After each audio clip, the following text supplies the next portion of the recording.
Cannon Fire Arc Volume 12 Part 1. Welcome to Chinese Novel Audiowave. Chapter 723, The Grand Marshal of the Land and Sea Armies, First Class Duke of Patriotism, 8K. Marshal Rokosov has recovered more than 600,000 square kilometers of territory in the past year, and his troops have advanced 1,000 kilometers. The people welcome him wholeheartedly wherever he goes. When Olga was reading the script, Wang Zhong had an auditory hallucination. Someone with a Fenghua accent said in his ear, "That kind of vibrant state." It has been 3 years since he traveled through time, but this scene is as clear as if he had just seen it on his phone yesterday.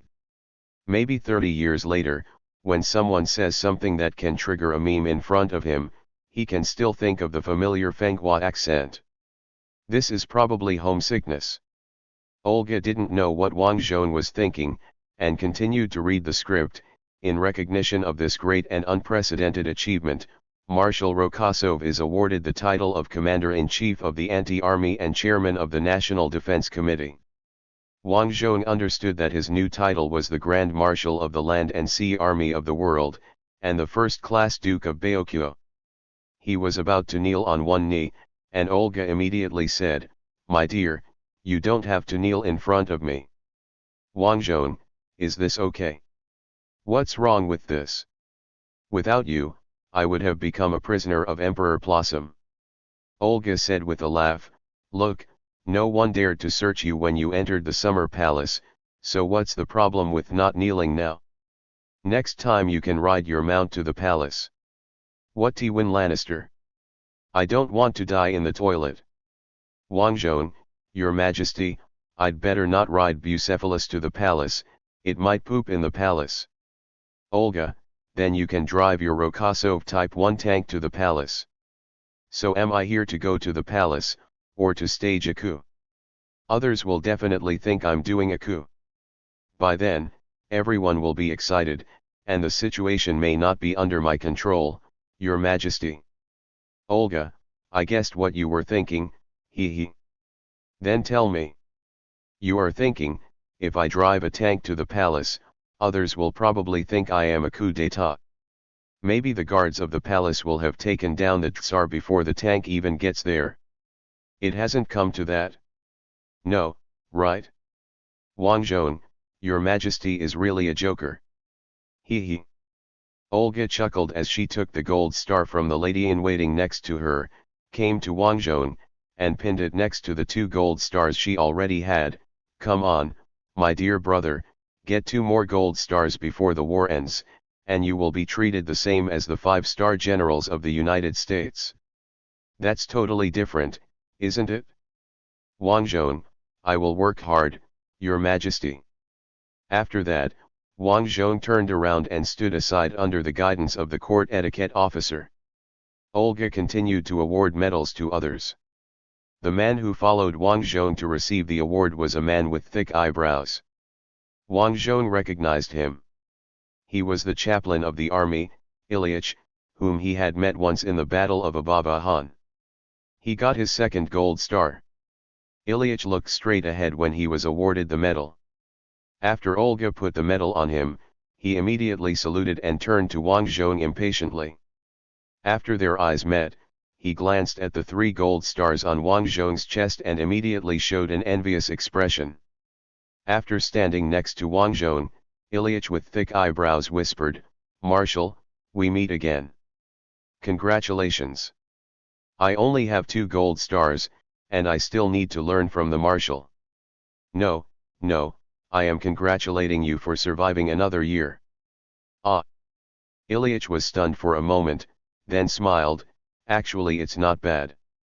Last year was not as dangerous as the year before, and many people survived." "Wang Zhong, I'm glad to hear the news. This is all thanks to you, Marshal." No, I just did a little work." Ilyich smiled, then lowered his voice and asked, "Many people say we will end the war this year? There is no plan for this at present. We are still 836 kilometers away from Prosonia, and we can't go that far in a year. You have advanced 1,000 kilometers this year. Wang Zhong patiently explained, this is because Kasalia is a prairie, a prairie. It is normal for mechanized troops to advance quickly on the prairie, and we also have high-standard highways built by the Prosonia people. But further west, although it is still the East Yoruba Plain, there are towns scattered all over the place, and the plains are full of sturdy barns and farmhouses that can be used as support points. You are right. Ilyich responded, maybe it is not so easy to advance these 800 kilometers. The failure of the St. Andrew front last year was because of underestimating the enemy and the idea of quick victory. You must guard it tightly, Ilyich Davarich, you are a priest. Ilyich nodded repeatedly, and his thick eyebrows were placed at an angle of 8:20, you are right. I will definitely guard it tightly. At this time, other people who were awarded medals also stood up, and everyone deliberately squeezed to Wang Zhong. The etiquette officer had to remind them, everyone will be included in the group photo later, so don't squeeze to the marshal. Everyone will be included in the group photo. Our photographers are very professional. Olga was still receiving medals, but when she heard the etiquette officer's voice, she turned back and looked like she was watching the fun. Wang Zhong quietly waved his hand and asked her to do her job well. March 4, 1917, in the afternoon of Ekaterinburg, Rokosov Manor. Olga lay on the table like a little girl, looking at the Rokosov couple who were playing with their child on the other side of the table. That's great, when you all go to the front, let me, the little aunt, take care of him. Wang Zhong, what do you want to do to my son? Humph, of course let him know how cunning girls are and build up his defense against those bad women. Wang Zhong, you, don't squeeze your breasts like this, it's easy to deform. Huh, I'll squeeze it? I'll use my own breasts as a cushion if I want to.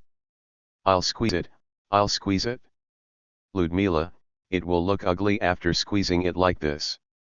Also, if you lie down like this, your spine will be crooked, and it will cause terrible pain in the future. I know. Olga straightened her body and sat upright. Wang Zhong, is it okay for you to stay in my manor? No problem.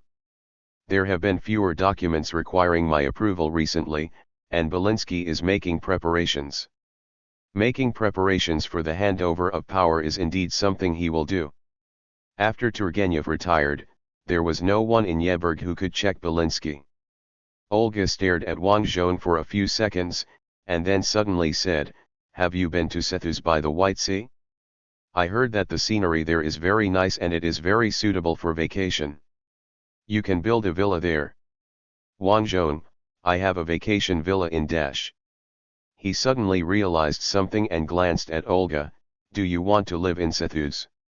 I don't want to, but I think if you have a villa there, I might get interested and live there for a while. Wang Zhong, then facing the sea, with spring flowers blooming.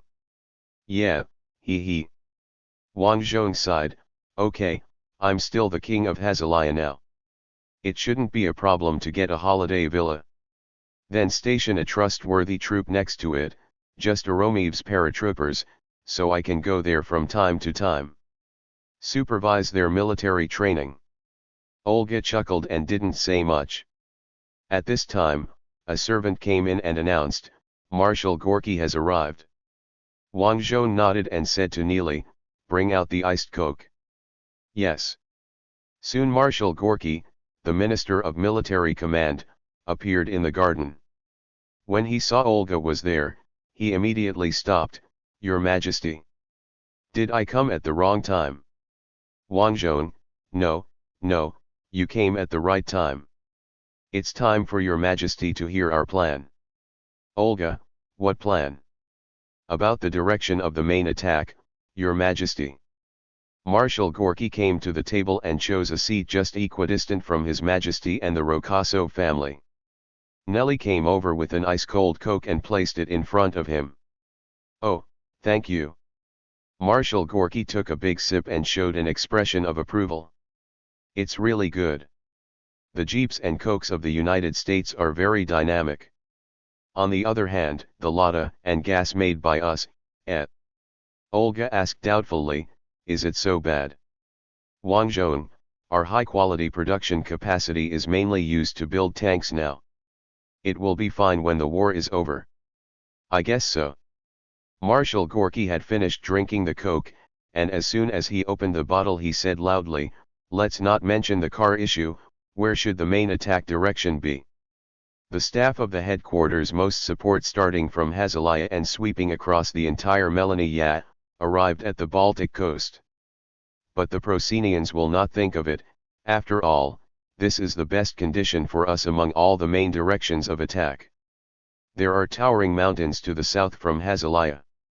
We have to climb over the endless mountains before entering the plains of Moravia. Of course, another way is to land from the White Sea and occupy the mouth of the Doma River. And then push along the river. The Doma River is very wide and has extremely strong shipping capacity. It can supply hundreds of thousands or even millions of troops. Wang Zhong, wouldn't that be too convoluted? Yes, it's very circuitous, with 9 twists and turns. And to be honest, we don't have that many ships to transport supplies to the mouth of the Doma River. At that time, we will only be able to penetrate the land passage, but this land passage is blocked by mountains. In the end we still have to climb the mountain. While Marshal Gorky was explaining, Nelly brought over a new Coke. Oh, thank you. The Marshal took another sip and licked his lips with satisfaction. Very good, very good. My wife said that I like drinking Coke just like a child, except that children drink orange soda. Did you know that the church started to provide orange soda in Yebeo? I can't believe that there is still a war on the front line and supplies are so scarce, but there are already orange sodas in the rear. Wang Zhong, if there are people on the front who want to drink orange soda, there will be some on the front too. Let's talk about the main direction of attack, Marshal Dovorich. Okay, the main attack direction is from Kozalia to the south. To the north is the plan that everyone can think of. As for the west, although it can break through, it is meaningless. It can neither surround the enemy's central group Army Group and Army Group North could not threaten Prosonia. As for other areas, Kashuch in the north is already attacking. His infantry took advantage of the muddy enemy armored forces being unable to move, and gradually encroached on the enemy's controlled areas, and will soon capture Dunur. Although Kashuhi has made progress, his offensive has also proved one thing. If you invest more troops in the north, you will not do better than Kashuhi. Even if the terrain is muddy, it is really difficult. The Plozans have their reasons for not deploying heavy troops in the north. If the Western Front wants to attack, it will have to face the obstruction of rivers, or many rivers, and then there are swamps and dense forests. The bad land in Livonia will become a nightmare for the attack. At the same time, the Western Front is far away from Melania. The national border is the farthest among all the fronts, and Kyrenenko believes that they should be mainly responsible for containing it and attracting the enemy like a magnet. Wang Zhong, where are the troops on the Belisk front? Marshal Gorky, the dividing line between them and the enemy is full of swamps, and the armored troops cannot get through. Because of this, the Prosans only placed a few infantry divisions with mediocre combat effectiveness in front of them, and some divisions were even the 25th wave. Again, there were no artillery pieces and there was a serious shortage of machine guns. Wang Zhong, the enemy has placed the 25th wave of troops on the front. It's behind the swamp. Wang Zhong touched his chin. It's really interesting. When the Procenians attacked the Carolingians, they took advantage of the Carolingians' carelessness to attack Huanglong from the Ardennes forest. Now they are completely unprepared for our attack from the impossible area to break through. Marshal Gorky, the main thing is that there is really no way to cross this time. Let alone the armored troops, it is very difficult for the infantry to cross these swamps.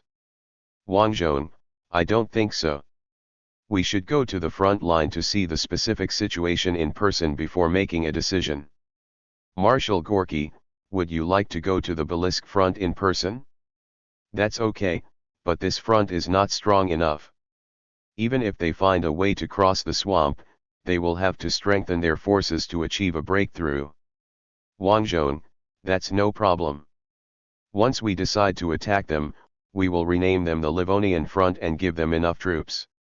Marshal Gorky, no problem, so when do we leave for the front line?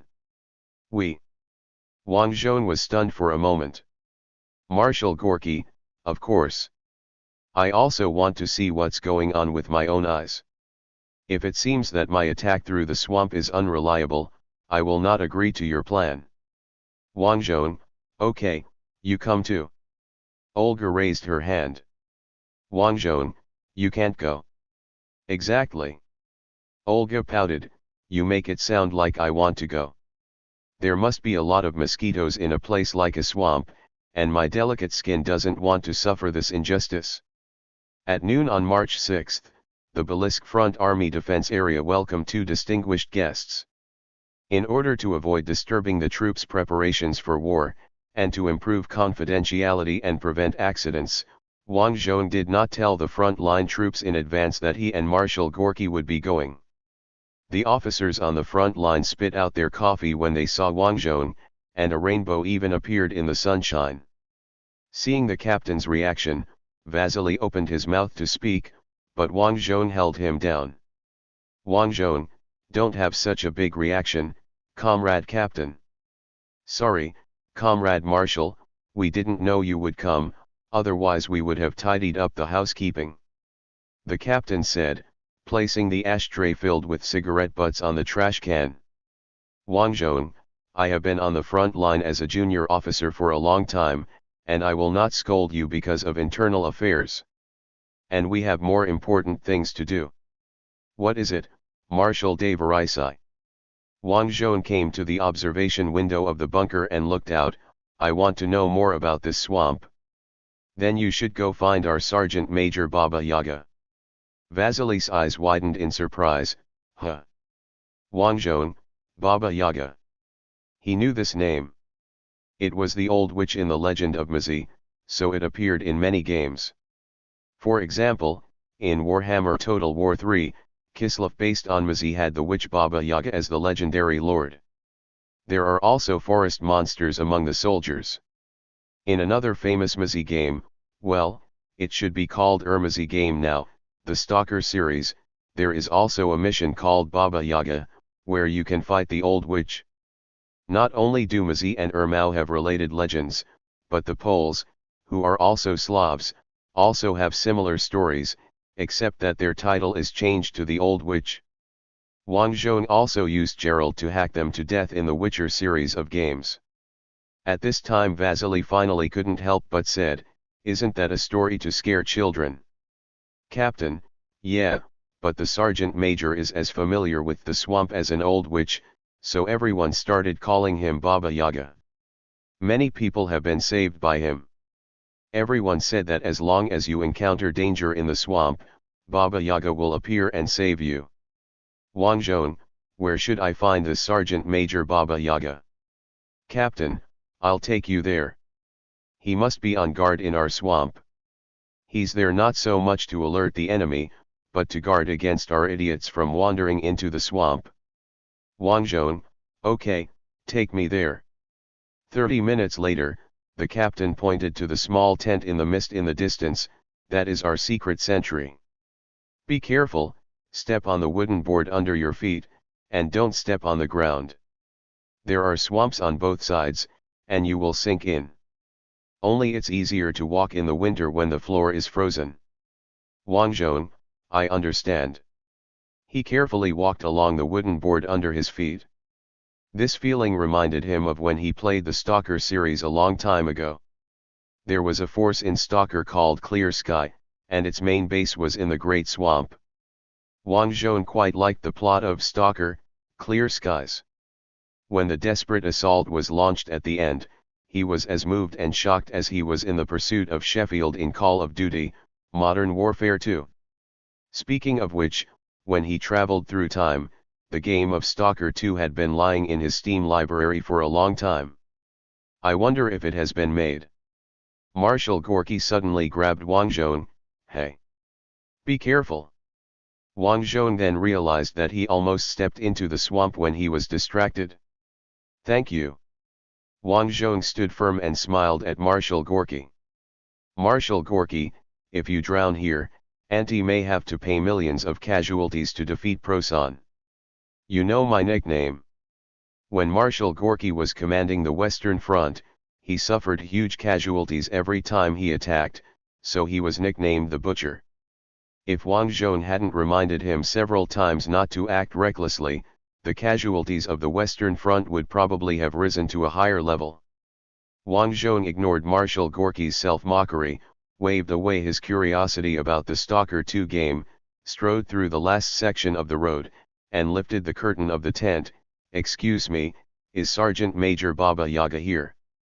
Sergeant Major Baba Yaga is brewing potion. The old man in the tent said that he was really stirring a pot of mysterious liquid. Wang Zhong, what is this? Plant glue, use it to wipe my shoes, it can prevent them from soaking in water. As he said, Uncle Baba Yaga picked up the brush, dipped a little glue, and applied it on the shoes. Wang Zhong looked at the shoes and always felt that he had seen something similar in Japanese ninja cartoons. Ninjas used this thing to walk on water. Wearing this thing, can you walk on water? Wang Zhong asked. Ha ha ha, how is that possible? Old man Baba Yaga laughed heartily, but this thing can prevent you from sinking into the mud, you know? It increases the ground contact area and distributes the pressure, just like the track of a tank. Of course, this thing requires skills to use.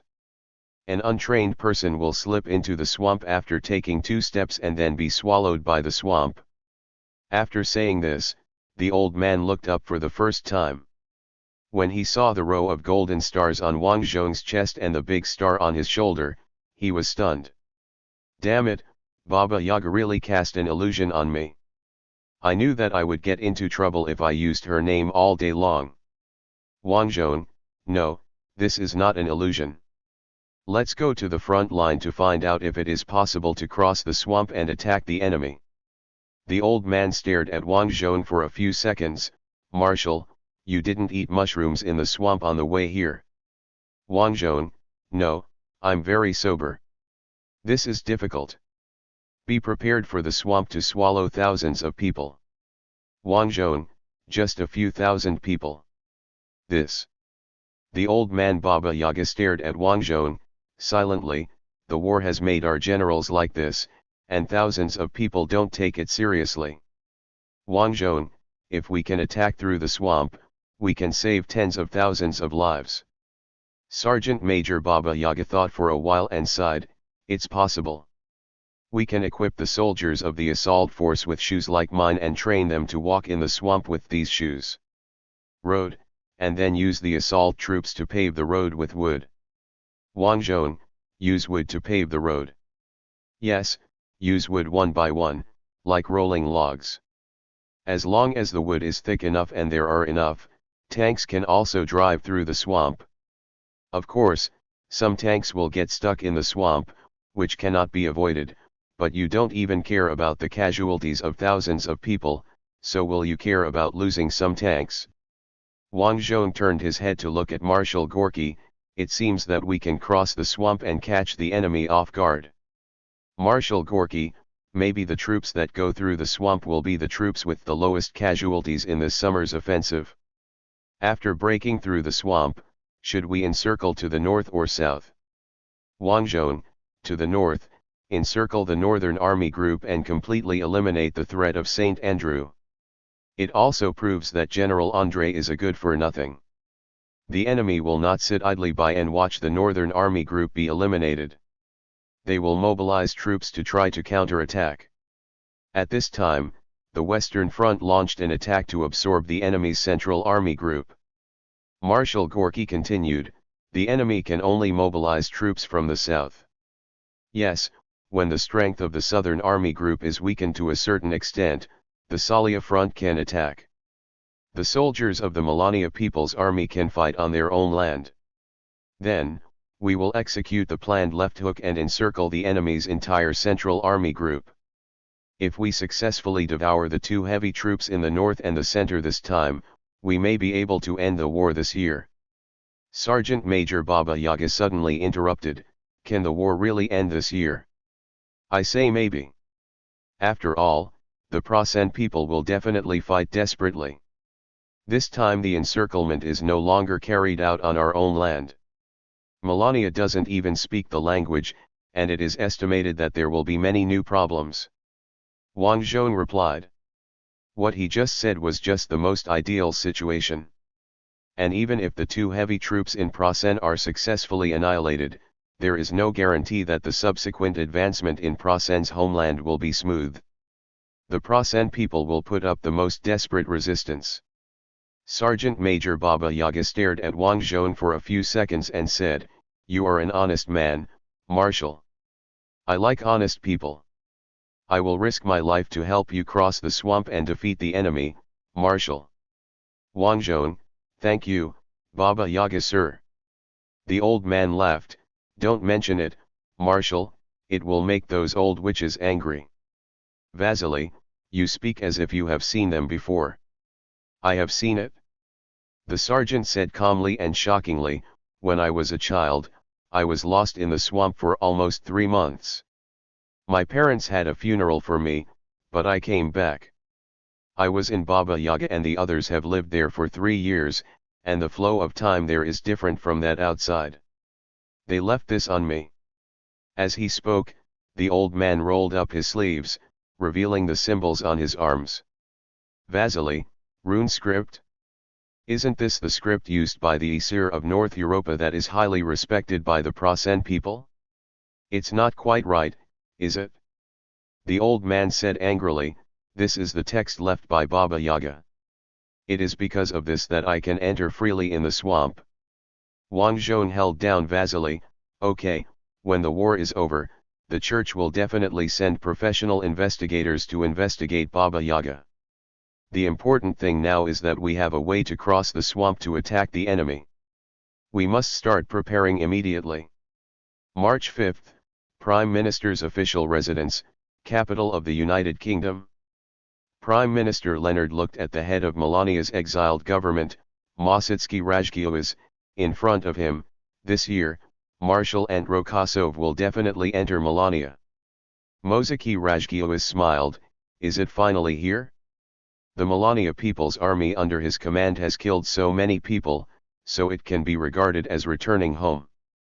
Prime Minister Leonard looked at Mositsky Rajgiowaz seriously. "What are you happy about? And Prasen made Melania disappear from the map. Now they must be there again, want to annex Melania." Mositsky Rajgiowaz's smile froze. Leonard continued, "Furthermore, even if Ant doesn't annex you this time, they will make the Eastern Holy Secular Church the main faith of Melania, and you are a Christian. You are all Christians. You are different from the Eastern Holy Church, and even more different from their secular faction.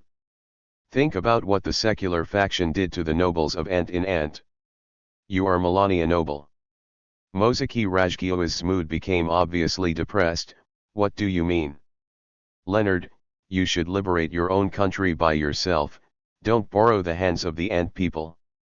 When the war is over, Melania will stand in front of the Ant people as the bridgehead of the Western world." Mositsky Rajgiowaz frowned.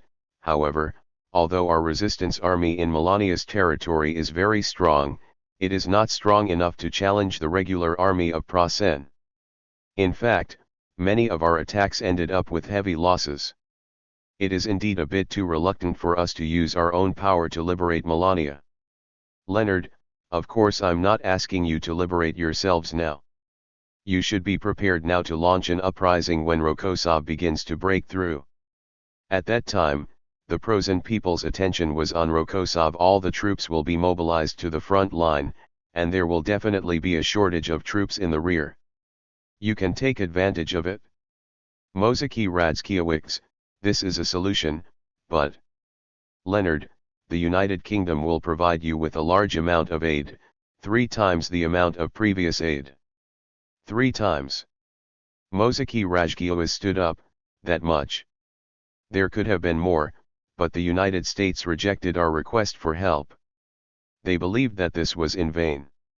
Instead, it would weaken your power and allow Melania to fall completely into the hands of the secularists after liberation.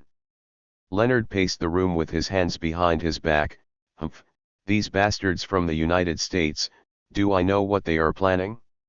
Melania is our traditional sphere of influence, and the United States just wants us to lose it forever. Influence on Melania. Mozaki Rajgiowicz sat down again, listening to Leonard's thoughts on Melania with a stiff expression. Leonard, so, you must liberate yourselves, and then dash. And then continue to become a sphere of influence of the United Kingdom? Asked Mozaki Rajgiowicz. Is it better than becoming the secular faction's sphere of influence? Leonard asked rhetorically. Mozaki Rajgiowicz shook his head. I'm not sure. Think about the benefits we have provided you, and think about the money the United Kingdom has poured in over the years. Is this how Melania repays her kindness? Mozaki Rajgiowicz was silent for a few seconds and said, I want to discuss it with my generals. Melania still has more than 100,000 troops in the United Kingdom, which is the last support of this exile government. Even Mozaki cannot ignore the orders of the army. Leonard, okay, you can discuss this with the generals, and we will continue to discuss this issue next Wednesday. Mosiatsky stood up and took his leave. When he left the room, Leonard cursed. These wolf-hearted bastards started to doubt the capabilities of the United Kingdom just because Rokossov kept winning and we were pushed into the sea by the Prosens. Leave request. Originally, I have to take a day off for a new volume. I didn't take it yesterday, but I can take it today. I'm just accumulating manuscripts and waiting for the release of Stalker 2. Then we will update as usual on the evening of the 17th, see you tomorrow. In addition, I have one leave note left for this month, which I probably won't use. I'll keep it for emergencies, so I probably won't take leave for the remaining half of this month unless there are emergencies. Chapter 724 Main Attack Direction, 94K. Chapter 724 Main Attack Direction, 9.4K. March 20th, Ekaterinburg, Summer Palace. The commanders of the 5 major fronts, as well as the commander of the soon-to-be-established Hazaria Third Front in charge of the Carpathian Mountains, gathered in the operations room of the Summer Palace. Among the 6 commanders, 3 were from Wang Zhong's fronts, including Wang Zhong himself. There was also Marshal Gorky, the Minister of Military Affairs, in the meeting room, plus Wang Zhong's concurrent position as the army commander-in-chief, so more than half of them were Rokossov's faction. Wang Zhong was not worried at all that anyone would oppose his battle plan. As soon as Kashuk entered the meeting room, he found Wang Zhong and said, the defense of the Plossins on the northern front is stronger than we thought. I estimate that we can barely take Tunnel before the start of the summer campaign and achieve the goal that General Andrei tried to achieve before. But because we are advancing very slowly, the enemy should be able to escape. Kashuk came to the map, picked up the map stick and gestured on it. The enemy's northern army group should retreat to the vicinity of Fort Tunner. The terrain around this place is not suitable for attack, and there are many permanent fortresses. The most important thing is that they can rely on the sea transport line to obtain supplies and resist stubbornly. I wonder if we can borrow some more air forces from the United States Naval Aviation to destroy Plossin's transport ships. Wang Zhong shook his head. No, it's unlikely. They are going to launch a large-scale attack on the Fuzhou Empire this year. In February, they launched a landing operation in the Marshall Islands. The 58th Combined Fleet that provided support had 10 aircraft carriers. With this intensity of deployment, the United States Naval Aviation must not have the spare capacity to support us. Kirenko suddenly said, I heard that the United States adopted our strategy in the Marshall Islands, surrounding the islands that the Fuzhou Empire focused on defending but not attacking. Wang Zhong, this tactic is more suitable for naval warfare. As long as the planes on the airports on those islands are shot down and the runways are destroyed, The United States Navy will not be affected. The islands cannot produce food, and there are no civilians on the coral reefs. The soldiers will starve to death after a year of siege. Marshal Gorky, they call this the island hopping tactic, and never mention that they refer to our tactics. Wang Zhong, your tactics. Marshal Gorky looks very happy. Kirenko, I also tried to launch an infiltration attack on the front line, but the effect was not good. There is a natural barrier of the river on the dividing line between our front and the enemy. The beachheads left over from the previous offensives cannot store supplies and attack troops. The attack must be launched from the east coast. Marshal Gorky, yes, we need to build a pontoon bridge first, but the Prasen people are very experienced in blocking the pontoon bridge. Their Landstuka self-propelled rocket launchers are amazingly accurate, and the 500mm caliber rockets have amazing explosive power, which is very effective in attacking pontoon bridges. Kirenko, so my plan is to make an offensive posture on the front and let the engineering troops build a fake pontoon bridge. Marshal Gorky raised his eyebrows. Fake pontoon bridge? How fake is it?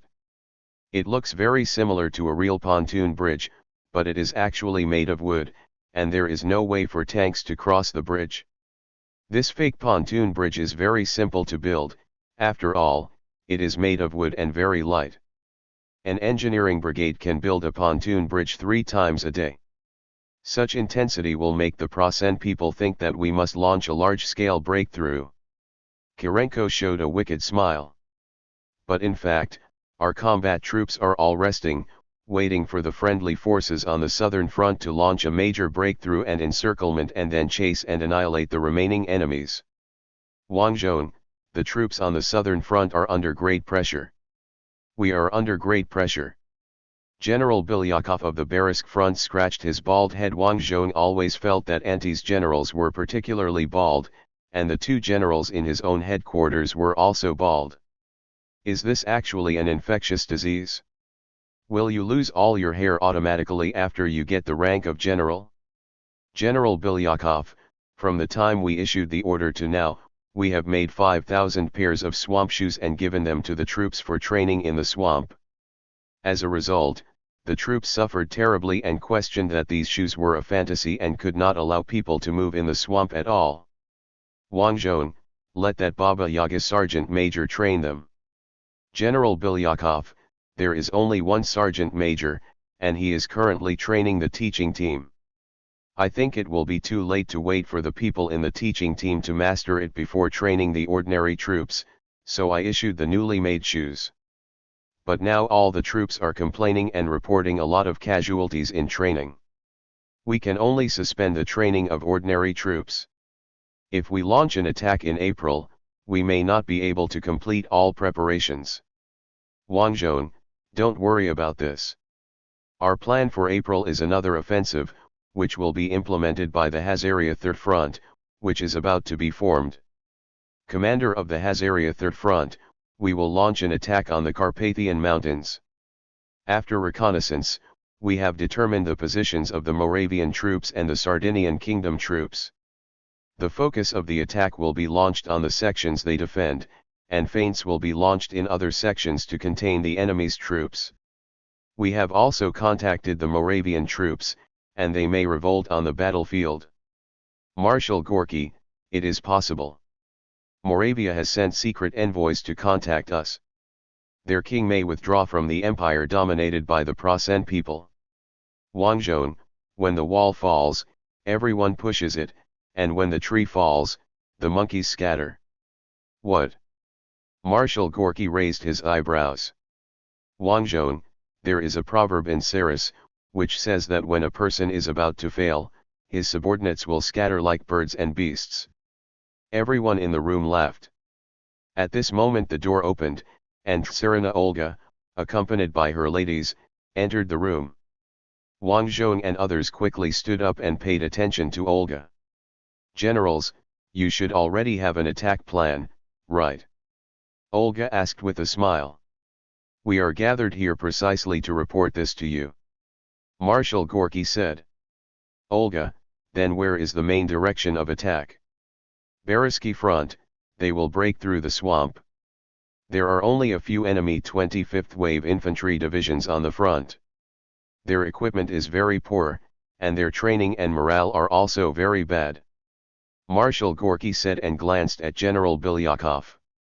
General Bilyakov, as long as we can successfully cross the swamp, we can be sure that we will achieve continuous and huge breakthroughs, because there are really not many Plosin troops on the other side of the swamp, and we will cut off the enemy's northern army group in one fell swoop. Terrestrial connections with the mainland. But General Kashuk also said just now that the enemy can rely on sea transportation lines to maintain supplies. Olga, can't you borrow some more HNA from the United States? Wang Zhong, they have just started to counterattack, and HNA pilots are very busy. This year, the United States is expected to launch at least 2 counterattacks in the Pacific, one in the Mariana Islands, and one, I think it is Borneo. Mariana Turkey Hunt and Battle of Leyte Gulf, these 2 battles left a lot of famous jokes that military fans talk about, such as the whole world wants to know where Halsey is. Olga looked at Wang Zhong in surprise. You even know naval warfare, my brother. Wang Zhong, I understand a little bit. In short, we don't want to borrow the naval aviation forces of the United States this year, but our own Air Force can also try to prevent the enemy's maritime transportation. Kashuch, I'll let the Air Force give it a try, but to be honest, with their level of training, it's a bit difficult to hit a moving ship. The average training level of the Ant Air Force is worrying, and only the pilots of the meritorious force are all elite. Wang Zhong skipped the question of the Air Force and continued, before the Belisk front takes action, the 3rd Kosalia front will take action to launch an attack on the Carpathians. The Moravians are already in a state of war weariness. Their king also extended an olive branch to us. We are preparing to break through the Carpathians and then outflank Plosin from the south. Outflanking a country. Olga laughed. 3 years ago I couldn't have imagined that such a thing would happen. Wang Zhong, actually, we have no way to complete the outflank, because there are too many mountains. If we can threaten Werner and Buda, it will be considered a success. Olga, didn't Buda come into contact with us? They are also second-class citizens in the empire, right? After all, they are the close relatives of our aunt based on their racial classification. Marshal Gorky, yes, but the level of contact is very low. His Royal Highness the Prince who leads Buda is married to the Princess of the Prasen Empire, so he is quite hesitant about defecting. Olga, how about I write him a letter? The church keeps the Tsar just for this moment. I have to play my role well. Wang Zhong looked at his god-sister and thought that she understood his situation very clearly. She would probably abdicate on her own initiative after the war. It seems that he will hurry up and build his villa by the White Sea. Where did Olga talk about it last time? Wang Zhong tried hard to recall the place names that Olga had mentioned to him. At this time Olga asked, after the 2 feint attacks, is it time for the Kosalia front to attack? No, it's not a feint attack. Marshal Gorky said, we are really preparing to make breakthroughs in these directions. Even if there is no attack by the Kosalia front, success in these directions may severely damage the Prasen Empire. The southern front may let Moravia withdraw from the empire, and even let Buda withdraw from the empire, and surround the enemy with a heavy troop group on the northern front, forcing Prosan to divert his forces by sea. It's just me, it's a feint attack. Kyrenenko said, even the pontoon bridge of my unit is a fake pontoon bridge, just to show it to the Plosin people. Olga suddenly became interested, fake floating bridge. What is this tactic about? Kyrenenko quickly stated it. Olga, it's really interesting. That idea king named Vasily was transferred to your headquarters. No, it was the young man from our headquarters who came up with it, but he did refer to Marshal Rokosov's fake tank tactics. In short, the Prosen people found so many fake pontoon bridges and thought that our main attack direction was on the western front. Olga, I actually don't quite understand. All the front armies are moving, but only the Salia front army is standing still. Won't the enemy guess something? Wang Zhong, but Salia's first front army will continue to carry out armed reconnaissance, showing off, no, not showing off, but arrogantly preparing for an attack. This is a smoke bomb for the Prosen people, with the purpose of attracting the Prosens put their elite troops before us. When a large-scale victory is achieved in other directions, the enemy will think that they have been sidelined and hurriedly withdraw troops from Army Group South. Then you attack, Olga said. Then we attack. Olga clapped her hands vigorously, okay. I like this plan and have a feeling it will succeed. Brother. Emperor Prosen waved his hand vigorously, your judgment on the front line is never right. Especially for Rokosov. I am the person who knows Rokosov best in Prosen. His Hazalia front is preparing to attack, so he doesn't want to attack in other directions. Celtic Marshal, but the first front of Zalia is the strongest, with a large number of guards and the best equipment. Even if the preparation for the attack is just a cover-up, we still have to guard against it. In case it breaks through, if we head towards the Baltic Sea and outflank it, the situation will be terrible. Emperor Prosen, we can make Rokosov mistakenly think that we have a large number of troops in front of us, and actually mobilize the troops to other places. Marshal Celtic, this won't work. Other front armies will capture prisoners and seize our documents and maps. Soon they will know that many of the troops they are facing are still deployed in Rokosov in April. Salia's first front is here. As long as Rokosov is not a fool, he will be able to judge that the military force in front of him is just an empty shell and a showpiece. Emperor, with your statement, do you assume that our defense will fail? Why can't our defense forces capture Rokosov, the maps and documents of the ants? Marshal Celtic, because we all have military common sense. Earlier this year, the enemy's St. Andrew's front had already turned to the offensive. They even fought against us in the forest and snowy fields despite the influence of mud. We failed to stop the offensive of St. Andrew's front, Your Majesty. The Emperor sat on the chair and closed his mouth tightly, as if there was a zipper between his lips. At this time, the secret agent leader of the Imperial Palace opened the door directly and came in. He ran to the Emperor and bent down, whispering in a low voice, Your Majesty, we have received conclusive evidence that the Moravians are negotiating separately with the Ant people. Maybe they are going to withdraw from the empire. What? The Emperor raised his head.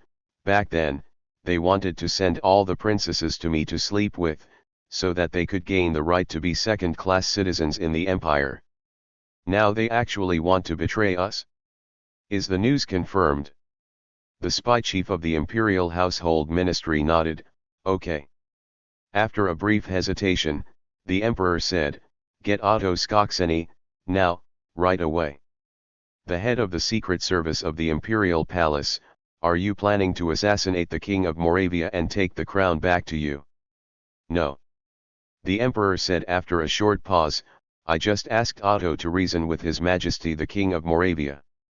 After Otto heard the contents of the task, he went directly to the water dispenser, took a full glass of water and drank it in one gulp. Then he started to take the second cup. Emperor, so you have no confidence, Brigadier General Otto. Subscribe to Chinese Novel Audiowave. Yes, of course I have confidence. I will find a way to ensure King Moravil's loyalty.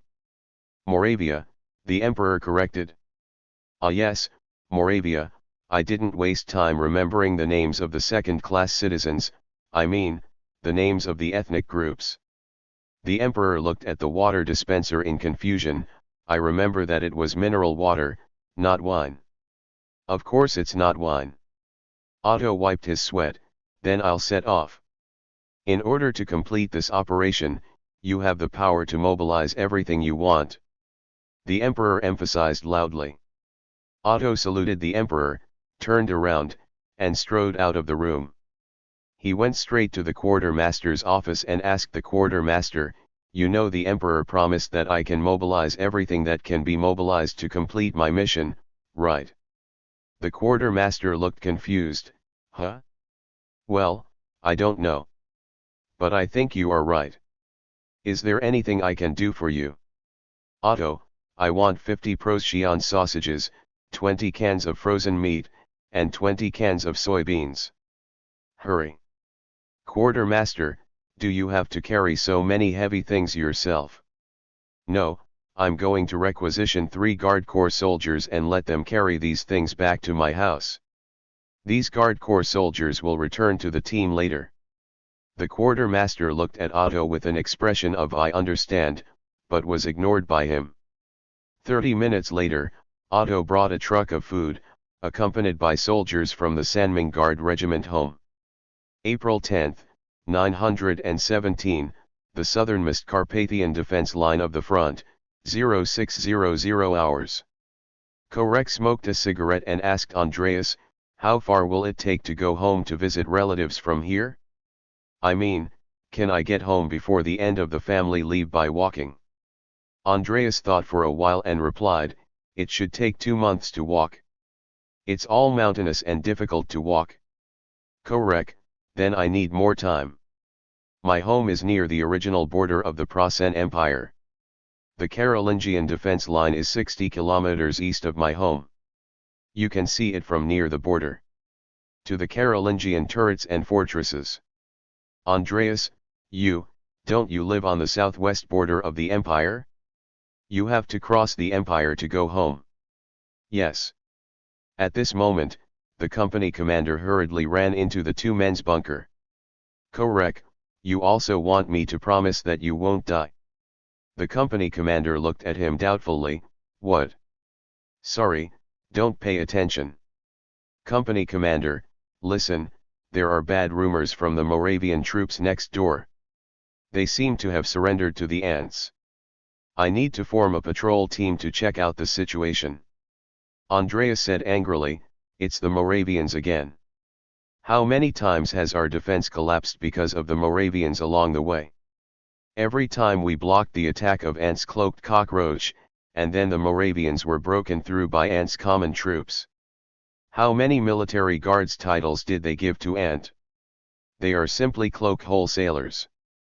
"Company commander, that's not important. I need veterans to lead the patrol. Which one of you will go?" "Let's go together," Kolake said. "Company commander, no. I can't risk losing the most experienced sergeant and the second most experienced sergeant on the team at the same time. If the damn Anters break through, we will need your experience." Andreas raised his hand, "I'll go. My home is just a few hundred kilometers away. It's also a mountainous area. The mountains are connected to the Carpathian Mountains. They are in the same mountain range. I'm more familiar with mountain warfare." The company commander looked at Andreas and patted him on the shoulder. "Okay, go to the chief of staff immediately to get the equipment. We will set off in half an hour." Half an hour later, Andreas looked at the 10 infantrymen who had gathered in front of him. Everyone has a childish face. Andreas asked the tall, lanky man at the front of the row, "How old are you?" 18, Sergeant." "Nonsense. You have to serve in a labor camp for 6 months and train for another 6 months. You can't be 18. The tall and lanky man, "I only trained for 6 months and did not go to the labor camp. The instructor said it was too late, and the Western Wall began to be built by requisitioning local people." Andreas stared at the front of the row for a few seconds, then asked the next one, "Are you 18 too?" "Yes. But Sergeant, I spent 2 years in the Asgardian Youth Corps. I am completely loyal to His Majesty and the great cause of Prosen." Andreas shook his head and looked at the next one. Before he could speak, the boy replied loudly, "I am also 18 years old. And I have been to a labor camp because I lied about my age. I just came back from the labor camp last year." Andreas shook his head, turned to the company commander and said, "They are all children. Even ordinary ant troops cannot be defeated like this. Not to mention those cloaked cockroaches. Company commander, they are ready to die for you. Isn't that enough?"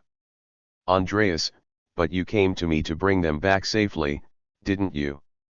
Before the company commander could reply, the tall and thin man who was first asked by Andreas sang the Prospero Prosan national anthem "Forever Praise My Light" loudly. He also stamped the floor with his leather boots to time the song. "The land where blue flowers bloom. Our noble hometown." The magnificent song resounds in the sky. God's blessing will always be with us. In praise of the victory of the motherland, Prosonia. Noble is the will to win. Prove to the entire universe that ideal love. God's blessing will always be with us, Prosonia. Make us proud of our steel nation. Andreas was speechless. "Okay, very good, at least your morale is high. Then let's go." After saying that, he took the submachine gun and walked towards the mountain without looking back. They now belong to the 5th Chasseur Division. Although they have the name of chasseurs, they are actually mainly a group of new recruits. The Prosen unit that Andreas originally belonged to, which only has a glorious tradition, has been assigned the name by Rokosov. They were killed, and those who survived were all scattered and organized into other troops. As Andreas walked, he said to the group of child soldiers behind him, "Our destination is the Moravia troops on the hill next door. If they have given up their defense line, they will encounter the ant troops halfway.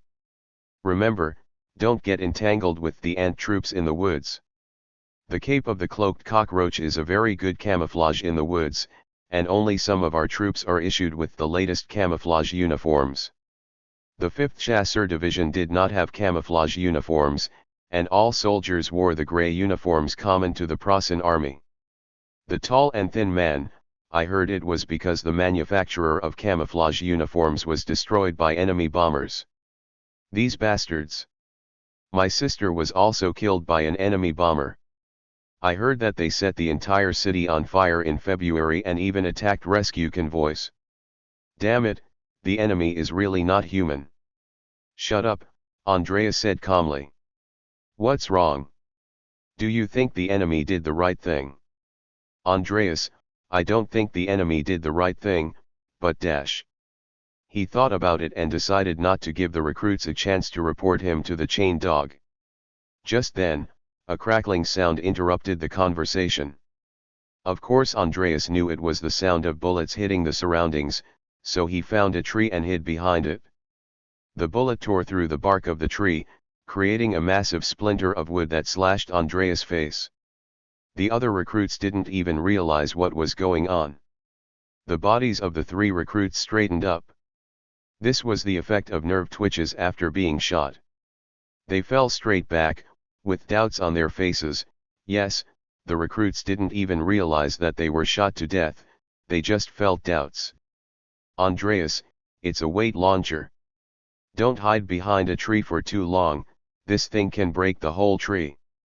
After saying that, he rushed out while taking advantage of the enemy's fire, and opened fire while running towards the next tree. A recruit asked loudly, "Where should I shoot?"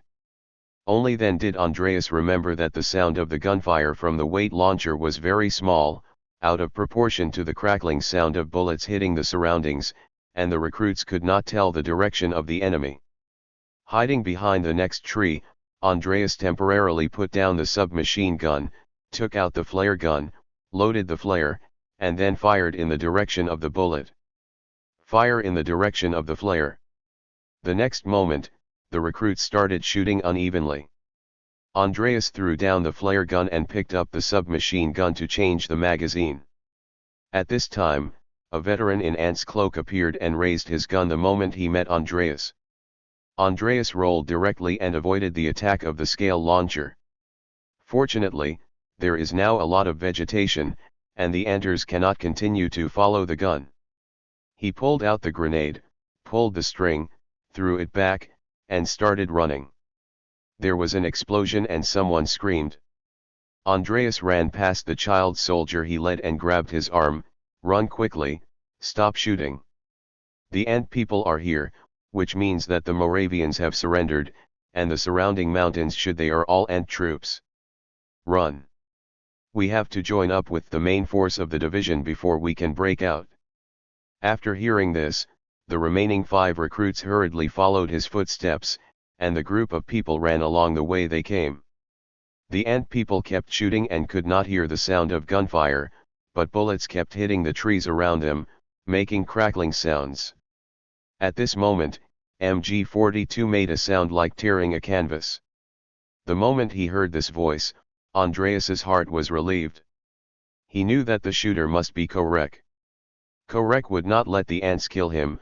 Obviously Korek had not made such a promise, but Andreas was so convinced. By this evening, the situation had become clear. The company commander pointed to the simple map. The hills around us have been occupied by the ants, and the Moravians have also switched sides.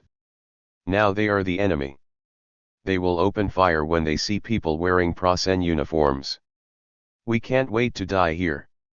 The communication with the division headquarters has not been cut off yet, which means that the area around the phone line may be safe.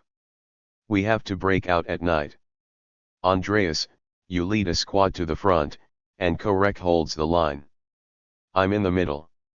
I know you dislike the new recruits, but now we are the only 3 who can take them out. Korek, I never promised to take the new recruits out.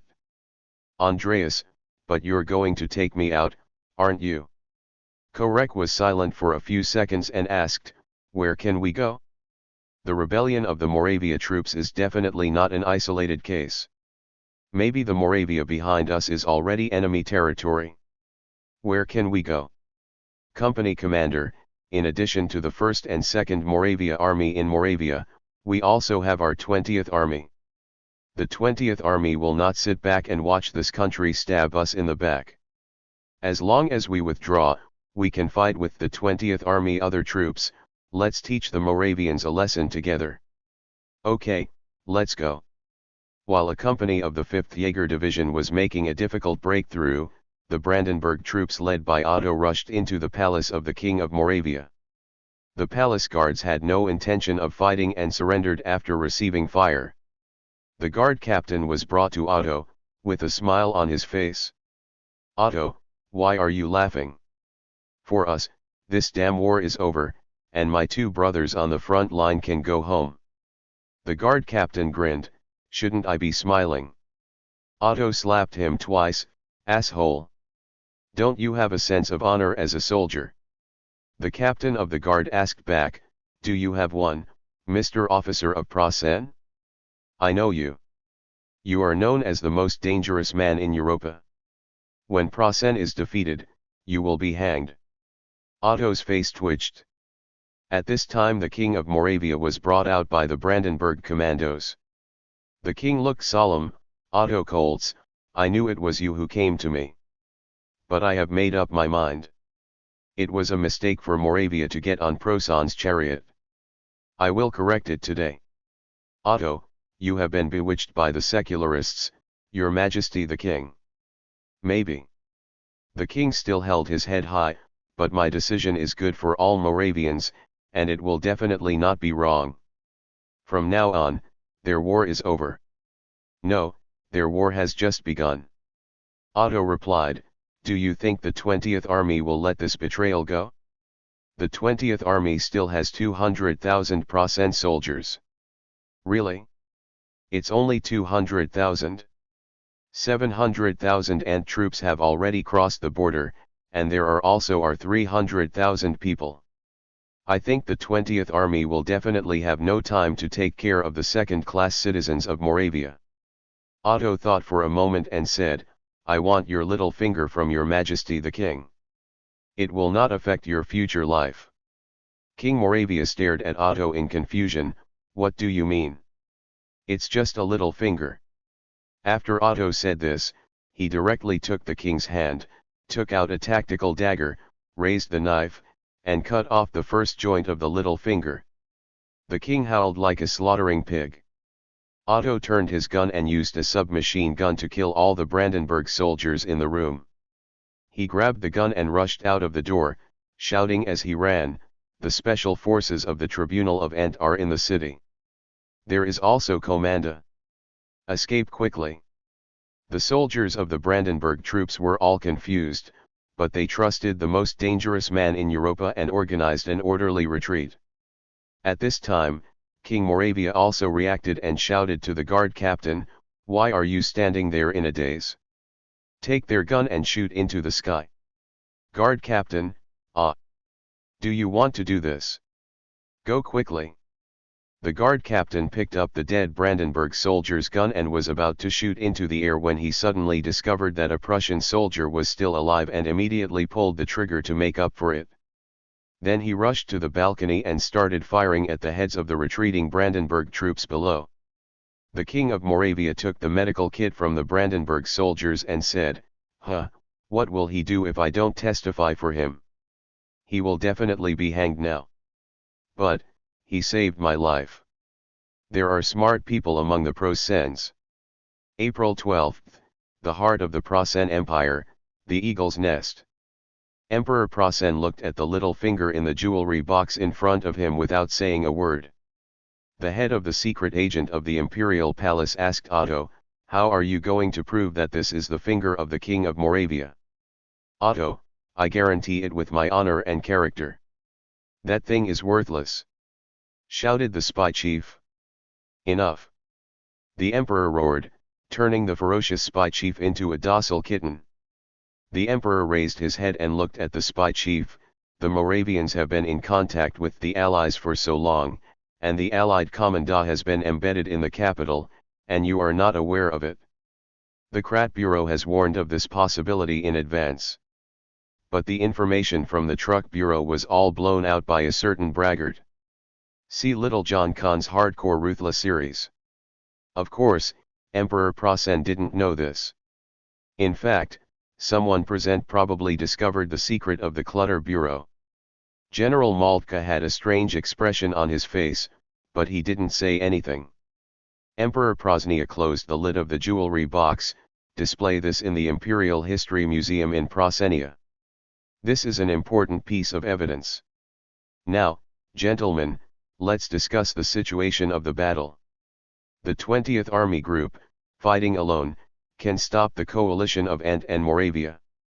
The Celtic marshal side, absolutely not. Originally we had to rely on the defense lines in the mountains and the Moravians to block it. Now we can only deploy troops and set up defenses along the Doma River to try to block the enemy in Buda. Outside the basin, once inside the basin, Ant's armored forces can run in the flat basin. Emperor, approximately how many troops are needed to stop the Anters' breakthrough?" "At least 500,000, Your Majesty." The Emperor let out a long sigh and said to the Celtic marshal, "Deploy 300,000 troops, plus the original 200,000 troops for 20 episodes, and we must resist it no matter what. This time it's our turn to defend the country, so mobilize the people's stormtroopers as much as possible to stop the Ants just like the Ants stopped us in Abavahan." "Yes." After a brief hesitation, the Celtic marshal asked, "Your Majesty, are you starting the next phase of mobilization?" The Emperor asked doubtfully, "Can we continue to the next stage of mobilization? Aren't we already fully mobilized?" "Yes, but we can further relax the recruitment standards. The physical fitness of 16-year-old children is no different from that of 18-year-olds. After training, they can also master the use of guns and go to the battlefield to kill the enemy. There are also men over 50 years old who can also be recruited into the army as combatants." 50 years old? The Emperor said angrily, "People over 50 years old have to urinate at night? Do we have enough industrial capacity to produce so many chamber pots?" No one answered. The Emperor sat slumped in his seat. "Okay, further expand the recruitment scope and incorporate all males between the ages of 16 and 55 into the Imperial Defense Force." After a brief silence, the Emperor, who had been preaching that the light of technology would replace the grace of God, murmured, May God bless us. After speaking, he began to hum the national anthem that the Prussian Empire has used for decades. The land where blue flowers bloom. Our noble hometown. The magnificent song resounds in the sky. God's blessing will always be with us. Praise to the victory of the motherland, Prosonia. Chapter 725 Crossing the Swamp. April 13, Ekaterinburg, map room of the headquarters. Wang Zhong put down the report of the Third Front of Hazaria and looked at Marshal Gorky. It was too smooth to be true. Moravia just switched sides. Marshal Gorky, you should ask the Church's External Relations Department. They have been contacting the King of Moravia since last year. Wang Zhong, the Church contacted? Doesn't Moravia know the Church's attitude towards the royal family and nobles? Marshal Gorky, they may not know, but they know your attitude towards the Tsar. Wang Zhong glanced at Gorky and decided for a second not to tell him that he had built a villa in the place chosen by Olga. That is most likely where the future Tsar will spend the rest of his life. Of course, she may occasionally make guest appearances in some movies and play herself in them, just like a map head on Earth. Wang Zhong was thinking, and the ceremonial officer outside the door shouted, "His Majesty the Tsar is here." All the generals stood up, held their heads high and looked forward. Olga entered the room and nodded to everyone, "Hello gentlemen, is there any news worth noting while I was sleeping?" Marshal Gorky, Moravia announced yesterday morning that it did not agree with the invasion and occupation of other countries by the Prussian Empire, and stated that it would stand on the side of justice. Humph. Olga sneered, when they were being domineering before, why didn't they say anything bad about the Prussian Empire? The Moravians have done a lot of bad things in our country, haven't they? Marshal Gorky, indeed, but now we need to save troops, but the Salia Third Front actually has only 300,000 people, known as the 700,000, we need the more than 300,000 Moravians. Olga pouted, I know, but just because we need their help, they get such a big benefit, I don't accept it. Wang Zhong, don't worry, the secular faction is now trying to expand its influence in Moravia, and we can publicly try the Moravian emperor after the war is over. Okay. Olga immediately became happy. Anyway, they surrender now because the Church still wants me as the Tsar. When I am no longer the Tsar, they will have no way to complain. The generals showed expressions of what the hell did I hear? Olga pushed the topic forward without any concern. What about other directions? Kashuka's absence means that his front army has taken action. Marshal Gorky, his front army has been in action, but the chief of staff called yesterday and seemed to have encountered some problems, so he flew back. Wang Zhong, it seems that Prasen's 502 heavy armored battalion has caused him a lot of trouble again. Olga, can't we find a way to destroy this battalion? Wang Zhong, the enemy's use of the heavy armored battalion has changed compared to before. They no longer gather the entire heavy armored battalion together to attack us. Of course, this is also related to the terrain of the Northern Front. The Northern Front cannot deploy so many heavy tanks. In fact, it can still be deployed, but it will be very awkward to fight. This is the case on Earth. Karl Jews, known as the Tiger King, recorded the actions taken by his heavy armored battalion in a place called Man's Nose in his memoir Tigers in the Mud. At that time, too many tigers were dispatched and their own people were directly blocked. Later, the 502nd Battalion often divided its troops into small groups, with 2 vehicles in a group, to serve as firefighters everywhere. In the swampy and forested terrain in the north, this method of dividing the troops into small groups achieved quite good results. In this time and space, it is estimated that the 502nd Heavy Armored Battalion is doing the same thing. Wang Zhong explained all this to Olga. Olga, I see, that means if we want to annihilate the 502nd Battalion, the best way is to surround the entire Northern Army Group, right? Yes. Wang Zhong and Marshal Gorky nodded together. Olga, when will the Berisk front start the attack? Wang Zhong, they are still making swamp shoes and cutting trees. There is almost inexhaustible wood nearby, but people have to be drawn to cut wood. So we adjusted the order of attack according to the situation. Kyrienko's Western Front will take action first, but it is just a feint. Marshal Gorky, in order to prevent the enemy from seeing that this is a feint through our casualties, we set the time in the last week of April. When Belyakov's Berisk Front starts to act in May, the enemy will have no time to distinguish whether the Western Front is feinting or not. Olga asked curiously, how will the enemy know our casualties? Judgment through corpses and captured documents. Marshal Gorky explained, like the attack I launched last year, after being repelled by the enemy, a large number of corpses were left, including the corpses of middle and lower level officers. The enemy will only roughly estimate how many corpses there are in total, but will definitely analyze the captured documents carefully. So in the end they came to the conclusion that I paid nearly 10 million casualties in the attack. Wang Zhong looked at Marshal Gorky, 10 million casualties. How is that possible? That's just nonsense. I fought badly, but not this badly. Marshal Gorky said indignantly. In fact, Marshal Gorky's bad fighting was relative to Wang Zhong. There were army generals in the United States and the United Kingdom who fought worse than him. Wang Zhong, in short, in another week, the Western Front will launch an attack, or pretend to launch an attack. Kyrienko, I have prepared a huge amount of ammunition. In the first 3 days, the enemy will definitely think that we are really attacking. On the 4th day, they will see our engineering troops and build a pontoon bridge against their artillery fire, and then I racked my brains to dismantle the pontoon bridge. When our artillery shells and wooden pontoons are almost used up, the Salia front has already set off. Marshal Gorky, the 5 intense attacks were the grand picture of our entire summer campaign.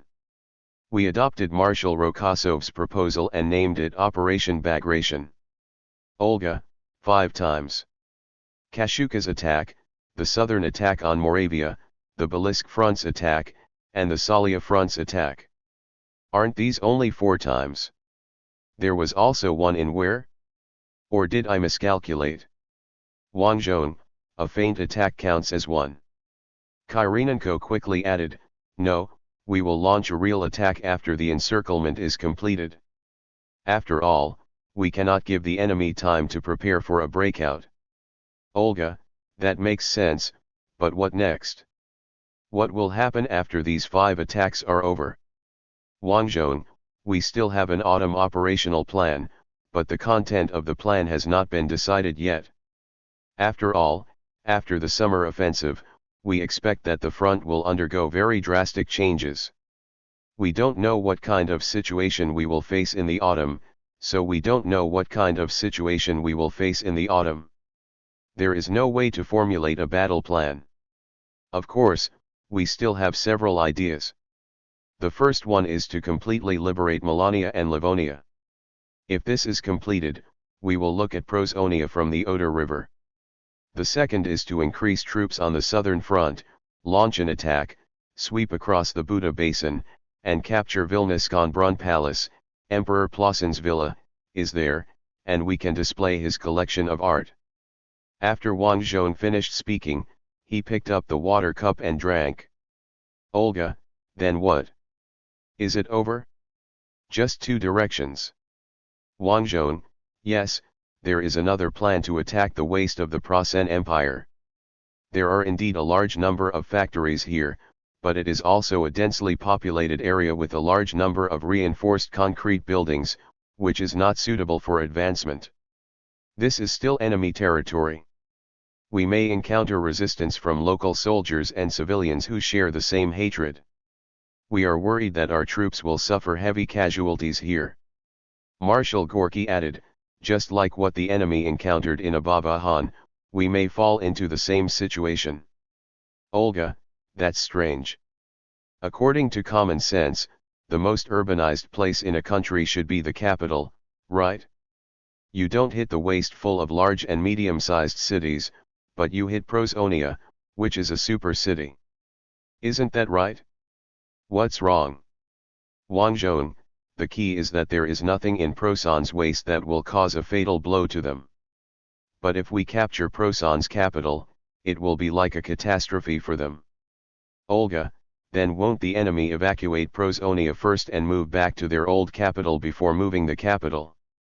Wang Zhong, if this city is not called Prosnia, then they can indeed do this. But this city was built with huge sums of money to prove that Prosnia will become a 1,000-year empire in the future, and it is impossible for the Prosnians to abandon it. This city is impossible, His Majesty the Tsar. Marshal Gorky, the name of this city is also called Prosenia, which means the promised land of the Prosen nation in the Prosen language. Wang Zhong thought to himself that I really didn't know this. It turns out that Xxnia means the promised land. Then America should be called Anglo-Saxonia, and it could also be called the scalp hunting ground. Wang Zhong, in short, if we liberate the promised land of the Plosin people, the Plosin people's faith will collapse and they will lose their will to resist. Maybe they will be like the king of Moravia yesterday. Olga nodded repeatedly. I understand, I'm starting to look forward to the future. On April 22, the headquarters of Army Group Center in Plosin. Hello? Hello? Please be louder. The headquarters was filled with the voices of staff officers roaring into the microphone. Marshal von Pog, commander of the Army Group, held a coffee cup. Okay, now we are also under attack. The most powerful Kosalia First Front has not moved, indicating that other directions are feints. A fatal attack. The attack will be carried out by Rokosov's direct descendants. It's been like this before. As soon as he finished speaking, as if responding to him, the phone on the table rang. Marshal Pog picked up the receiver. I am von Pog. His Majesty the Emperor's voice came from the other side. Marshal von Pog, I heard that the Western Front in front of you launched an attack. Yes, the troops below are all going crazy. Everyone claims to have seen the pontoon bridge. Von Pog sneered, the Enters can't have so many pontoon bridges. When they attacked last year, they erected the pontoon bridges and tied the ropes. I think this is a feint, my lord. No, your place may be Rokosov's main attack direction.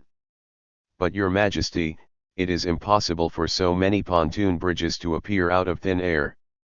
There must be supporting transportation forces. Our aerial reconnaissance shows that the enemy's transportation strength has not increased significantly. It is impossible for them to send so many pontoon bridges up without anyone noticing. His Majesty the Emperor, that was when facing the normal Ant General. Rokosov is different. You must use the attitude of facing the enemy's frontal attack to deal with the attack. Rokosov's main force has not moved yet. Marshal Boch was full of energy. It was because the first front of Kosalia did not make any movement that I suspected that I was just making a feint. Okay. How come it was the other way around on your side? Because Rokosov's troops did not launch an attack, we must regard all attacks as Rokosov's real main attack direction. Is there a causal relationship between this long and difficult sentence? Marshal Boch cursed indistinctly, which was the local dialect of his hometown. Emperor, what did you say? Marshal Boch, Your Majesty, your opinion is great. Emperor, well, I know Rokosov best. Last year, I was the only one who predicted that he would attack in September. Only me. Stop him. The Emperor hung up the phone and obviously threw the microphone hard. Marshal Boch put the microphone on the landline and looked around the studio while holding it. The Chief of Staff asked, What's the matter? Your Majesty, made another request. Marshal Boch did not answer immediately, but walked to the other side of the map room and stroked the edge of the window that had just been blocked. At that time, Marshal Borg's headquarters could maintain daytime office needs with natural light. As a result, Rokosov came up with the urban assault gun, which led to the Prussian command to issue the most severe instructions, requiring command posts at all levels to reinforce the bunkers and block the windows. The bunkers of the army group headquarters were the first to bear the brunt and became demonstration units. Now Marshal Borg's headquarters has become a catacomb where you can't see your hand in front of you without turning on the lights. Marshal Borg is very skeptical that the part of the bunker that was filled up with only that layer of bricks can block the shooting of the urban cannon. It feels like it can't block it. Chief of Staff, so, Your Majesty. He thinks that we may be the main attack direction here. Marshal Borg summarized concisely. Chief of Staff, from the exclamations and alarmist reports of the front-line troops, this is indeed possible. Humph, Marshal Borg sneered, then let's wait and see. May 1st, Barrask Front. The chaplain of the Sharp Knife Battalion wore swamp shoes and walked to the front of the line with difficulty. Davarish. He said loudly, today is the holiday for all workers. We celebrate the holiday with labor. We use the enemy's artillery fire as fireworks to celebrate. After that, he pulled out his pistol, turned around and was the first to move towards the swamp. Baba Yaga followed him, reminding the soldiers as he walked, pay attention to the center of gravity, and don't expect anything from the grip of the swamp. When you feel that the grip has become stable, it means you are about to sink and need to clean your swamp shoes. The biggest problem with using swamp shoes is that they slip. If you force yourself to walk without stable grip, it is easy to fall. People like Baba Yaga who have lived in the swamp for many years have learned to slide and walk, or to be more precise, to slide and walk like water cockroaches. The advance team set out like this. Except for the front row of fighters, the others in the advance team were carrying wooden sticks and throwing them in rows in the swamp to open up a path for attack. The engineer officer in charge of paving the road shouted, "Arrange them more densely." In this way, when a piece of wood wants to roll around, it will be clamped by the wood on both sides. The officer looked down at the notes in his hand. Those were the key points excerpts he had recorded when he listened to Baba Yaga's explanation. Officer, also, thin sticks and thick sticks should be arranged alternately, and the cut surface should look serrated, so that heavy combat equipment can cross the swamp safely. Uncle Baba Yaga nodded repeatedly, thinking that the officer had learned well, but he was a little rote. But to be honest, Baba Yaga had never tried to let a tank rush through the swamp. It is said that the tanks used this time were medium tanks, that is, there were heavier tanks, but they were too heavy to pass through the swamp. Baba Yaga was still full of worries. Although the Prasen people on the opposite side were the second-rate troops of the 25th wave, without heavy tanks, he would always worry about encountering a tough bone that he could not eat. There are also artillery. The heavy artillery in the division and the army will definitely not be able to pass through the swamp for a while. Can this attack go smoothly? However, at this time, I don't know which priest with the army shouted, "Don't be dull, sing, be cheerful. Let's sing Black Skin Girl. Immediately, someone played the baton, and someone else sang. One morning when it was just dawn, I looked at my neighbor's house. I saw a black-skinned girl picking baskets of grapes. Baba Yaga had never heard of this song, so he asked the young soldier around him, "What song is this? You don't know? It's the latest song, about a girl and a gorilla boy in love." The soldier responded with a smile. More people joined the chorus. I couldn't help blushing, and I was flustered. I wanted to say to her, "Please come to the river, let's welcome the dawn together." Uncle Baba Yaga frowned. "What? You haven't even talked for a few words, but you're already inviting the girl to welcome the dawn together. Are you still naked?" The young man next to him, "In the war years, you might die tomorrow, so of course you have to hurry up." The song continued, "Hey, hey, hey." The green maple trees rustled. "In front of you, I don't know where to put my hands and feet. Green maple trees, lush maple trees, I want to sing for you." Baba Yaga, the most popular song last year was I Still Have One Last Grenade. It's popular now, uncle. At this time, the song entered the interlude, Bayan played an unusually cheerful melody, and the troops advancing in the swamp also accelerated their pace to the music. Even with such a fuss, there was no response from the Prasen people. The song enters the second section. The dark-skinned girl, the Moldavia girl, she said kindly to the young man. We are gathering the team to defend the motherland and fight against wolves. Early this morning, the guerrillas will leave home. If you want to join, there is a barracks deep in the jungle. Hey hey, the green maple trees rustled, and we parted next to a tall maple tree. Green maple trees, dense maple trees, I want to sing for you. Uncle Baba Yaga smiled, that's right. There's no need for those lovey-dovey things in front of you. Just hit the jackal. Uncle, you don't understand. Why don't I understand? When I was as young as you, I fought with the Petliura gang. I know that some of you were frightened, and when you came back, you desperately wanted to find a girl to keep the child. Snort. Just as he was talking, several ant men wearing old military uniforms came out. They were stunned when they saw ant soldiers all over the swamp. Don't move, who is it? The leading priest shouted. Uncle Baba Yaga, don't get excited. They are the guerrillas who are leading the way for us. Didn't you just sing in the song? There are barracks deep in the jungle.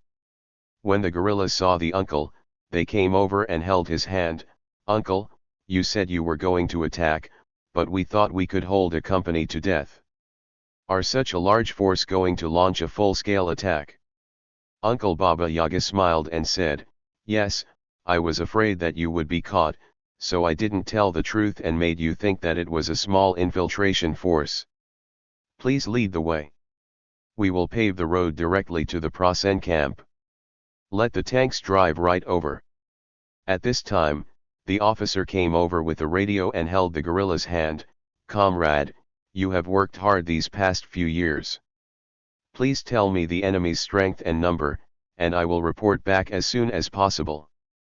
Guerrilla, the enemy's troops are very weak and poorly trained. Some Plosin soldiers would even exchange bullets with us for daily necessities, and then report to the superiors that they were killed by guerrillas while on patrol. Such an army is definitely invincible. We all do big things from time to time. After saying that, the guerrillas proudly displayed the Prasen submachine gun on their chests. Look. We are even better armed than the Prasens. Even in a close encounter in the forest, they can't beat us. After all of us have submachine guns. Another guerrilla smiled and said, without food or clothing, the enemy came forward, without guns or cannons, the enemy made them for us. We grew up here, and every inch of land is our own. No matter who wants to seize it, we will fight him to the end. If you don't attack, maybe in a few years, we will liberate ourselves. Uncle Baba Yaga, okay, I know you are getting better and better recently, so hurry up and lead the way. When we defeat the enemy, you can become ordinary people again and live a peaceful life. How can this be done? Several guerrillas became serious. We have to fight back to the Prasen Empire. We agreed to see you in Prosnia. Uncle Baba Yaga laughed loudly, okay. See you in Prosonia. Stop talking nonsense and lead the way. Let's give the Prosnians a taste of our power. Last leave request of this month.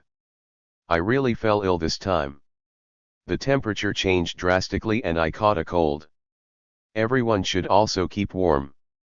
Chapter 726 Blood Type. The commander of the 25th Independent Tank Brigade personally commanded a tank and drove onto the road section made of rolling logs. The driver complained on the in-car communication, the tank is shaking like it's suffering from dysentery, we will definitely sink. The brigade commander stretched his head and looked under the car, don't be afraid, at least in my field of vision we haven't sunk in yet. The infantryman sitting behind the tank said worriedly, how about we go down and walk? The 10 of us are carrying weapons and ammunition, which adds up to almost a ton.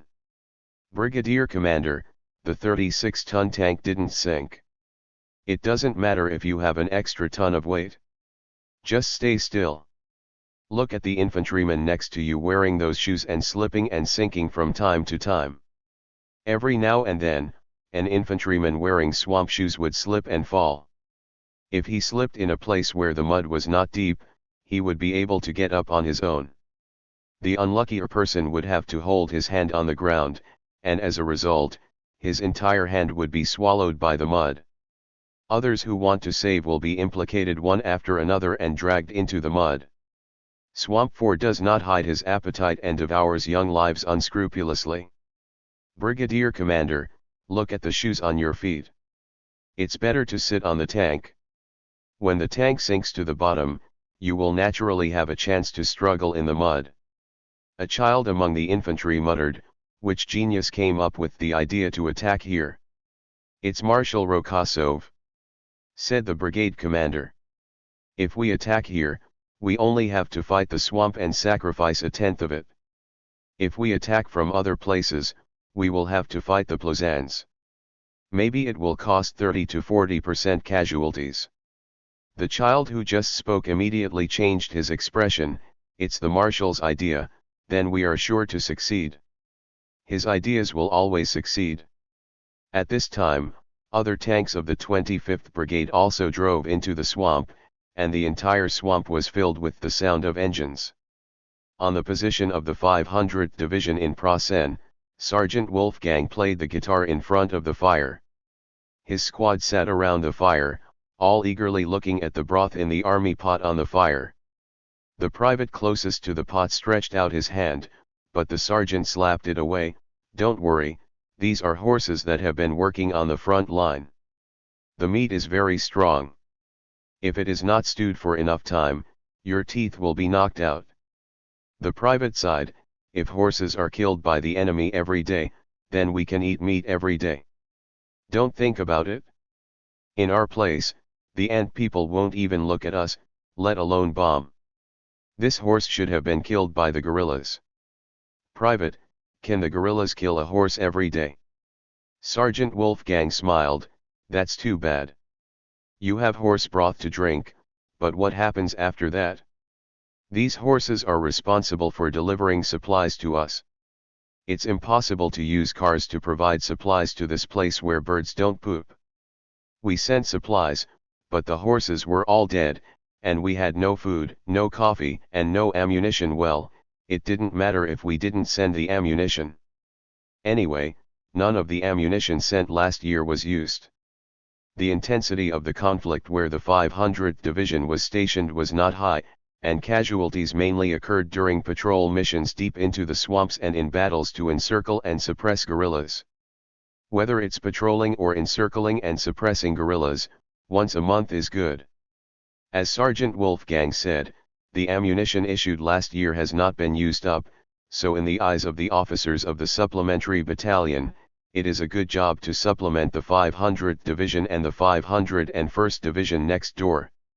Many people present were supplemented by the envious eyes of the officers of the supplementary battalion.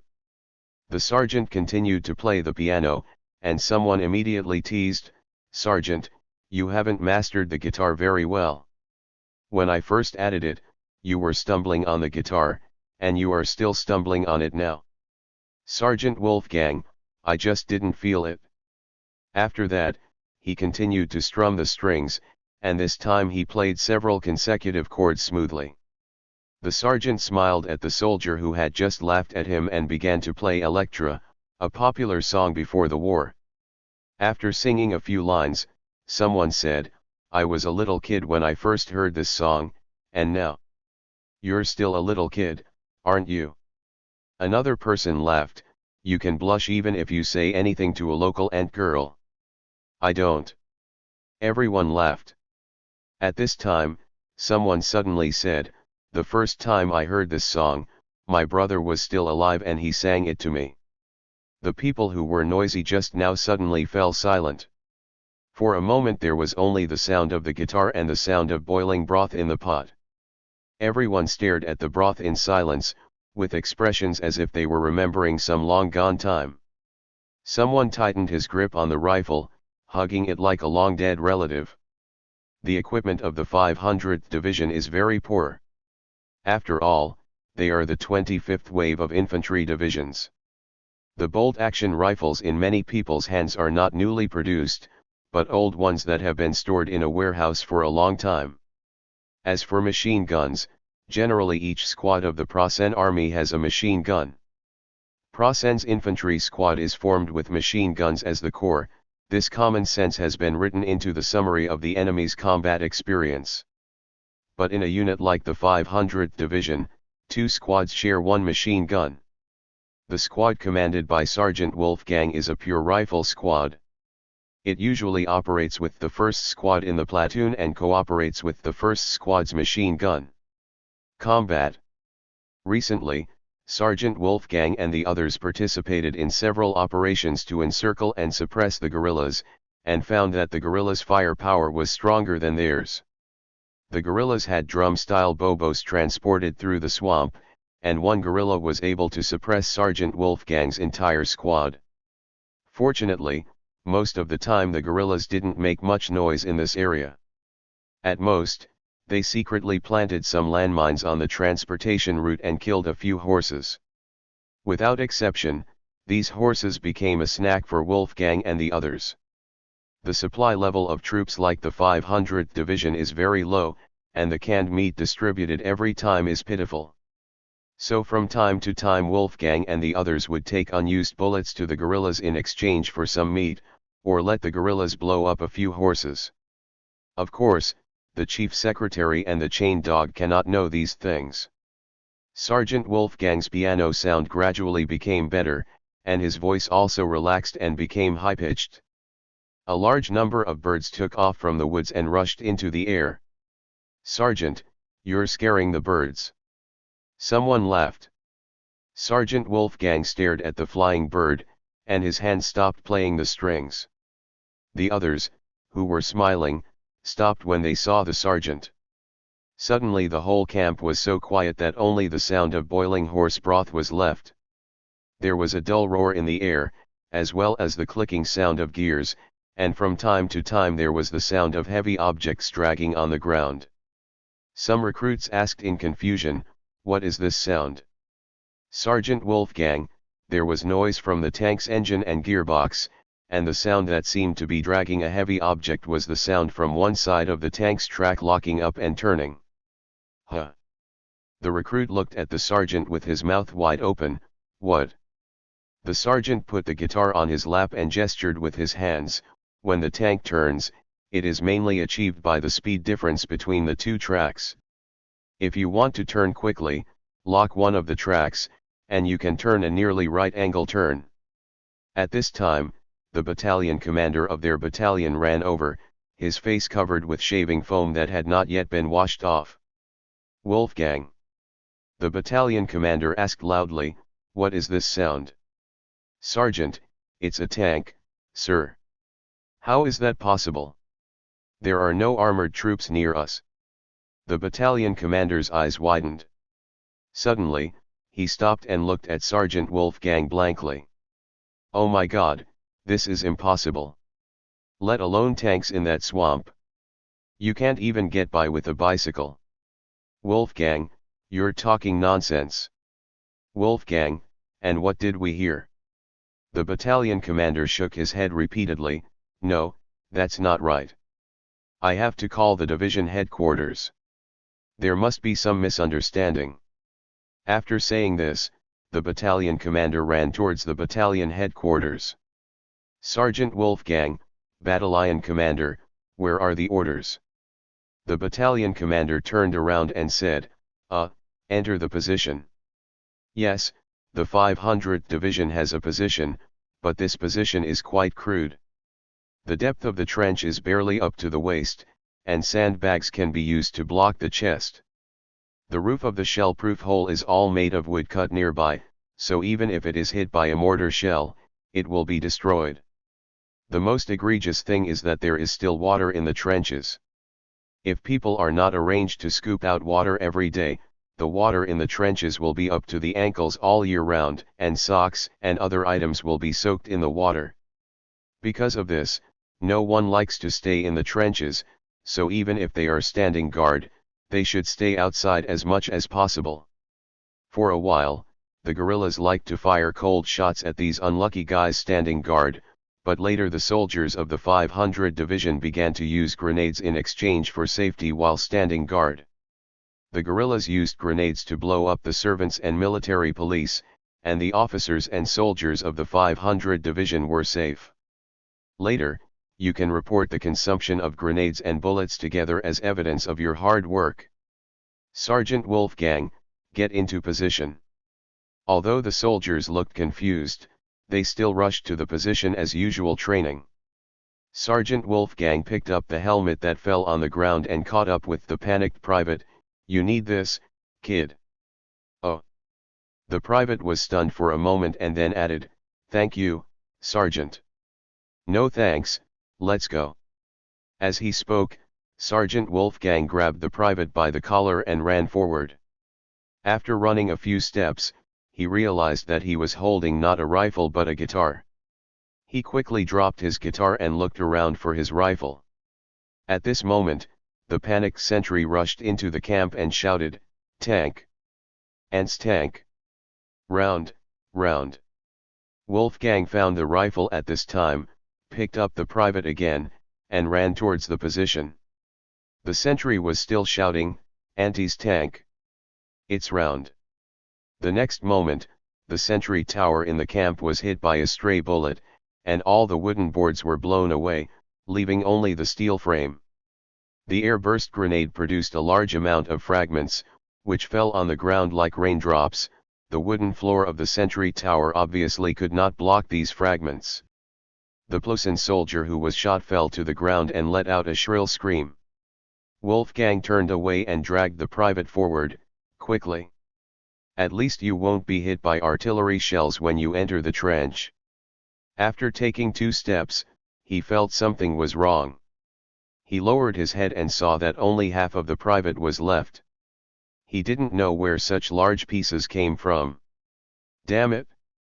Wolfgang dropped the private and ran towards the trench. As a result, as soon as he reached the entrance of the trench, the tank's tracks smashed into the wooden fence of the camp. Anyone with a discerning eye would know at a glance that this was Ant's tank, because it was full of infantrymen, and the infantrymen were wearing cloaks. Plosin soldiers did not have cloaks, not in any of the arms. "Damn it!" Wolfgang raised his gun and fired a shot, which knocked off the tank commander's hat. When he pulled the bolt, the Ant submachine gun spurted out tongues of flame. Wolfgang covered his chest and fell backwards, just in time to see the battalion commander rushing out from the battalion headquarters. "It's the Ant tank, our tank troops are not moving, God." The Ant tank fired, and the battalion commander was directly penetrated by the shell, and the next moment the battalion headquarters exploded. Wolfgang exhausted his last strength, he fell to the ground, and his vision just happened to see his guitar. He saw Ant's tank passing by the guitar, and the large road wheels were full of mud, as if they had just waded through the mud of the swamp. Immediately afterwards, a pair of Ant military boots stopped next to the guitar, and a rough hand picked it up. The hand looked like it belonged to a worker, because it was full of calluses. Wolfgang thought at the last moment, "Can a worker play the guitar?" "You are a boiler worker, can you play the guitar?" asked Ivan, the infantry platoon leader sitting on the tank. Quidok smiled and said, "I'll give it a try. I have one last grenade before and practiced it for a while." "That song is not called this, right?" "I remember it was called." Platoon leader Ivan thought for a while and shook his head. "Forget it, let's call it I have one last grenade." Quidok climbed onto the tank, sat on the engine and plucked the strings. With the sound of the tracks moving forward, he was not singing the popular The Last Courage composed by Marshal Rokosov. Quidok plucked the strings with his hands that were burnt with countless calluses by the boil ermine, and sang loudly. How warm the place is. But the streets are waiting for our footprints. Dust like starlight falls on boots. Soft armchairs, plaid patterns. The trigger is not pulled on time. Sunny days only exist in dazzling dreams. My blood type is written on my cuffs. My military bugle is on my cuffs. Subscribe to Chinese Novel Audiowave. Wish me good luck in the battle, wish me. Don't stay on this grass. Don't stay on this grass. Wish me good luck, wish me good luck. Some things have to pay a price. Victory at all costs. I don't want to trample on anyone's chest. I want to stay with you. Just stay with you. But the stars in the sky are calling me on the road. My blood type is written on my cuffs. My military bugle is on my cuffs. Wish me good luck in the battle, wish me. Don't stay on this grass. Don't stay on this grass. Wish me good luck, wish me good luck. At first, the platoon leader had an expression that wanted to ask why is it not the last courage, but after listening to a few chords, he was silent with a solemn expression. Victory is approaching, who doesn't want to welcome victory alive? It's just a song, the platoon leader asked, what is the name of this song? I didn't expect it, it might be called Blood Type. Treedoc said. Chapter 727 But you know, XXXXX is not that fragile. At this time, the priest wearing swamp shoes caught up with the slow-moving tank, patted the tank's auxiliary fuel tank and shouted to Quiddock, "Don't do that, attack. How can we attack if everyone is afraid of death? Even if the enemy is weak, people who are afraid of death can defeat it."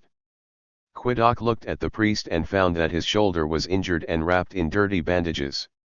It was obvious that this was a priest who led the charge. So he said, "Okay, priest.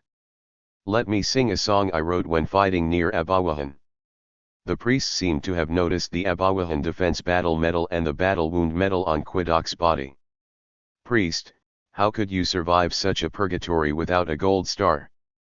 "Because I fought for only 1 day before I was injured and carried away. At that time, we were still evacuating the wounded," said Quiddock, adjusting the strings of the guitar. "Not long after I was sent down, the wounded were no longer evacuated, because the stretcher-bearing teams all took up weapons, and every wounded would fight to the last moment, no matter how serious the injury was." As he spoke, Quiddock plucked the strings and sang. And infantry passed through the village. The company of 100 people retreated to the banks of the Valdai River. The old elm leaned against the fence. The speed of the tank increased, and more infantry climbed onto the tank. The large group of troops drove out of the occupied Plassen army station and passed through the dense woods towards the next target. Quiddock continued to pluck the strings. The order to defend the village was issued in the early morning. Oh yo, the white cloaks of the guards. The accompanying infantry of the 25th Brigade are all guards, all with iconic cloaks, and most of them hold thread-cutting machines. But now their cloaks are green for protection, but the song is about the defense of Abawahan, so they are naturally white cloaks. Hearing Quiddock singing, many people pulled their cloaks. Quiddock sang loudly, "Oh yeah, the white cloaks of the guards, the wild wind on the grassland seems to have turned pale." A soldier whispered to the old squad leader beside him, "So has this battle been fought?" "You don't understand, this is a metaphor, do you understand? The battle makes the wild wind on the grassland turn pale." Quiddock began to strum the strings along with the sound of the tank engine, entering the second paragraph of the song. "Mistress, please let me put the machine gun on the roof." The little soldier looked at the old squad leader, "Isn't it not fought yet?" "Old squad leader, listen to the song. You talk too much nonsense. Troduck, here is the bread for you, and a can of canned food. Young hostess, how pretty. 2 slanted linen braids make you more beautiful. Oh yo, the white guard's cloak, the prairie wind, all seem to become pale." At this time, Even the tank loader stuck his head out of the side hatch and listened to Tredok's singing. The platoon leader sitting next to him urged, "You should sing about the hostess and the young man." "I'm so anxious." Tredok smiled and continued to sing, "I am a young boilerman from Karen." "Oh, it's the marshal's fiefdom," someone said. Tredok, "I have experienced more than one war, and my proud cloak is the proof." The guards all laughed, and even the tracks of the tank seemed to be brisk. "Quidok, I am not afraid of death, I am stubborn and young." The priest finally smiled when he heard this, but the smile froze the next moment. "Quidok, it's a pity that I don't marry and don't understand these things." The little soldier whispered, "Why? Sacrificed." The old squad leader said. The priest was about to speak, but was stopped by the company commander. The company commander shook his head and silently followed the tank that Quidok was sitting on. "Quidok, oh, the white guard's cloak, the prairie wind," all seemed to turn pale. The battle of disparity in strength started at dawn. The young man fell beside the blown-up tank. He exhaled heavily and pushed the submachine gun to where I was hiding. He opened his eyes wide, welcoming his own death. "Oh yeah, white guard's cloak, the blood flowing from the soldiers, died you red."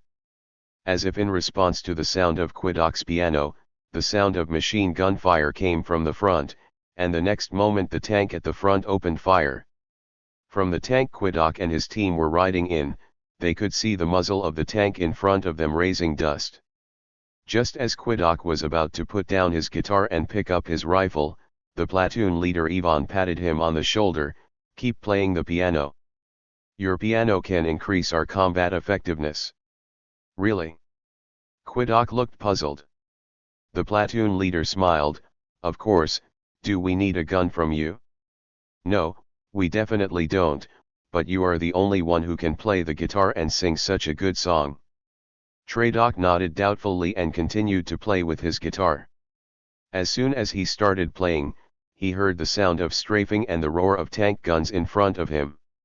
The guard soldiers who were walking on both sides of the tanks just now all ran and rushed to the front. Tredok looked at the platoon leader Ivan, "Should I continue to play?" "Of course, play. When we are blocked by the enemy and cannot move forward, it will not be too late for you to stop and get the gun." Not long after the machine gunner Hans rushed into the machine gun position, the battalion commander got into the position.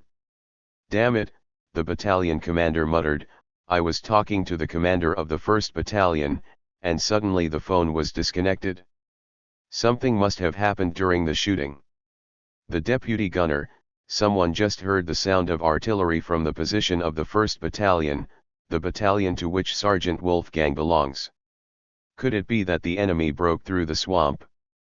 "Battalion commander, is it possible for the infantry to break through? How can the guns and tanks cross the swamp?"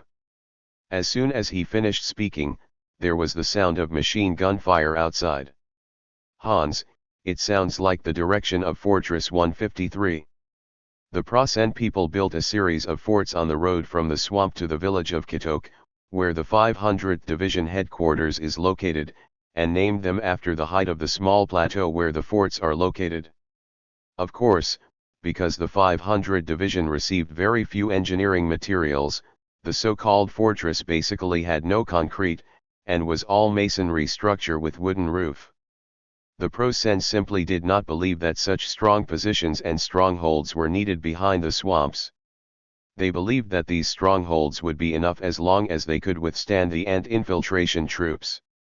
Now it looks like the Prasens have made a huge mistake. Big beads of sweat fell from the battalion commander's forehead. "Deputy shooter, battalion commander? Your command position is not here, right? But here are the most experienced non-commissioned officers and machine guns," the battalion commander said and glanced at Hans. Hans's scalp was numb. He was indeed the oldest non-commissioned officer in the whole battalion, but this old man was simply a result of his long service time. He had been in the 2nd and 3rd line troops. Just as he was about to open his mouth to explain this, there was the sound of a guitar from outside. No, there is also the noise of the engine and the tank gearbox, but these are not as ear-catching as the sound of the guitar. Hans looked outside the bunker nervously, just as the guitarist started strumming. A large number of birds sprang out of the woods, as if disturbed by the strumming. The next moment, the ant-man in a green cloak jumped out of the bushes, firing continuously with the submachine gun in his hand, and the bullets crackled around Hans. Damn it, none of those bullets hit Hans, but they hit the deputy gunner and the battalion commander. Hans immediately raised his machine gun and shouted at the same time, "Enemy! Enemy attack! Someone bring the bullet belt!" While shouting, he began to fire. The heavy machine gun of the 500 Division used Maxim, which had been eliminated by the first batch of troops for a long time. The good news is that this thing does not need to replace the barrel as frequently as the MG34 and 42, and is more suitable for the lack of weapons like the 500 Division. Trained troops. The bad news is that this thing has a worrying rate of fire and doesn't have the suppression capabilities of the MG series. And it is very bulky, making it difficult to change positions quickly like the MG series. Hans paused for a few seconds and saw a jarhead tank driving out of the woods, its gun barrel aimed in this direction. Just then the new recruits who came to carry the ammunition belt rushed in. Hans pushed the new recruit away. "Let's go." The next moment, a shock wave hit him from behind, lifting his whole body up and hitting him against the wall of the machine gun bunker. Hans fainted suddenly. He regained consciousness after an unknown amount of time. Before he opened his eyes, he heard the sound of guitar and someone singing something in ant language.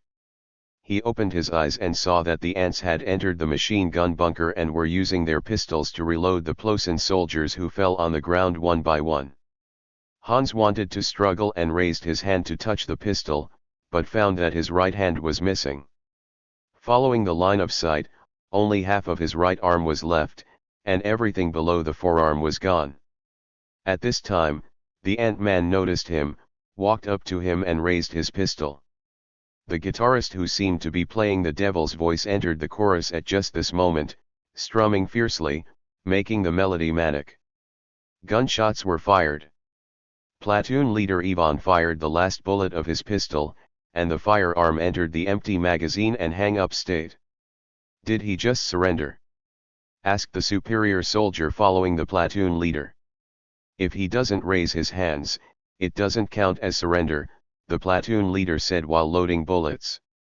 The superior soldier looked at the killed Plosin. "He seems to have no hands anymore." Platoon leader: "Then he should find new hands first, and then try to surrender.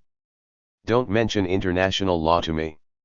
I have been fighting since the beginning of the retreat, and I have never seen the Plosin enforce international law on our wounded and captives." After saying that, the platoon leader inserted the loaded pistol into the holster, took the empty magazine and started loading bullets. The sun fell through the hole blasted by the tank gun and fell on the platoon leader's gold star medal. Outside the bunker, Kutuk was still playing and singing, "Damn it, I still have one last grenade to give them a try." The Boilermaker played the Marshal's famous song with great enthusiasm. Headquarters of Army Group North in Plosin. Marshal von Laer's sweat dropped when he heard the phone ring. He knew this must be a call from Emperor Plosin. Because it was a call from the Emperor, he had to answer it. After picking up the receiver, the Emperor's voice came from the other side. "What's going on?" "Marshal von Laer, the enemy completely violated military common sense. Their tank troops came from the swamps. It is impossible for logistics to keep up with such a rash advance. Their tank troops will soon run out of fuel and ammunition. Bad people become targets on the road." The Emperor was very happy. "Then you must be ready to counterattack and kill all their breakthrough troops." Marshal von Laer swallowed. "Emperor, what's wrong? Don't you have confidence?" "Your Majesty, we only have a few divisions in the area where the enemy has broken through, with very poor combat effectiveness and combat readiness. Don't you have the 502nd Heavy Armor Battalion that performs well? Marshal von Lehr, the 502nd Battalion has now been split into multiple two-car formations on the northern front and is intensively resisting the enemy's St. Andrew front. Moreover, most of their tanks have been severely damaged and are almost at their limit. The Tiger King tanks equipped by the 502nd Battalion rarely have problems as long as they are well maintained, but the maintenance time is very long. Once they are not well maintained, their excessive weight and complex running gear will cause them to break down in the rotten land of Ant. The Emperor was silent for a few seconds and said, "Then let me summarize the situation, Marshal von Lehr. The enemy broke through your defense line, and you can't do anything, right?" After a brief hesitation, the Marshal replied, "Yes, my army group is in danger of being surrounded. I am ready to abandon all current positions and retreat." The Emperor, "Are you going to give up our bridgehead of St. Andrew, the pearl of the north that threatens Ant?" "Yes, Your Majesty." "Do you know that this will make us very passive in the armistice negotiations?" Marshal von Lehr was shocked. "Have the armistice negotiations begun?" "Not yet, but we are ready to start after blocking the enemy's attack and launching a counterattack. The people of Ant will come to the negotiating table. If they don't come to the negotiating table, we will go to the United Kingdom to talk. As long as we show that we can compete with Ant, the United Kingdom will be interested in our proposal." Marshal von Lehr couldn't help but hold his forehead. "Your Majesty, if we don't retreat, our entire army group will be surrounded in front of Fort St. Andrew, in the narrow area between the swamp and the sea." "You are dismissed." The Emperor interrupted the Marshal, "I will transfer a commander who can complete the task." Although changing generals on the battlefield is a military taboo, Marshal von Lehr felt relieved. "It's good, I don't have to watch my troops perish." The headquarters conference room in Fort St. Catherine, the capital of Ant. Wang Zhong smiled as he looked at the battle report. "Good. Very good, the idea of breaking through the swamp has been realized. This punch hit the enemy's vital point." 7 inches. Olga asked curiously, "What does it mean?" Wang Zhong, "The snake's head is 7 inches back, an inch is a unit of length in series. If you hit the snake at this position, it will suddenly fall into a half-dead state. Our move hit Proson's vital point, and they didn't expect it at all and couldn't resist. Now they can only retreat backwards.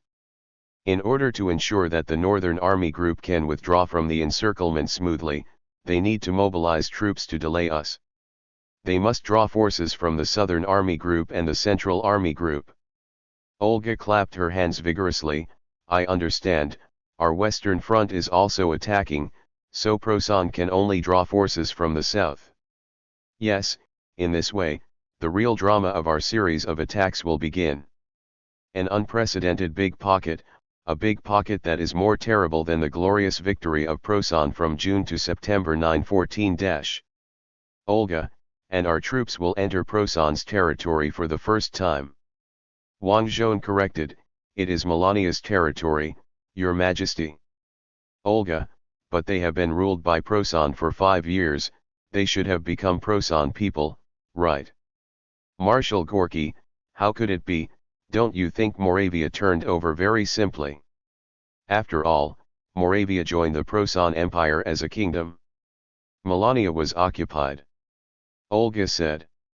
Wang Zhong, "Your Majesty, it is true that the Melania people were directly ruled and transformed by Proson for 5 years, but you know that the Melania people are not that fragile." Chapter 728 Preparation for Attack. On July 12, 917, the 1st Hazaliah Front and the 1st Regiment and 1st Battalion of the 1st Division of the Melania People's Army were stationed. Lieutenant Henry Scalitz, a native of Melania, is reading a newspaper. "What's the news?" Sergeant Raskid lay lazily on the simple sofa in the room and looked at Henry. The ants unexpectedly launched an attack across the swamps and were about to surround Proson's Northern Army Group between the seaside and the swamp. The Prosens were mobilizing a large number of troops from the south of the front to reinforce the north, Henry said. Indeed, the infiltration reconnaissance team led by old Charlie caught a tongue yesterday, Raskid said. The prisoners said that troops are being transferred to the north in large numbers. Henry put down the newspaper, stood up and came to the window. The window of the wooden house they live in faces the west. On a clear day, they can directly see the other end of the blockade covered with dense barbed wire. Henry, less than 30 kilometers to the west is Melania's border. We live so close to the motherland, but we stayed for 8 full months. I thought we should have returned to the motherland during last winter's offensive. Who wouldn't be? Raskid echoed, but at that time, the tanks were all broken down, there were not enough artillery shells, and the troops were severely reduced, so we really had to stop. No one knows the situation of Rokosov's troops better than junior officers and non-commissioned officers like Henry and Raskid after last year's hundreds of kilometers of march. Last year, the troops really couldn't push forward. Raskid, this time last year, I was so skinny that I didn't even dare to weigh myself. I bet I was probably only 60 kilograms at that time. At 1.88 meters tall and weighing 60 kilograms, Raskid is simply too thin to look good. Henry, at that time, I was very thin and kept moving forward. I couldn't eat well or sleep well. I also had malaria at that time. In order to prevent the military priests from finding out that I was sick and sending me back to the rear to recuperate, I strangled me with a belt every day. Belly. Raskid, I heard that there was a brother in the 2nd Company who also had malaria and didn't want to get out of the firing line. He tried to stop Pi with a plug. It's a shame he figured it out. Henry smiled bitterly and continued to look at the western sky outside the window glass. But we are going back to our hometown soon. When Marshal Rokosov returned to his hometown, he returned the soil in the lunchbox he carried with him to his hometown. But when I left my hometown, I didn't even think of taking any of it with me. Soil. I have already thought about it. When walking on Melania's land, I will kneel down next to the team, hold the soil in my hands, and kiss it. Raskid, wouldn't that cause diarrhea again? Then I also want to heal and rest in my hometown. Yes, as long as we can return to our hometown, anything else is fine. So when will we cross the last 30 kilometers? You went to the division headquarters for a meeting before, did you receive any news? 2nd Lieutenant Henry Scarrets shook his head, no. I asked the staff officer who I have a good relationship with, and he just said vaguely that we will attack when the enemy's troops are empty. I don't know to what extent the enemy's strength has been reduced before it is considered empty. Raskid, Marshal Rokosov likes exchanges to look better than fighting, so we have been waiting. If it had been Marshal Gorky who commanded us, the attack would have started long ago. The two marshals have very different command styles, and both officers and soldiers like to talk about related topics. At this time, a messenger suddenly opened the door and came in shouting, the battalion commander asked all company and platoon chief officers to come to the battalion headquarters for a meeting. Got it? Henry became excited. The messenger rushed to the next wooden house, leaving the door open. Lieutenant Henry put away the newspapers and other things and hurried towards the door. Raskid shouted to his back, if there is good news, please inform me as soon as possible. Lieutenant Henry had run away. Battalion commander, as you thought, the attack is about to begin. In order to avoid leaks, the specific date is not yet known, but according to past practice, it should be this week. The officers in the room immediately cheered. Battalion commander, don't be too busy cheering, the Prosan army in front of us is still quite strong, and they still have a fort that took 6 months to build. The good news is that during the winter battle last year, we obtained a starting position that was more suitable for the attack. The enemy's fortress had almost no natural barriers that could be exploited. The 1st Guards Heavy Penetration Tank Regiment and the 15th Guards Self-Propelled Artillery Brigade will reinforce our division, and our battalion is expected to be supported by 3 Rokossov I heavy tanks and 3 urban assault guns. These troops will arrive later today. Which of you is willing to sit behind a tank and be an armored cavalry? Guards Heavy Breakthrough Tank Regiments now generally do not have their own accompanying infantry, and they are all temporary guest infantry from attached units. Henry raised his right hand. Of course it's our company. We are the sharp knife company of the whole battalion. We want to rush into the enemy's position with the tanks as soon as possible. Does anyone else want this job?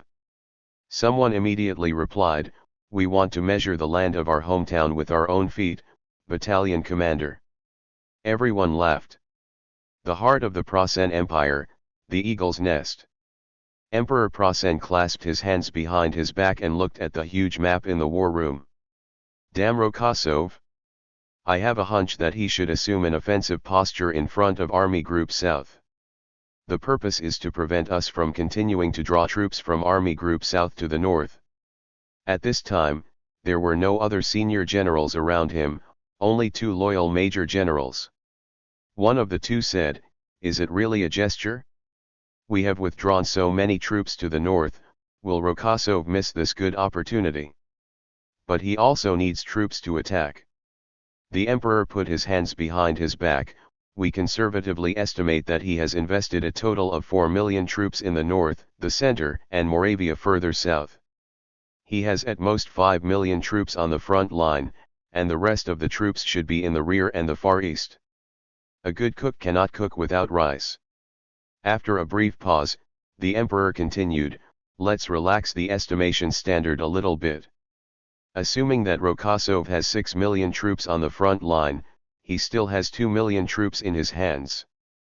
Although our southern army group has withdrawn a lot of troops to the north, it still has 700,000 troops left, as well as a solid fortified area. It is difficult for Rokossov to break through the defense of the Southern Army Group even if he invests 2 million troops. What's more, he does not have 2 million troops, absolutely not.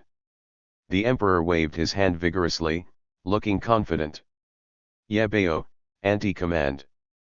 The most important offensive in the first phase of our summer offensive will be launched by Marshal Rokossov's 1st Hazaria Front. Marshal Gorky explained in front of the huge map with a map stick. Olga looked at Wang Zhong with a smile, you will definitely be able to defeat the enemy, right? Wang Zhong stood up and took the map stick from Marshal Gorky. We have concentrated 2.4 million troops on the front of the Southern Army Group. Of course, these troops do not only belong to my front. We estimate the number of enemies in front of us to be 600,000 to 700,000. So we will have a 3-fold or even 4-fold advantage in force. On the entire front, our forces have increased to 7 million, and the force density has exceeded the highest record since the invasion of Prasen. If these troops are to defend, such a crowded situation will add a lot of casualties. The higher the density of troops, the greater the losses when they are subjected to enemy bombardment and bombing. Moreover, the more troops are assembled in the same area, the less facilities such as anti-artillery bunkers will be. So when carrying out defensive operations, it is not suitable to pile up so many troops at once, but the troops should be arranged in layers. But it is different when attacking. As the party holding the initiative, the troops 15 kilometers behind the front line are less likely to be bombarded by the enemy. After all, the front line is advancing, and the position that the enemy artillery can cover will only be farther and farther away from the troop assembly. Wang Zhong pointed to the route from Kazalia to the Baltic Sea with a map stick. After breaking through the frontal defense of Plasen, our troops will gallop on the East Eurobia plain, and the Melania Resistance Army will help us.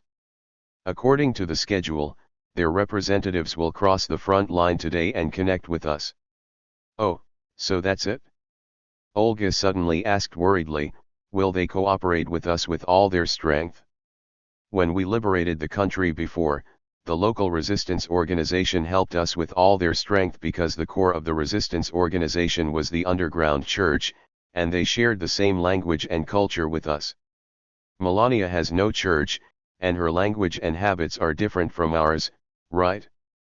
Wang Zhong was actually a little worried that the Melania people would not cooperate well. This is the situation on Earth. The resistance army of Dabobo on Earth is called Dabobo National Army. After Marshal Rokossovsky's troops broke into Dabobo, they not only did not support them with all their strength, but also killed the liaison sent by the Russians, and insisted on launching an uprising when the Russians clearly stated that they could not push through for the time being. The result was that Marshal Rokossovsky's troops tried their best to rescue but failed, and the uprising of the National Army was finally brutally suppressed by Sandazi. Wang Zhong was a little worried that this time and space would also evolve into this. That evening, the headquarters of the First Front of Hazaria, which had moved to the vicinity of the front line. Pavlov met the liaison group of the Melania Resistance Army in the conference room. "Why are you so grey?" Pavlov asked in confusion. "What happened on the road?" "Nothing, we suddenly encountered a random inspection by the Prosan gendarmerie, and we could only lie in the grass and wait for the inspection to end." The leader of the liaison team looked down at his clothes that were already covered in mud. "Arrange a change of clothes immediately." Pavlov waved his hand and ordered, then changed the subject. "Where is the liaison book? And how is your support plan arranged?" "Leader, we have arranged 2,000 guides who are familiar with the terrain. When you enter Melania, the guides will join your troops. These 2,000 people can speak Ent language. In addition, we will completely destroy the Prosan people's telephone lines and telegraph lines, and disrupt the Prosan people's railway transportation schedule. Stronger resistance organizations will also launch attacks on the Prosan military stations in the activity area and ambush the Prosan people's troop transport convoys." General Pavlov nodded. "Very good, all of which are what we need."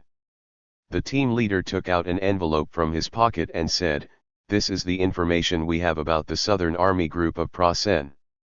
The Southern Army Group is mainly deployed in Ant. We don't know their detailed situation, but we have estimated the current strength of the Southern Army Group by observing and recording the transportation situation in Melania." Pavlov opened the envelope, took out a thick pile of documents, and quickly flipped through them. Popov came over and asked, "How is it?" "Pavlov, according to this report, since the Northern Front was in danger, the Prasen people have withdrawn at least one army group. Now the Southern Army Group has only 2 complete army groups and 2 army groups with many troops withdrawn, about 600,000 people. It is similar to the intelligence we obtained from catching the tongue. Popov, it seems that the Marshal's plan was successful. We artificially pulled the Prasen people's deployment and created a huge weakness."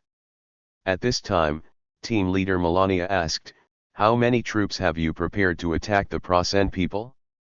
Since the end of last year, the resistance organization has discovered that the Prasen people have been continuously transporting cement and steel bars to the front line. We believe that the Prasen people have built a large-scale permanent fortification. They did so. Pavlov turned around and took the document bag from the staff officer, and poured out the aerial reconnaissance photos from it. "Look, this is the bunker found by our plane, and there must be more bunkers hidden on the position. All reinforced concrete buildings." Melania asked worriedly, "Then how do you deal with it?" "We sent the Front Air Force yesterday to attack these fortifications with giant bombs carried by PE-8 bombers, but because the high-altitude bombers cannot be accurately aimed, there is not much effect at present. But we promise that when the attack begins, the urban assault guns will destroy these reinforced concrete buildings." The Melanian people nodded. "That's great." July 13, the 1st Battalion of the 1st Division of the Melanian People's Army. After Lieutenant Henry Scarlets woke up and washed up, he picked up today's newspaper again, to be precise, the newspaper that was delivered today. These newspapers were no longer timely on the way from Yebeo. Henry's roommate Raskat asked, "How is the situation?" "The counterattack went smoothly, and the anti-command of Yebao also publicly stated that the next step would be for the first front of Hazaria to launch an attack. Why did you take the initiative to tell the enemy that we were going to attack? Raskid asked unexpectedly. I think the marshal is going to go against logic, Henry replied, quickly skimming the newspaper. Nothing worth noting, I think. The messenger entered the room again. The tank troops to reinforce us have arrived. Henry threw down the newspaper and stood up. Let's go and take a look. Chapter 729, starting with bombardment. Second Lieutenant Henry Scarrets rushed to the yard and saw a Rokosabi tank with eye-catching slogans on the turret. He read out the slogan, "Avenge your heroic brother." The commander of the tank, half of his body exposed on the turret, turned his head when he heard Henry's words, "Yes, revenge for the heroic brother." This is a slogan painted by Marshal Rokosov himself. I didn't even say who my brother was at the time. He said that he was the recipient of the anti-hero medal from the 51st Tank Army. Guess what? The marshal immediately remembered my brother's name. The marshal asked me at that time, "Is your brother's name Alexei Podolkov, right?" I was shocked and speechless. Then the marshal patted me on the shoulder and said, "All the orders for the posthumous Gold Star Medal were issued by me personally." I remembered it as soon as you mentioned the 51st Tank Army. The commander said all this proudly, his upper body straightened up, and the gold star hanging on his chest was unusually eye-catching. After speaking, the driver changed the topic. "You are from Melania, right?" Second Lieutenant Henry was surprised. "Don't you know which unit is being strengthened?" "Of course I know, but I have to ask, maybe you are a Melania born in Ant? There is one in our army. My grandfather came to Ant during the time of Peter I.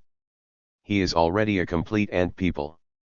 Lieutenant Henry's expression was serious. "I am a real Melania.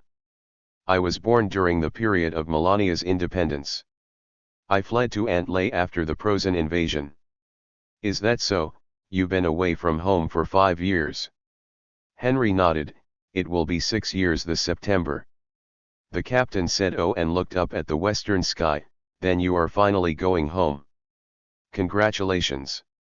Henry also looked to the west and suddenly said, "I still remember that on the morning when the Procenians started to attack, I was sent by my father to the village to buy charcoal. I was lazy and played hide and seek with Teresa in the farmhouse. I deliberately let looking at her, she immediately found me. Then I heard the sound of an engine. In our countryside, many people have never seen a tractor in their lives, and rarely see a car. So everyone thought it was thunder. Many people looked at the cloudless blue sky in wonder and said, how could thunder be possible in this weather? Then Prosan's black-painted tanks drove into the village. I remember that the only ones who entered the village at that time were the number 2 tanks and 38T tanks, as well as their half-tracks." Henry sighed. "My country was actually defeated by the number 2 tank. It's incredible to think about it." The commander smiled, jumped out of the car, and stretched out his hand to Henry. "Podolkov." Henry held the commander's hand. Henry Scarrets. Scarrets is the name of my hometown. After I escaped from the Iron Heel of Prasen, I changed my surname to this." The driver looked surprised. "Changed to this? Did your parents actually agree?" "They are all dead," Henry said calmly, "killed by the Prosens." "Sorry." Podolkov squeezed Henry's hand hard. "We will fight back to Prasen's territory soon. Then whatever they did in our hometown, they will pay back tenfold." Henry smiled and did not answer, but looked to the west sky. On July 15, Wang Zhong returned to Ranas. When entering the headquarters of the First Front of Hazalaya, he sighed, "It's my own headquarters that makes me feel comfortable." "Why, do you think Yabeo's headquarters is too luxurious?" Pavlov asked. "Yes, those luxurious chairs hurt your butt when you sit on them," Wang Zhong said, pulling out his favorite wooden chair and sitting down. "This one is still more comfortable and breathable. When the weather is hot, Sit on Yebeo's leather chair. I have prickly heat on my butt. Popov laughed loudly, then patted Wang Zhong on the shoulder. You are obviously a noble, but you have a disease that prevents you from living a noble life. Wang Zhong, yes. How are the preparations for the attack going? Completely prepared. The intelligence given to us by Melania's resistance organization has been analyzed. Combined with the intelligence from aerial reconnaissance, we have identified 14 breakthrough points and will launch attacks on these breakthrough points at the same time. 6 of the breakthrough points are composed of Melania's People's Army is in charge. After Pavlov finished speaking, Popov said, the morale of Melania's People's Army is high, and they can't wait to fight back home. Wang Zhong, they will be able to do so tomorrow, but our first target is still the heavy troop group surrounding Prasen. Although the offensive starting tomorrow will enter Melania's homeland, it will only pass through Melania's northeastern part. It is mainly to encircle and annihilate the Prasen Central and Northern Army groups. Melania's capital is not on the offensive route, and not even Melania's mother river, the Vistula, is on the offensive route. The Vistula River is 1,100 kilometers long and runs almost through the entire Melania. Generally speaking, as long as you fight in Melania, you will encounter the tributaries of the Vistula River. However, Wang Zhong's battle plan this time did not touch the Vistula River, so it may cause dissatisfaction with Melania's People's Army. In the end, the staff included a tributary of the Vistula River in the battle plan, and asked the Melania People's Army to solemnly recover a medium-sized city on this tributary, which was also an explanation to the Melania people. After the summer campaign is over, during the winter offensive in October, the front of the First Kesalia front will point towards the Vistula River. However, no specific battle plan has yet been formulated because no one knows the outcome of the summer campaign. If the Central and Northern Army groups of Prasen can be successfully eliminated, then the first front of Kosaria will take advantage of Prasen's empty troops to march straight in, directly liberate Melania's capital, and directly penetrate into the area where Prasen's capital is located. Northeast of Prasen.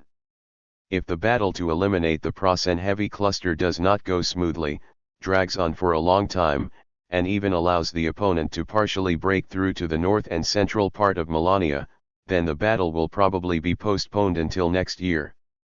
No matter what the situation is, we will know it soon after the attack is launched tomorrow. Pavlov, this is the final version of the attack plan starting tomorrow. Do you want to take a look? Wang Zhong, the plan should have been distributed to all units, right? Yes, the specific plan has been distributed to the battalion and company level, so it is too late for you to change it now. I just let you take a look at the plan. Pavlov said. Wang Zhong pushed away the thick plan, then no need, we'll see what happens tomorrow. In the early morning of July 16, Pavlov looked at his watch and turned his attention to Wang Zhong. Wang Zhong was also looking at his watch. The moment he raised his head, he caught Pavlov's gaze and nodded, let's get started. Pavlov picked up the receiver. I am Pavlov, Chief of Staff of the Front Army, Artillery Commander Dovorich, fire the artillery. Popov, although the scene of giving orders is the same as before, our headquarters has not heard the sound of artillery shelling for a long time, whether it is the enemy's or ours. Wang Zhong, our headquarters is getting further and further away from the front line, which is not necessarily a good thing. Pavlov had just put down the phone and returned to his seat. When he heard Wang Zhong's words, he became alert. What do you mean? You are going to fight tanks on the front line again, right? Wang Zhong, I didn't say that. Let me tell you, the defense of the Rokossovai is not as reliable as before. At least 3 new vehicles of Prasen can penetrate the armor of the Rokossovai. In this case, it is impossible for me to continue. I agree that you can fight tanks on the front line. Pavlov raised his voice. Wang Zhong, I didn't say that. Besides, we will soon put into use the Rokossov Type 1 equipped with a new engine. Correspondingly, We will strengthen the defense and weld new additional armor to the turret. When these new cars arrive, I will allow you to go to the front line in person." Pavlov said.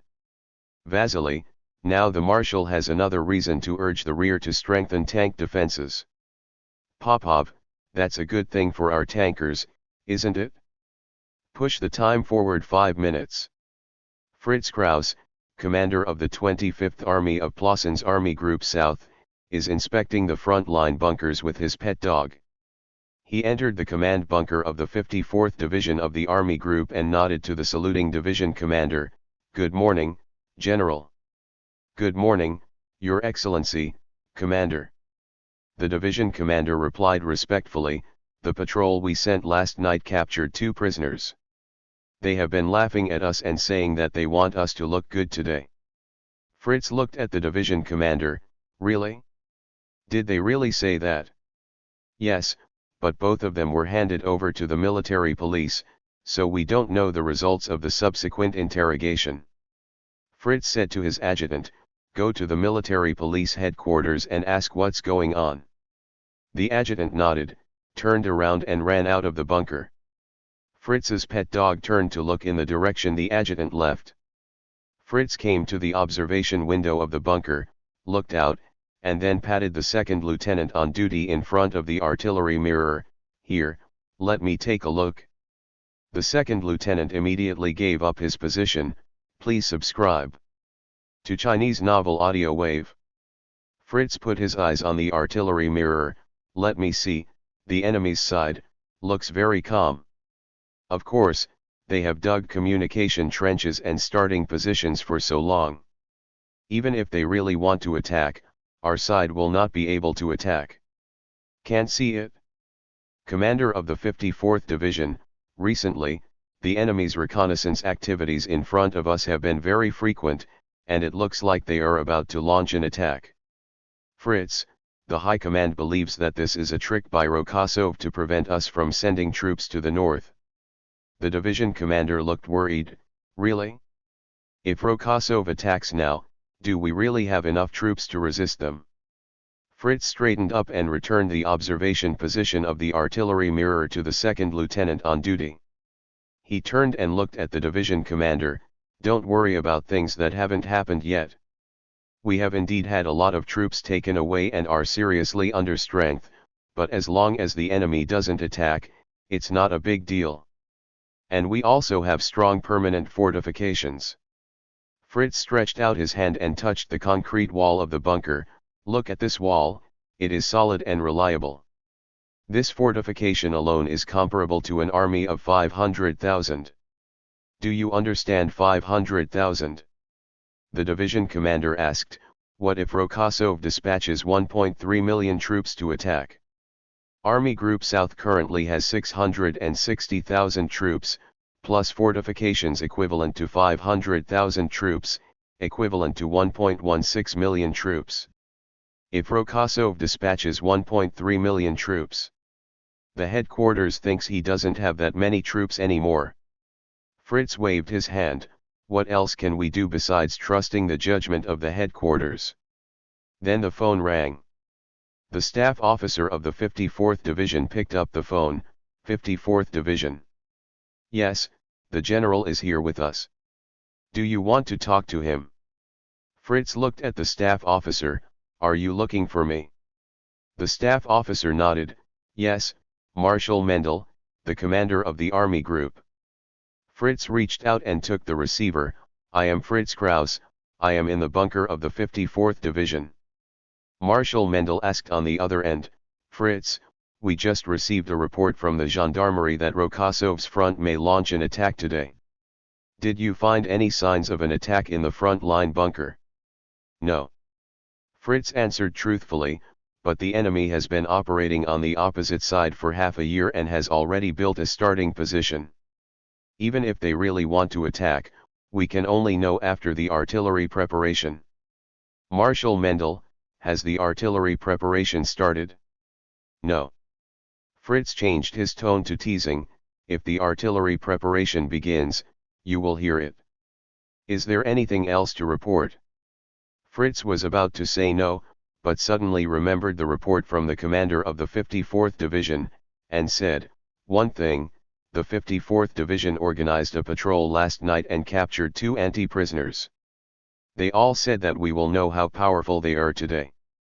"Really? Are the 2 prisoners in front of you now?" "No, not anymore.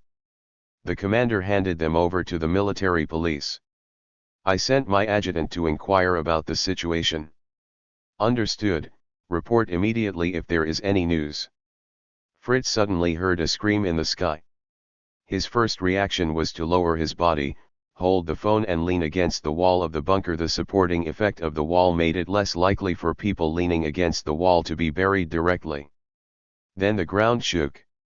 The overpressure of the explosion almost instantly took away Fritz's hearing. He shouted into the receiver, but he couldn't hear his own voice at all, not even the sound of bone conduction. After shouting several times, Fritz finally realized that his hearing was gone. He touched his ear and felt only blood. He shouted into the receiver in the midst of the earthquake, "Marshal, did you hear that? Ants attack has begun. The judgment of the command is bullshit. Repeat, bullshit." Just at this time, a large piece of cement on the ceiling was shaken off and hit Fritz's head, knocking him unconscious. The commander of the 54th Division rushed over and protected the commander of the army group with his body. At the same time, he picked up the receiver and shouted, "Marshal, the enemy has begun to attack." Then he suddenly found that the telephone line had been torn off at some point. "Fuck." The division commander cursed. At this time, the ceiling of the bunker fell down. The solid fortifications that Prasen was proud of were defeated by ants' artillery fire. Chapter 730 Crossing the Front Line. Plassen Army Group South Headquarters, 0900 hours on July 16. "Hello? Hello?" Mendel took the receiver away and looked at it carefully to make sure that he had not pinched the receiver. He put down the receiver and looked at the staff officers around him. The commander of the 25th Army may have been killed in action. Contact the Army headquarters immediately to understand the situation and ensure that the Army responds correctly to ants' attack. The Chief of Staff of the Army Group immediately replied, "The 25th Army has 6 Landstuka squadrons.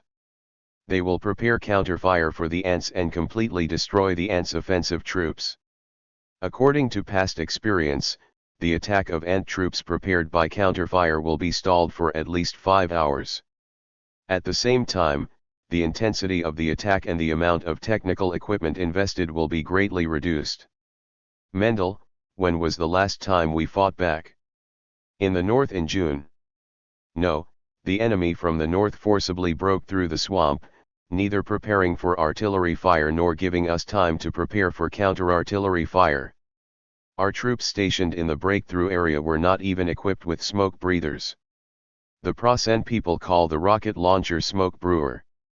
The so-called Landstuka is just a nickname. The official name is 500 mm smoke brewer carrier.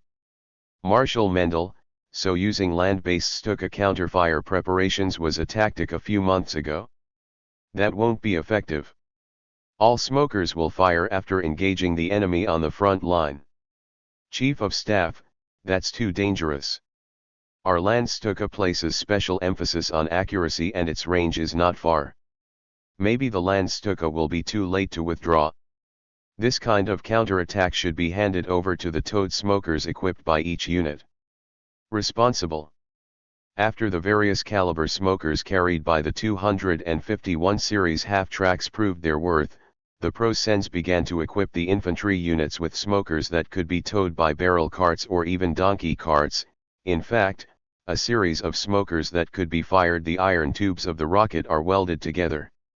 These smoke breathers have now become the most effective sudden attack firepower of the Prosen infantry unit. They are more powerful and cover faster than mortars. The disadvantages are long reloading time and limited ammunition. Marshal Mendel, I order the Landstuka troops to wait until the defense line and the ants engage in fire before firing. Since the advantage of our smoke breathers over the enemy is accuracy, We must use this advantage. Chief of Staff, all Landstukas are independently organized. If they were lost in our hands, it would be difficult to explain to His Majesty the Emperor. We have lost our defense line, and it will be even harder to explain to His Majesty the Emperor. Marshal Mendel said loudly, "Let them wait." Yes. The Chief of Staff winked at his staff officers, who then picked up the phone and began to implement the Marshal's order. After a while, the Chief of Staff worriedly reported to the Marshal, "We were suddenly attacked, and the Landstuka troops are now in chaos." It should be the underground resistance organization that sent the information about the Landstuka troops' location to Ant. Marshal Mendel shook his head.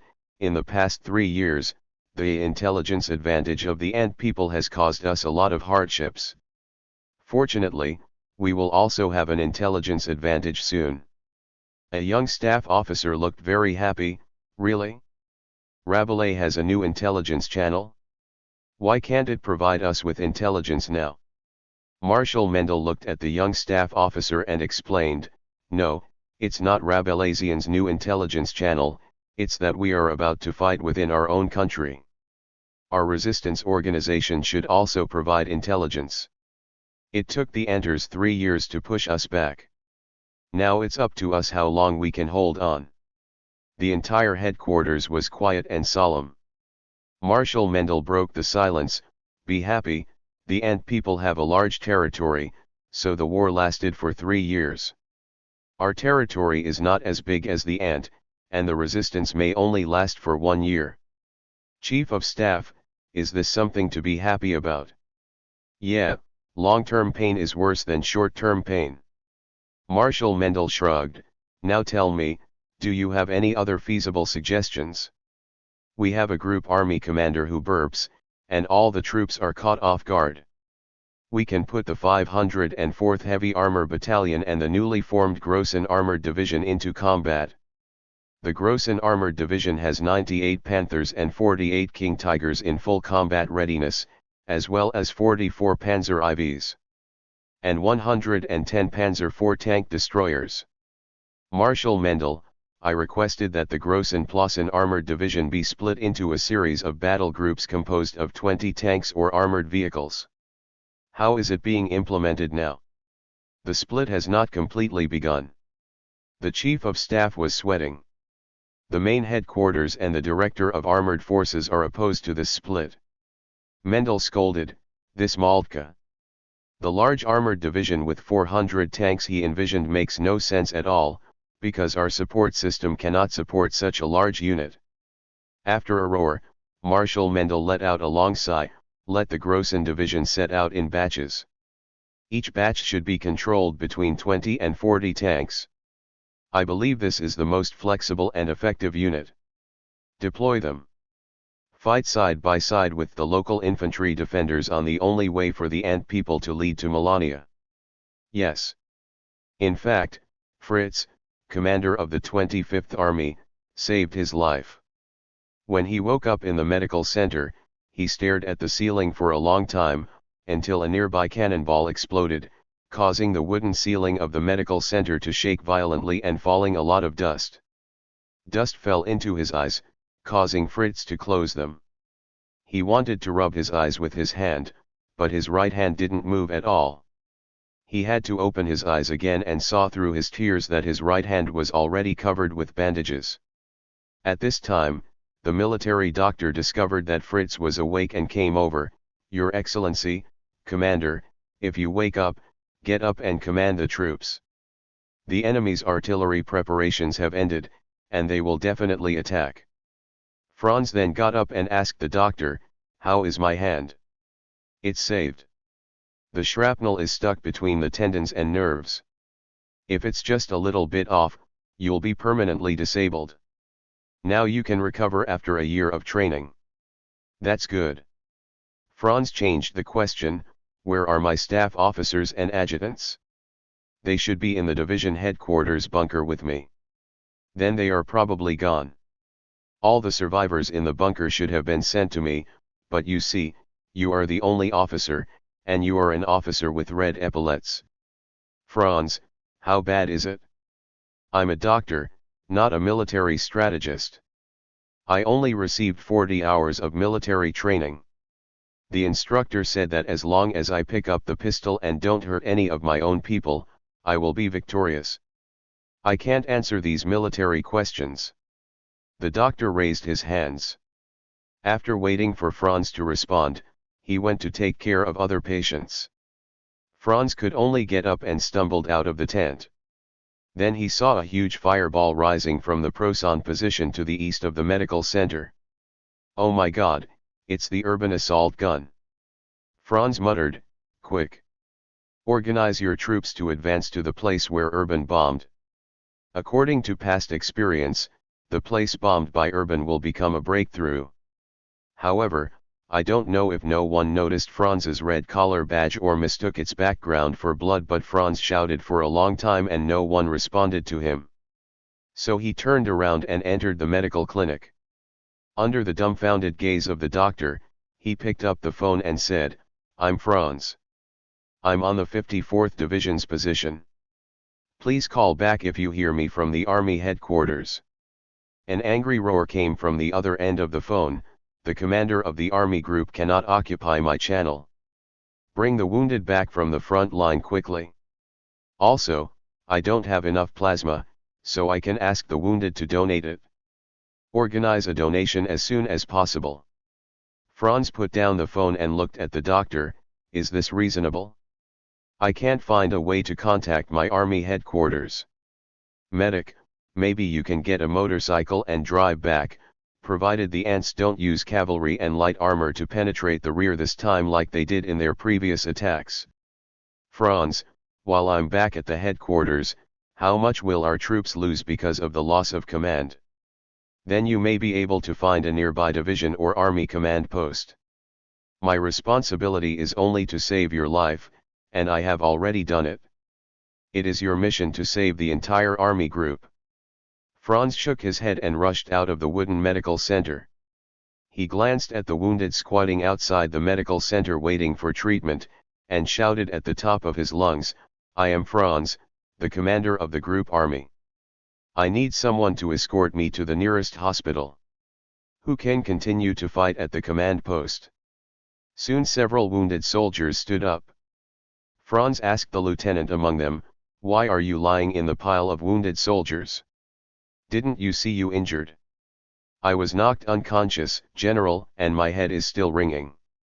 "I don't know what you were going to do, but count me in." Franz, "Okay, you all get your weapons. Our target is the nearest division headquarters, regiment headquarters too." Henry looked at the rising mushroom cloud, turned back and said to his troops, "The enemy has gone up to the sky with their bunkers. The rest is up to us. Break through the enemy's defense line in one go. Our hometown is waiting for us."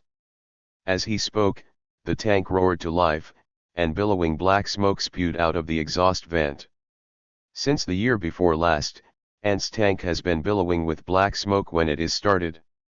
It should be because the refinery was in a hurry to complete the refining KPI and did not fully extract the impurities in the oil.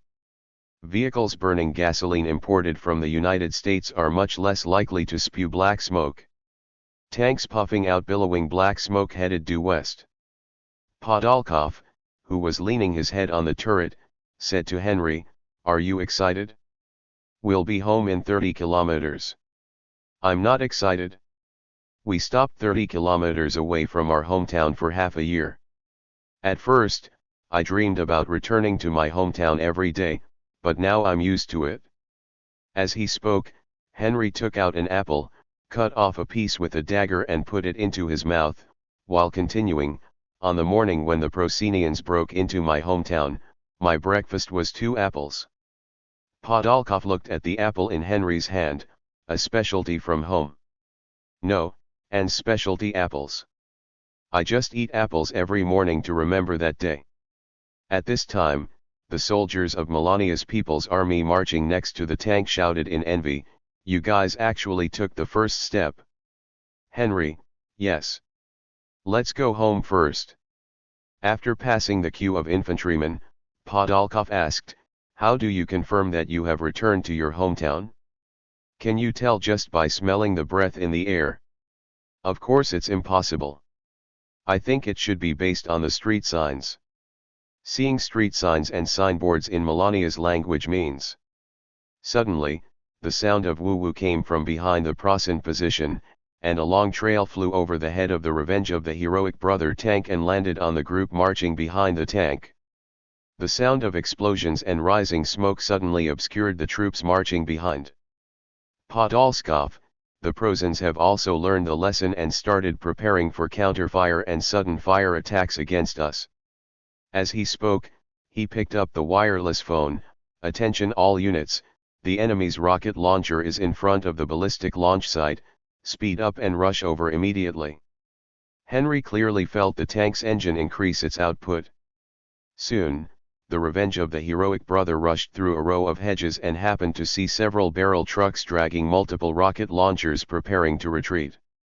Podolkov fired an anti-aircraft machine gun and fired, killing 2 barrel truck drivers in a row. The barrel truck dragging the rocket launcher overturned in a ditch on the roadside. The gunner sitting on the barrel truck rushed down, stumbling and trying to escape. Henry fired too, having become accustomed to operating the thread-cutting machine from years of war. The flying scale caught up with the fleeing Prasen artillerymen and smashed their upper bodies to pieces from behind. The remaining Plozans all surrendered and knelt on the ground with their weapons raised high. Henry shouted in Plozan, "Go backwards. We don't have time to capture you. Go backwards yourself." The tank just caught up with the fleeing Prozens, flattened the crude rocket launcher, and then drove it onto the overturned barrel truck. After a jolt, the tank drove over the wreckage of the barrel truck, ignoring the fire caused by the leaking fuel. Podolkov asked, "What did you just say?" "I asked them to go east by themselves, saying that we had no time to capture them." In their propaganda, the Procenians either said that we Melania people were stupid enough to use sabers to chop tanks, or that we were inferior people who had no war at all. Unexpectedly, Officer Prasen just shouted, "Go back, we don't have time to capture you," and Melania walked back obediently. Podolkov, "But haven't you been resisting?" "Yet." Henry looked proud, "The resistance never stops." Melania's capital, Visvavilsi. Hellman suddenly grabbed the radio and listened intently to the broadcast in Ant language. "What's wrong?" Heilman's child asked. "Hellman, Marshal Rokosov of Anti has commanded his troops to launch an attack, saying that he will penetrate Visvavilsi directly." The child was overjoyed. "Are you going to be liberated?" Hellman shook his head. "No, from a situational point of view, if they really want to break through the defense of the Prussian Southern Army Group, they should outflank them to the north, which will gain the most benefits. I think this may be their plan to bully the enemy, that Marshal Rokosov likes to do this the most." "Child, aren't they coming to free us?" "I don't know. Maybe the United Kingdom has some kind of agreement with them." Heilman smiled bitterly. "It's not the first time that we have been used as bargaining chips by them." At this time there was a knock on the door downstairs. Hellman shut up and changed the channel on the radio, so the melodious sound played by the puppet government radio station rang in the room. Soon a powerful young man climbed up the stairs, took off his felt hat, and sat in front of Hellman. "Captain, our radio station received a coded message. The exile government in the United Kingdom wants us to launch an uprising. Now." Heilman looked surprised. "Wouldn't the uprising now cause chaos for the Ant people? If they want to outflank them to the north, they must definitely do it to the north." The young man asked in confusion, "What happened to the Ant people?" Hellman, "They have launched an attack on the southern front, and they are likely to launch an unprecedented outflank. When they do it, the Prussen's military exploits 3 years ago will pale in comparison. The United Kingdom certainly doesn't want this. They want both Prussen and Ant to suffer." The young man still looked puzzled. "What does this have to do with our uprising? If we revolt, the Antes must rescue us. If the uprising fails, the United Kingdom will have an excuse to say that the ants do not really want to liberate us. The government in exile in the United Kingdom will thus gain legitimacy, regardless of whether the ants are in Mara. No matter what kind of government Naya supports, the government in exile will be able to resist it. The young man cursed, "Damn it, these United Kingdom bitches. But if the Anters don't come to rescue us, then they are almost as bad." Hellman shook his head. "In short, we can't revolt now. When the ants destroy Prasen's Central Army Group and Northern Army Group, and the front turns to us, it will not be too late to revolt and respond." "But nothing." Hellman interrupted the young man. "How can those guys who live a comfortable life abroad know the hardship and cruelty of our struggle? They are all in the safety of the United Kingdom, and they even hide as far away as the United States. But I am with you. Every time you bleed and sacrifice, I bear the same risk. I know how cruel the enemy is. So listen to me and wait for the opportunity." The young man nodded. "Okay, I will forward your opinions to the committee. But I heard that someone will be parachuted in later today." "Oh?" "High-level officials of the exiled government from the capital of the United Kingdom." Hellman frowned. "I feel like they will bring a bloody storm." "Isn't that true?" the young man said. At this time, Hellman's wife, who had just opened the door for him, came up with a fruit plate. "Hellman, eat some fruit. This is a good thing that circulates in the black market." It came from a Plossian named Schindler. "He is different from other Plossians and is more flexible in doing things." The young man looked worried. Could this be a spy from the Imperial Household Ministry? If so, we would have been wiped out long ago. Heilmann replied, "This Schindler is helping us rescue our captured comrades and find hidden traitors. He is absolutely trustworthy." The young man nodded and picked up an apple from the fruit plate. "One apple is enough for me." After saying that, he took the apple and walked down the stairs, and Heilmann's wife immediately followed. Heilmann's children said, "Are we going to revolt?" Heilmann asked, "Do you want an uprising?" "Of course, I was only 9 years old when the Procenians first came, and you said I was not as tall as a rifle. Now that I am 15, I am much taller than a rifle, and I can also shoot a Sten submachine gun." The support provided by the United Kingdom to Melania's resistance organization includes a large number of Sten submachine guns dropped from the air. This gun has many disadvantages. Resistance fighters generally prefer the Prasen MP40 submachine gun, but the MP40 is really not that easy to get, and Sten can be had as much as you want. "Hellman, don't be too busy beating Stern now. Go and do some reconnaissance tomorrow to see the reaction of the Prasen people. If the ants really launch a large-scale attack from the southern front, the Prasen people will definitely mobilize. Remember, when you see Prasen armored vehicles, you must not only remember the model, but also the markings on them. This can help us identify the unit it belongs to and who the commander is." "Child, I remember. How many times have I conducted investigations? Tomorrow I will go to the streets and search all the Prasen people." Hellman smiled, picked up the radio, and adjusted the channel to the ant broadcast again. Henry kept his eyes looking forward. "Podolkov, your eyes are popping out of your sockets.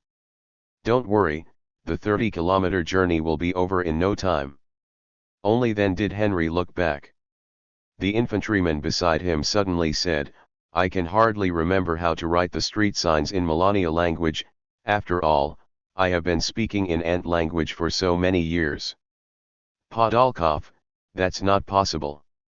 We'll still be counting on you to translate the road signs and figure out the way." "Don't worry, I haven't forgotten my mother tongue," Henry said. At this time, 8 squadrons of P-47 attack aircraft roared in the sky and flew over from the direction of the enemy. It seemed that they had just completed their bombing attack. Podolkov picked up the microphone. "Pilot. I'm the tank with the red flag on the ground. How about the front?" Henry couldn't hear the pilot's answer clearly. He could only watch Podolkov cover an earphone with one hand and follow the fleet with his eyes. "Okay, we understand. Thank you for informing me." After putting down the microphone, Podolkov said to Henry, "The pilots bombed the enemy's anti-aircraft artillery position in front, and there was also a headquarters, probably a division or corps commander. Ministry. Get your boys ready." Henry immediately shouted, "There is a headquarters in front and an anti-aircraft artillery position. Get ready. Let's rush in with the tanks." As soon as he finished speaking, a shell hit the hero's brother's Revenge. As a result, the shell caused a string of sparks on the turret and hit the beach behind the tank. Then the sound of artillery came, and Podolkov shouted, "We were hit by 88mm artillery, it was an enemy anti-aircraft gun. Prepare to fight against the anti-tank weapons group. Henry, get your soldiers off. Henry, we will help you find the enemy. It's easier to see the enemy with more pairs of eyes." As soon as he finished speaking, he caught the flash of light and shouted, "Ahead, there is a flash of light in the farmhouse. The cannon should be hidden in the farmhouse." While he was speaking, the 88-gun shell hit the hero brother's Revenge again. Apparently it came towards the turret seat ring and hit the hull. "Podolkov, target barn. Load he. Fire." The hero's brother Revenge roared, and the muzzle blast tore Henry's hair. The next moment, there was a big explosion of ammunition in the barn, the entire top of the wood was lifted off, and an orange-red fireball rose into the sky. "I feel uncomfortable, I don and #039, know what I ate. I have been drinking porridge these days, but my stomach still feels uncomfortable. This time it is really a physical problem." Chapter 731 Road Signs in Hometown. Late at night on July 16, at the Kozalia 1st Front Army Headquarters, the summary of the battle situation on the first day of the attack was finally placed in front of Wang Zhong. "The troops that advanced the farthest have advanced 18 kilometers. It's quite satisfactory." He put down the document. "Pavlov, it is worth noting that the loss rate of new tanks has not increased as we predicted. Obviously the Plozans should be equipped with many units with 105mm anti-tank guns. Prasen's heavy armored battalion has basically been equipped with King Tiger tanks with 105mm tank guns. The Leopards are also equipped with new armor-piercing projectiles that can penetrate the Rokosov 1 type. Therefore, when Pavlov was planning, he deliberately increased the loss probability of Rokosov Type 1 and T-54. But it seems that the actual loss rate is not much higher than last year." The Chief of Staff stared at the data in front of him and thought for a long time before saying, "I guess, it's because the quality of the enemy's soldiers has declined. Isn't this a bit too optimistic?" Others in the room looked at each other. Even Wang Zhong, who has read the script here on Earth, is not sure. After all, he only knew that the quality of soldiers in Sandazi declined in the later period, but he only knew it through memoirs and had not seen specific data collection. For example, Carius's memoir Tiger in the Mud mentioned that the tiger hunting battalion that was later given to him to command was full of new recruits. It was obviously in a position where it could easily destroy dozens of Allied tanks, but no results were obtained. However, Wang Zhong did not know when this decline in the quality of soldiers began and how fast it declined. After all, even in the very late stages, Santoku still fought many tactically beautiful battles. Anyway, now Wang Zhong and others are looking at each other in confusion. "Popov, in this case, we will send people to conduct a careful investigation among the prisoners and come up with an evaluation report." Wang Zhong: "Yes, this report can also reflect from the side how much war potential Prasen still has. I suggest that a special person be assigned to the project and it be completed as soon as possible." Vasily volunteered, "Then let me supervise this matter. Everyone knows that I am your adjutant to the marshal, and I will definitely work hard." Wang Zhong nodded, "Okay, you can handle this matter. In fact, it was not only the front army headquarters that noticed the decline in the quality of Plosen's troops. While advancing with the troops, Yegorov's headquarters encountered a large number of Plosen prisoners. Wait a minute. Yegorov slapped the driver's neck hard with his hand. Stop, stop. Let me see what's going on. After the jeep stopped, Yegorov picked up the flashlight, turned it on, and looked into the pile of prisoners. Be good. He got out of the car and shouted to the back, get a translator who understands Prussian. Soon the translator ran up from the rear of the convoy and reported loudly, Commander de Varisai, I am proficient in Plosen, please give instructions. You, ask how old these children are. The translator asked immediately. The baby-faced recruit said firmly, 18 years old. Lie. Yegorov shouted angrily, you look only 16 years old.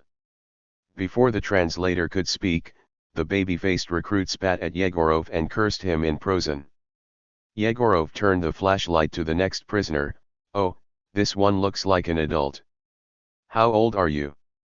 While asking the question, he pulled the prisoner's arm and looked at the badge on it. There is no exemption stamp, which means you are not a veteran. According to the tradition of Prussian's army, veterans do not need to clean the house or take on various miscellaneous tasks. Veterans with this qualification will wear immunity badges. As soon as the translation was finished, Private Prussian spoke, as big as the private who just spat on you, Your Excellency General Ant. Yegorov changed the question, how long have you been training? 6 months. This time the Plosen prisoners answered more neatly. Yegorov, where are the veterans in the army? There must be veterans to take you, right? Translators perform their duties faithfully. At first, the baby-faced recruit said, we are a newly formed anti-tank gun unit and there are not many veterans. The officer said that we will soon stand the test and become veterans. Then it will be our turn to protect and drill the inexperienced, the new recruits. Yegorov shone his flashlight around again and found that almost none of the Plosen prisoners doubted the officer's words. What about you officers? Yegorov's chief of staff finally caught up, you can't be the only ones on the battlefield, right? He died, the baby-faced recruit said. Yegorov sighed, if I were to command such a bunch of new recruits, I would rather die early. Chief of staff, but our troops have already been recruits like this. Really? Yegorov's eyes widened, is that so? Yes, it's just that the new recruit has grown into a tough guy again. Said the chief of staff. Yegorov spat, your words make me don't know what expression to make. Suddenly, he seemed to have thought of something, and his expression brightened, it was the division commander who brought us out of this dangerous situation. The division commander saved our country and turned the new recruits into veterans. Ask the Prussian people if they have such a great person as the division commander. The translator made a grimace, why do you ask this? The bishop accompanying the army group suggested, just ask him who he thinks can lead Prussian out of the current predicament. The translator did so. The recruit Prussian was asked, and he looked embarrassed. This question was a bit too high for a recruit who was not yet an adult. He hesitated before replying, I think Marshal Erwin Rommel can do it. After listening to the translation, Yegorov cursed, asshole. How can this Rommel be as good as our division commander? Let him think again. The army bishop stopped Yegorov, come on, don't embarrass other people's children, I can't stand it anymore. Let's go, we are still 10 kilometers away from the new headquarters. If we wait a little longer, it will be dawn. Maybe the Prussian Air Force will come to attack. You're right. Yegorov climbed onto the jeep and suddenly laughed for no reason. We beat Prussian so hard that we had to send these new recruits to the battlefield. We are so damn good. Others in the jeep laughed too. The jeep started up and plunged into the night. July 18th, the 72nd hour of the attack. Henry Scarrett suddenly shouted, "Stop! Stop at the sign ahead." Commander Podolkov slapped the roof of the tank hard. "Stop! Stop in front of the road sign." Henry vaguely heard a dooing sound, which seemed to be the sound of a wrench colliding with a heavy object. Then the tank stopped, but it was obviously too late, and it stopped after passing the road sign for 7 or 8 meters. Henry jumped out of the car, took 3 steps to the street sign, and looked at the place names written in Prosen and Melania. He rubbed his eyes and confirmed that the line above Prosen was indeed Melania's. It is impossible for the road signs in Ant to be in the Melania language. This has nothing to do with how long it has been occupied by Prosen. At this time, the infantry of Melania's People's Army, which was advancing on foot, also came over. When passing Henry, everyone looked at the road signs. "Damn, did I see Melania's language?" The ensign who said this wiped his eyes hard. "I'll go, it's really Melania. Have we entered Melania's territory? Isn't that right? Shouldn't we see a boundary marker or something first?" "You're stupid. The Prosen people think that they are a 1,000-year empire and will rule these lands forever, so they demolished all the boundary markers, thinking that this will be a country in the future." "Really? So we are in Melania's hometown. Hey, who is that? Haven't you never been back to your hometown? Your hometown is here." Many of the Melania People's Army are descendants of Melania living in Ant. After all, before the independence of modern Melania, most of the country's land was ruled by Ant. In order to commemorate the Ant Queen who annexed Melania, the Ant people named their capital after her until now, St. Catherine Castle. Henry stood there, staring at the street sign, as if he wanted to write down every detail of this ordinary road sign. "Henry."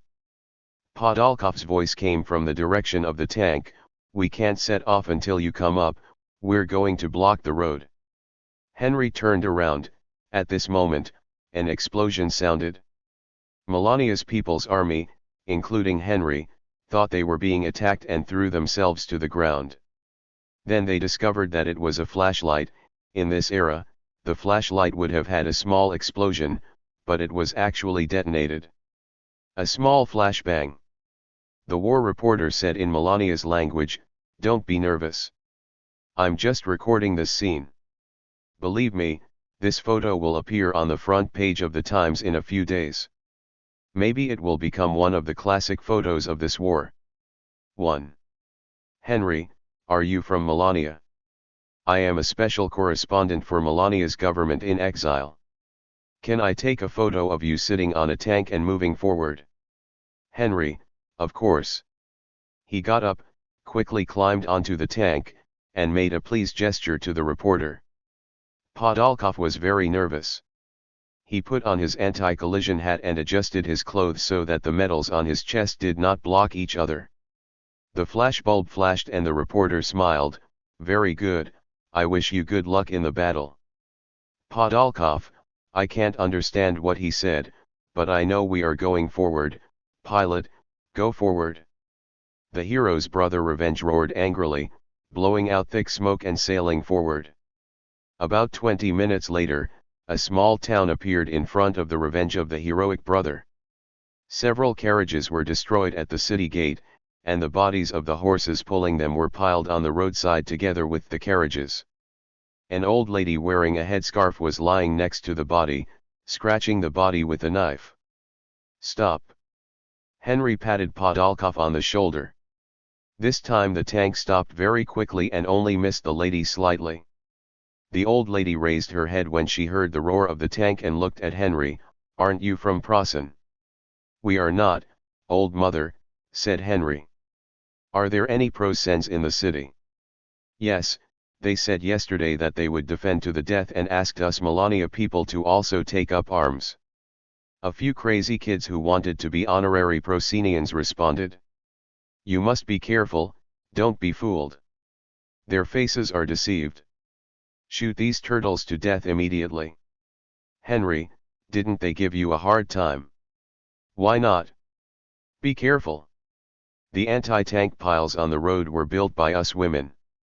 We secretly cut corners and smashed them if we hit them hard. Henry said oh, then took out the sausage from his pocket. Take it, auntie, go quickly, hide outside, and come back when the gunfire stops. The troops behind are all Melania's troops, and they all understand what you say. The ant was stunned. Are they all Melania? The Prosan people said that the ants are coming back to enslave us. We are the secular Melania People's Army, and we are not the same as the ant nobles. We are back to liberate our country. Podoliskov understood the word liberation in Melania, and echoed, yes, liberation, we are here to liberate. Unlike the nobles before. The ant looked at Podoliskov suspiciously, but the sausage in Henry's hand looked indeed of high quality, so she took the sausage and walked eastward, looking back every few steps. Henry, let's go into the city. The anti-tank piles are all shoddy. They can be directly knocked down.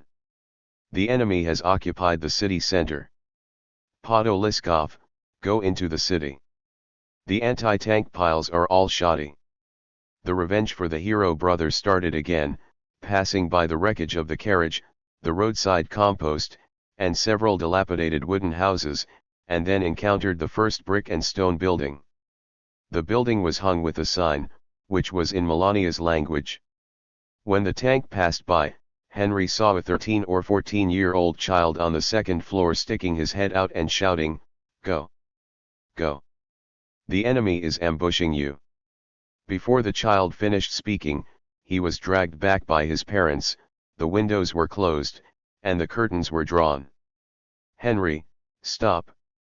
The locals said that the enemy is ambushing us, and we should let the infantry go down to see the situation. You are right. Podoliskov is also a veteran, of course he knows the best solution for this situation, so he ordered the tank to stop. Henry, get off the car. Your legs and feet must be numb after sitting for so long. Stretch your muscles. Melania People's Army soldiers jumped off the car one by one and spread out on both sides of the tank. Henry carried his weight launcher and ran to the front of the tank in small steps and moved along the street. His men immediately took turns to move forward and keep up with his pace. Henry ran all the way to the corner before stopping, and then followed the wall and carefully poked his head out. The next moment, machine gun fire swept over, bullets crackled on the brick wall, and the fragments that bounced up scratched Henry's eyes. Succabuli. Henry cursed like an auntie, covering his eyes with his hands. My eyes. The bullets of the machine gun swept across the street and hit the building on the other side. But the machine gunner was obviously inexperienced. He was too excited and fired wildly without even seeing the target. Corporal Vernon, who followed Henry, said, "Why do I feel like a rookie, but the sound of the machine gun is still MG series? The regular army we met has started to use Maxim, and the rookies of the local garrison use MG. It's a bit strange." Henry pulled out the spoon he carried with him, used the smooth back as a mirror, and peeked out of the wall. The machine gun is on the second floor opposite, a 3-story brick building. I think the Rokosov 100 caliber gun can directly solve the problem. Corporal Vernon, not so good, the position of the enemy tank is not exposed. The enemy should have a tank, right? At this time, the sound of machine gun shooting stopped. The obviously inexperienced shooter shot the barrel red and needed to stop to replace the barrel. Henry, there is a bunker when you run forward from the corner. Occupy it and prepare for fire support. Take a squad there, Vernon. After speaking, Henry threw down the spoon, took the submachine gun and got out of the corner, shooting at the machine gun on the second floor. Corporal Vernon shouted, "Duke, Yang. You two follow me." After that, he rushed out and ran across the street. The People's Army soldier whose name he called also ran to catch up. At this time, Henry had used up all the bullets in the magazine. He took a last look at the 3 members of Vernon's team and hid back at the corner. The machine gun fired again, but the target was still the position where Henry was hiding. The bullets crackled at the corner and even broke the brick wall. At this time, Vernon's team opened fire, and the machine gun firepower was immediately suppressed. Henry shouted to his men while changing his ammunition, "Next group, get ready. After you go out, walk along the right wall, find new cover, and form crossfire with Vernon's team." At this time, the door of the shop next to Henry opened, and a bearded old man poked his head out. "Are you Melania people?" Henry: "Yes, old man, you should hide quickly. Our tanks may fire later, and these buildings will be blown up. The Prosan people's bunkers can't hit the yard. I will take you through the yard and throw grenades when you go out." The old man's hand tightly grasped Henry's shoulder. "I know this will work, because my grandson is a guerrilla. Trust me." "What about your grandson? Wouldn't it be better to let him lead the way for us?" "Sacrificed, anyway, you follow me. After driving away the Prosan people, I can give you free haircuts." Henry then noticed the shop on the corner, with a sign that read "Barber Shop." "Grandpa, come on. Henry, you three, follow me. We'll attract the attention of the Prosan people here." The three people Henry pointed at nodded and followed the grandpa into the house. At this time, the enemy stopped shooting again, probably because they were changing the gun barrel. Henry dodged again and splashed water on the second floor. When the weight launcher fired, the sound was like blowing air, but the crackling sound when the bullet hit the target was very loud, even Henry could hear it. The Vernon squad occupying the opposite position also opened fire, and the bullets fell on the small building where the enemy machine gun was located, and the flash and smoke produced by the bullets were everywhere. Suddenly, a grenade flew into the window of the small building from the side. The explosion occurred, and the machine gunner Plossin was blown out of the sandbag and fell to the ground on the first floor. Henry held the submachine gun and rushed to the small building while firing. He was just attracting the enemy's attention. In fact, the people who followed the old man around had already appeared downstairs in the small building. Several grenades were thrown into the first floor of the small building. After a series of explosions, the whole building became quiet. Henry heard the sound of the engine halfway through his rush. Looking back, he saw that his heroic brother, the Revenge, had turned the corner. "Don't worry," Henry shouted, "maybe the enemy tanks are still hiding. We can handle them." Podolskov, who was on top of the tank, spread his hands and said, "You want to take all the credit for liberating the city, but we won't agree to that. And you will suffer fewer casualties if you use tanks." Henry shook his head and rushed forward with his gun. Chapter 732 For those who fell before victory. When Henry arrived in front of the small building, the People's Army soldiers who entered the building first looked out from the third floor. "Safe. All enemies have surrendered. Henry, look for the city defense map, or something similar. The strict Prosan people will definitely have this stuff. Bring the highest ranking prisoner here, and I will interrogate him personally." Soon a Sergeant Prosan was brought to Henry. Subscribe to Chinese Novel Audiowave. Henry punched him directly in the face. "Asshole. This is an ordinary residence. Who asked you to set up your stronghold here? Prosan's code of conduct did not teach you that you should set up your stronghold in a bank with a solid concrete structure. In the municipal offices, the theater, and the post office. In this era, it is true that only these buildings will be reinforced concrete structures. Ordinary houses are either made of masonry and wood, or simply made of wood." The sergeant glanced at Henry's military uniform and burst out laughing. "Melania. Go to Glory Square. Go to Glory Square." Henry instinctively felt something and punched the Prosan man again. The Prosan spit out his knocked-out front teeth, but still laughed. Henry could only knock him to the ground with the butt of his gun, and then asked the local man who followed him. He said, "Glory Square, what's going on?" The corner of the uncle's mouth twitched. the day before yesterday, they announced that they would vaccinate the children in the town, and called all the children to Glory Square, and then none of the children came back that day. The adults who went to Glory Square to see what was going on didn't come back. There were machine gunshots coming from the direction of the square all day long. Henry grabbed the uncle's shoulder. So what happened?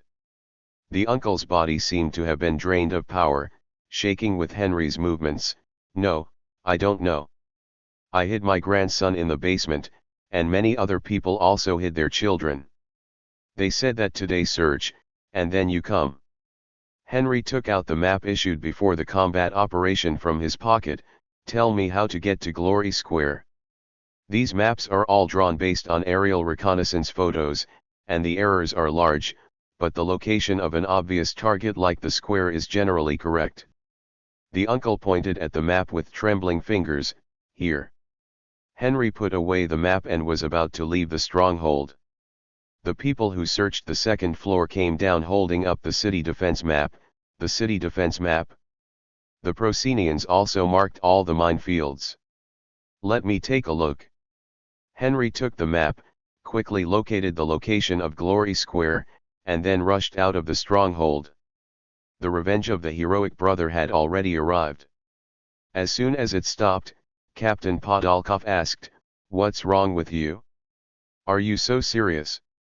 Henry put the map into his hand. "Go to this Glory Square." Podolkov, I don't understand Prozan, and I don't understand the Melania language marked above. Which one is the Glory Square? Here. Here we are, follow this road. And the top of the map is north. Podolkov, I still know where north is above. I studied military cartography, brother. After he gave the order, the tank started again and moved forward along the road. Soldiers from Melania's People's Army formed two columns and advanced behind the tanks. Podolkov, I don't know what happened, but, please believe that we must feel the same way as you. What the Plozans did to your hometown, they also did in our hometown. Henry was about to answer when a couple suddenly rushed out of the road. The man in his early 50s pulled the aunt in her 50s to prevent her from rushing to the road. The aunt shouted, "Kill them all. Gentlemen of aunt, please kill them all." Shouting and shouting, the aunt fell on the ground and cried loudly. Podolkov, I couldn't understand what they were saying, but something bad must have happened. Finally, Henry could see the open space ahead, and he smelled the familiar smell of burning. Podolkov, Sukabuli, this is the smell of corpses that have not been burned. Sukabuli. Tanks rolled into the square. What came into view was a fire that had been burning all night in the center, with charred corpses hanging from the surrounding lamp posts. The Plozans tricked the town's children into the square. The adults who discovered their intentions resisted desperately, and now, what was unfolding in front of Henry was the ending of everything. Podolkov, why? They are going to fail. Why do they do this? As soon as we pose as if we are going to kill children, the resistance will be forced to stop us. Melania occupied the army headquarters, and the Grand Master of the Asgard Knights said this to the occupation army commander, General Hawk. In this way, we can efficiently eliminate the resistance organizations throughout Melania's territory and prevent them from collaborating with Ant's attack forces. General Hawk, I object to this plan.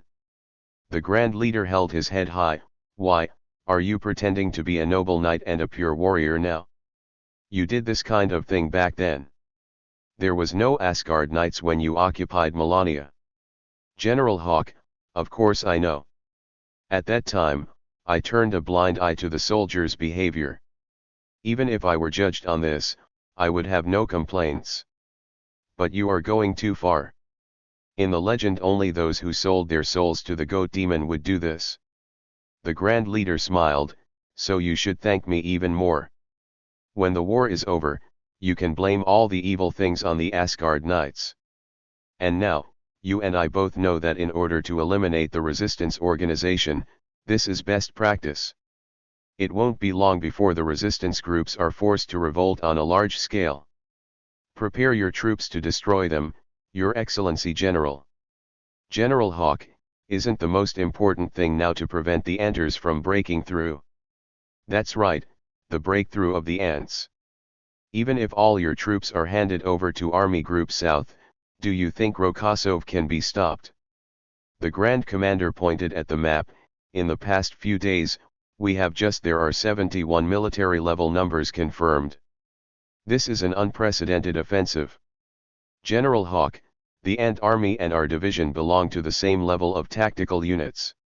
That's terrible. The Grand Commander interrupted Hawk, 71 divisions.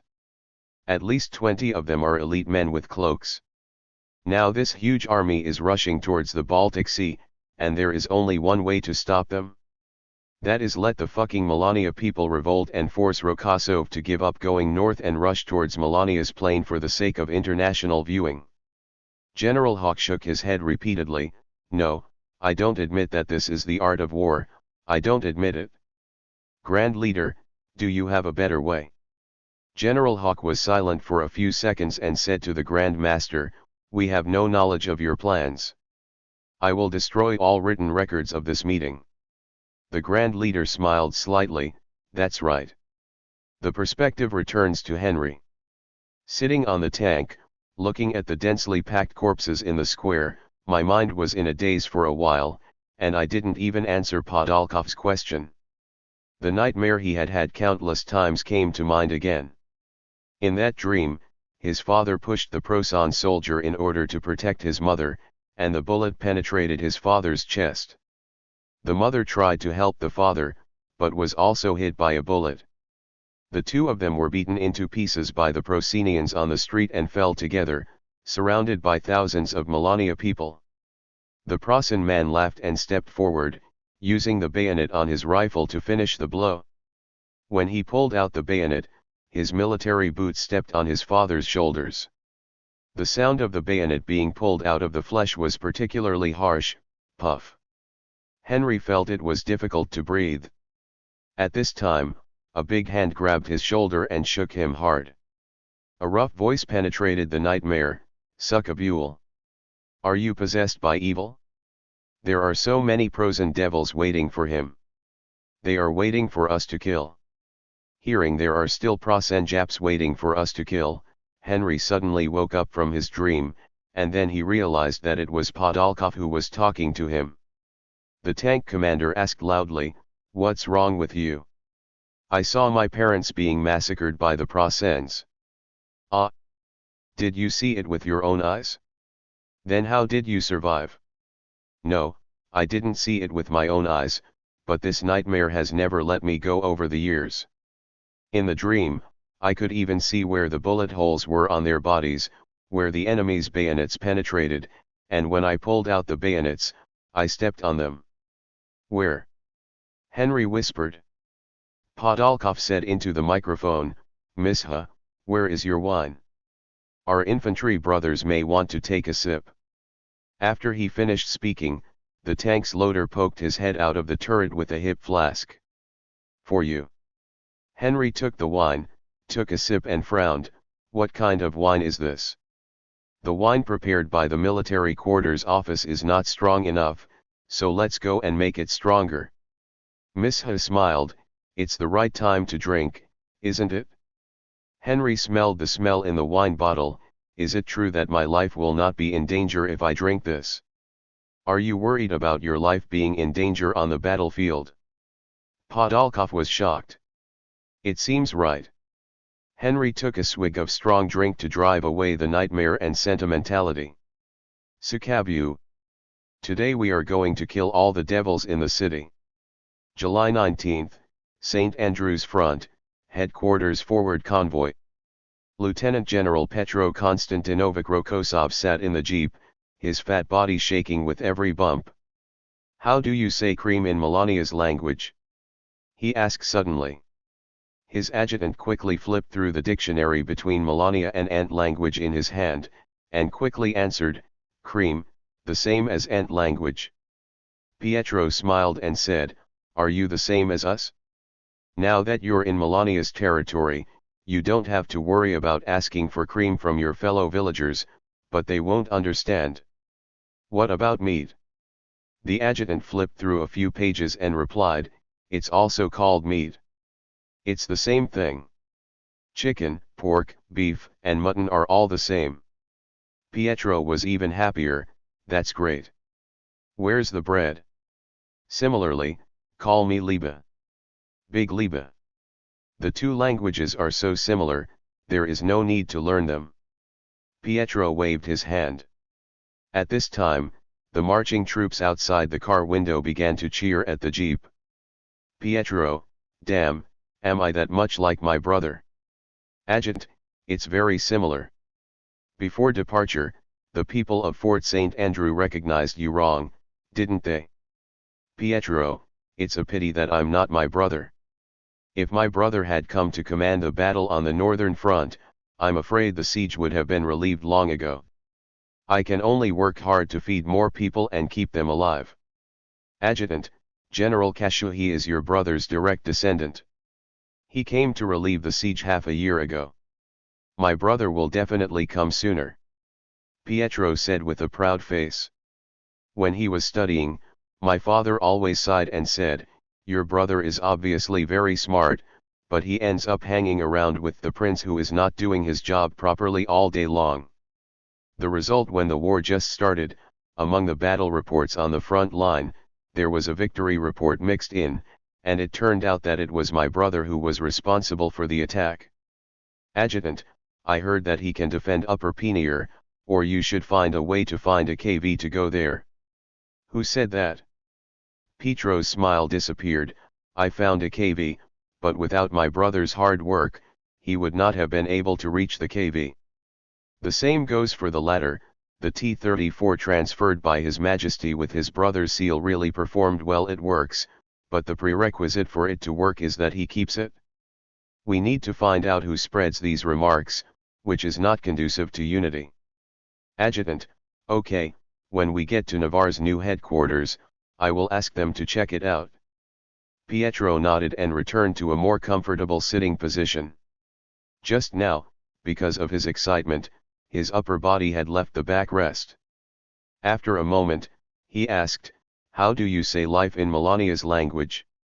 The adjutant quickly turned to the dictionary. Life, here, unlike us, their pronunciation is closer to rookie. Pietro repeated, rookie, rookie. At this moment, he seemed to hear a click. Just as he was about to say no, the jeep flew upwards. The mines planted by the prosens on the road were triggered, blowing the car into the sky. The convoy stopped immediately, and the soldiers from the guard regiment escorting the convoy rushed down and occupied both sides of the road. The head of the guard ran over. What's going on? I don't know, it's like a landmine. Maybe the triggering device had poor contact, so the car in front didn't trigger it, and it happened to explode right next to the lieutenant general's car. Get out of the way. Rescue the lieutenant general quickly. He is the marshal's brother. The guard leader ordered. Soon, Lieutenant General Petro Konstantinovich Rokosov was dragged out of the wreckage of the car. You still have energy. The head of the guard shouted, hygienist. Pietro stared at the sky with his eyes wide open, gently raised his right hand, and muttered, rookie, how beautiful. His voice stopped suddenly and his hand slipped to the ground. Late at night on July 19, the new headquarters of the Kosalia First Front was at the new location. As soon as Wang Zhong entered the headquarters, he looked around and said with a smile, not bad, this simple and bright decoration suits me. The headquarters in Ranas is so luxurious, just like a noble manor. Pavlov, Humph, the vanguard team was selected based on your preferences. Look, Count Melania's castle is opposite. Wang Zhong, I think that castle is a good decoy target. Let's fix it quickly before Prosen's aerial reconnaissance comes during the day tomorrow. At this time, the confidential staff officer entered the room, looked at Wang Zhong with an embarrassed look, and then quietly handed the telegram to Pavlov. Wang Zhong, what's so mysterious? Are there things in my front army that I can't know about? Pavlov sighed and looked at Wang Zhong. It's not surprising that I want a consultant. You can see for yourself. Wang Zhong, why, less than half an hour after I left Lucia and Neely, something happened to them? It can't be possible, right? That's not true, Pavlov replied. Wang Zhong took the telegram suspiciously and read it himself. Your brother, Lieutenant General Petro Konstantinovich Rokosov, died today at noon from a mine mined by the Prussian army. Wang Zhong put down the telegram. In fact, he just remembered that he had a brother now.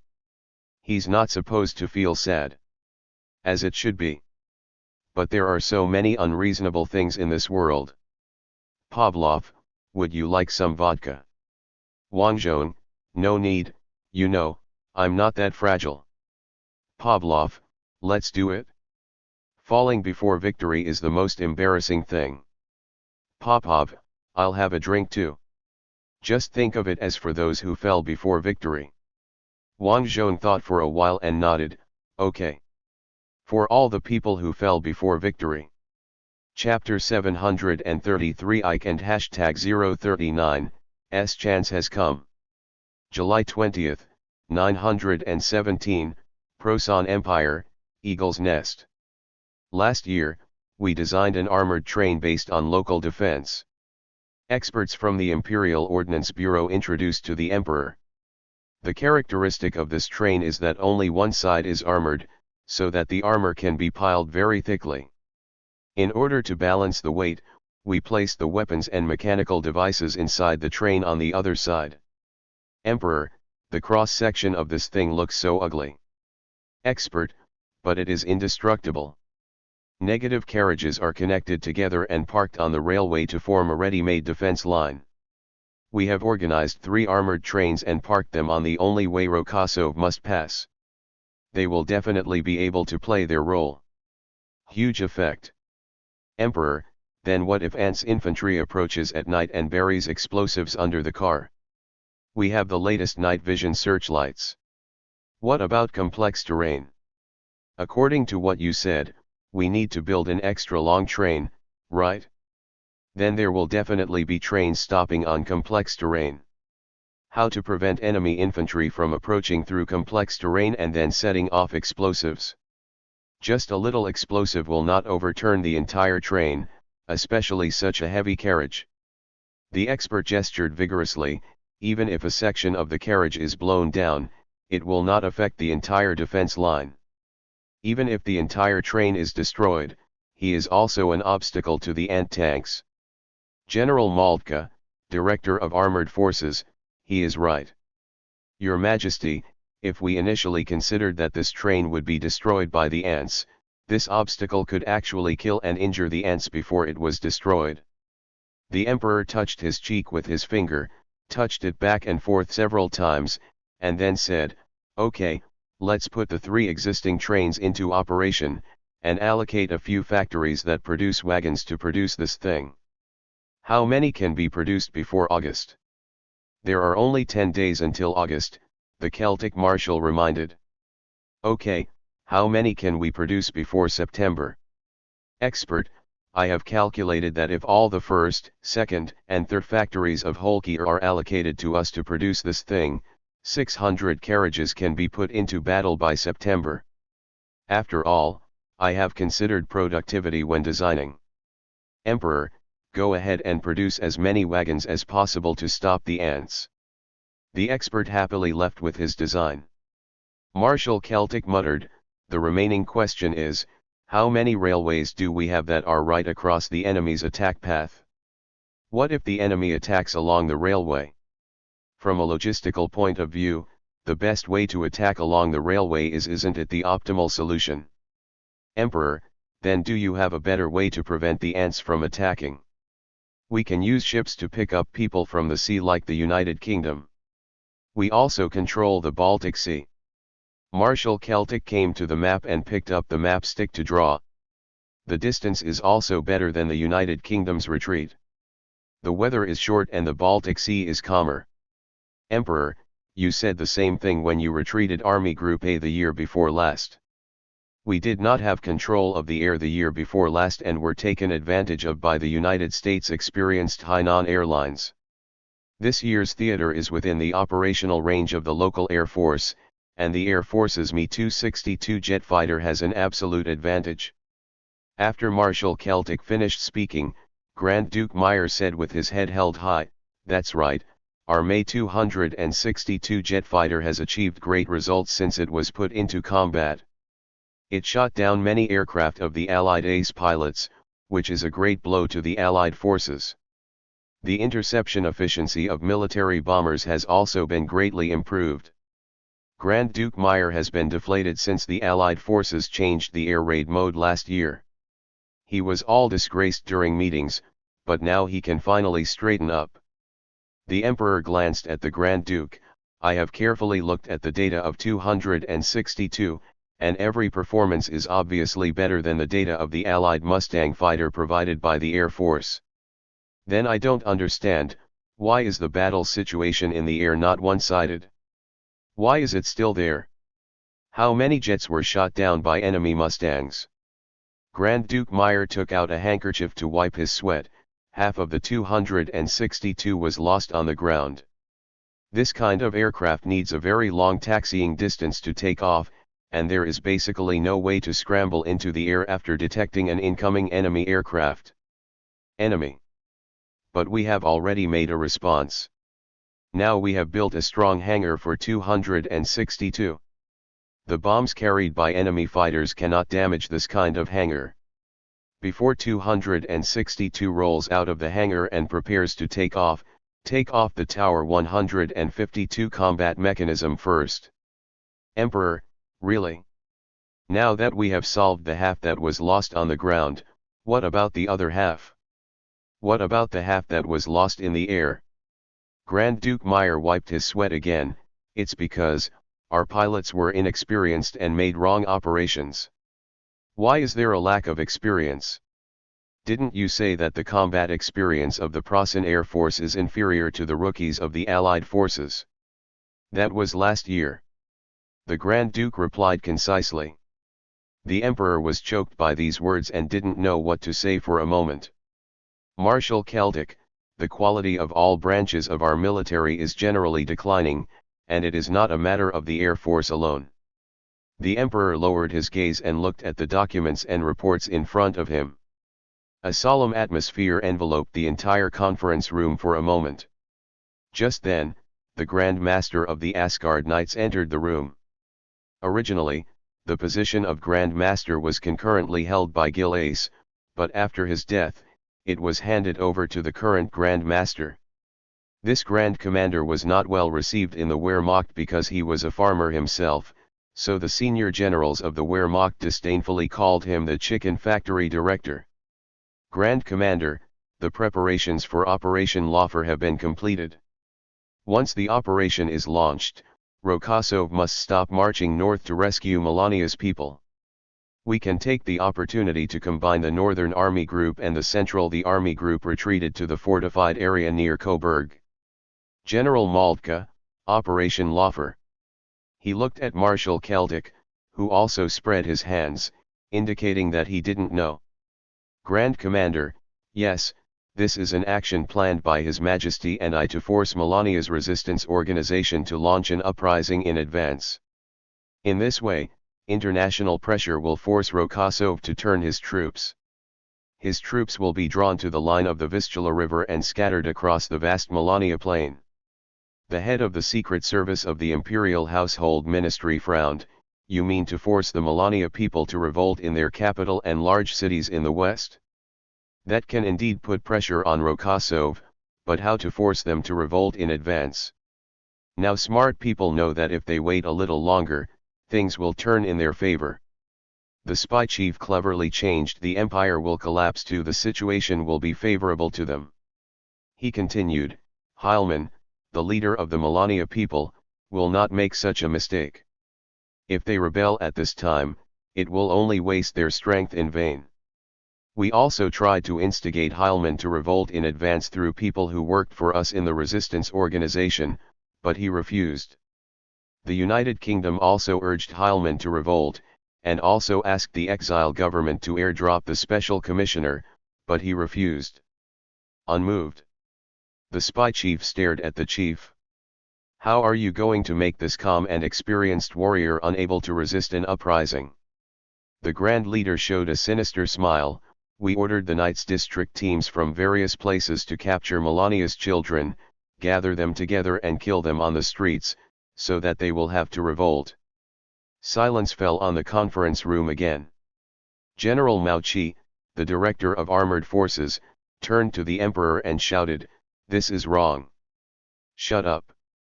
The emperor stood up and threw the pencil in his hand on the table. "I am saving Prozem. In order to save Prozem, I will not hesitate to turn into a devil." Mao Qi closed his mouth and looked at the emperor with an expression of disbelief.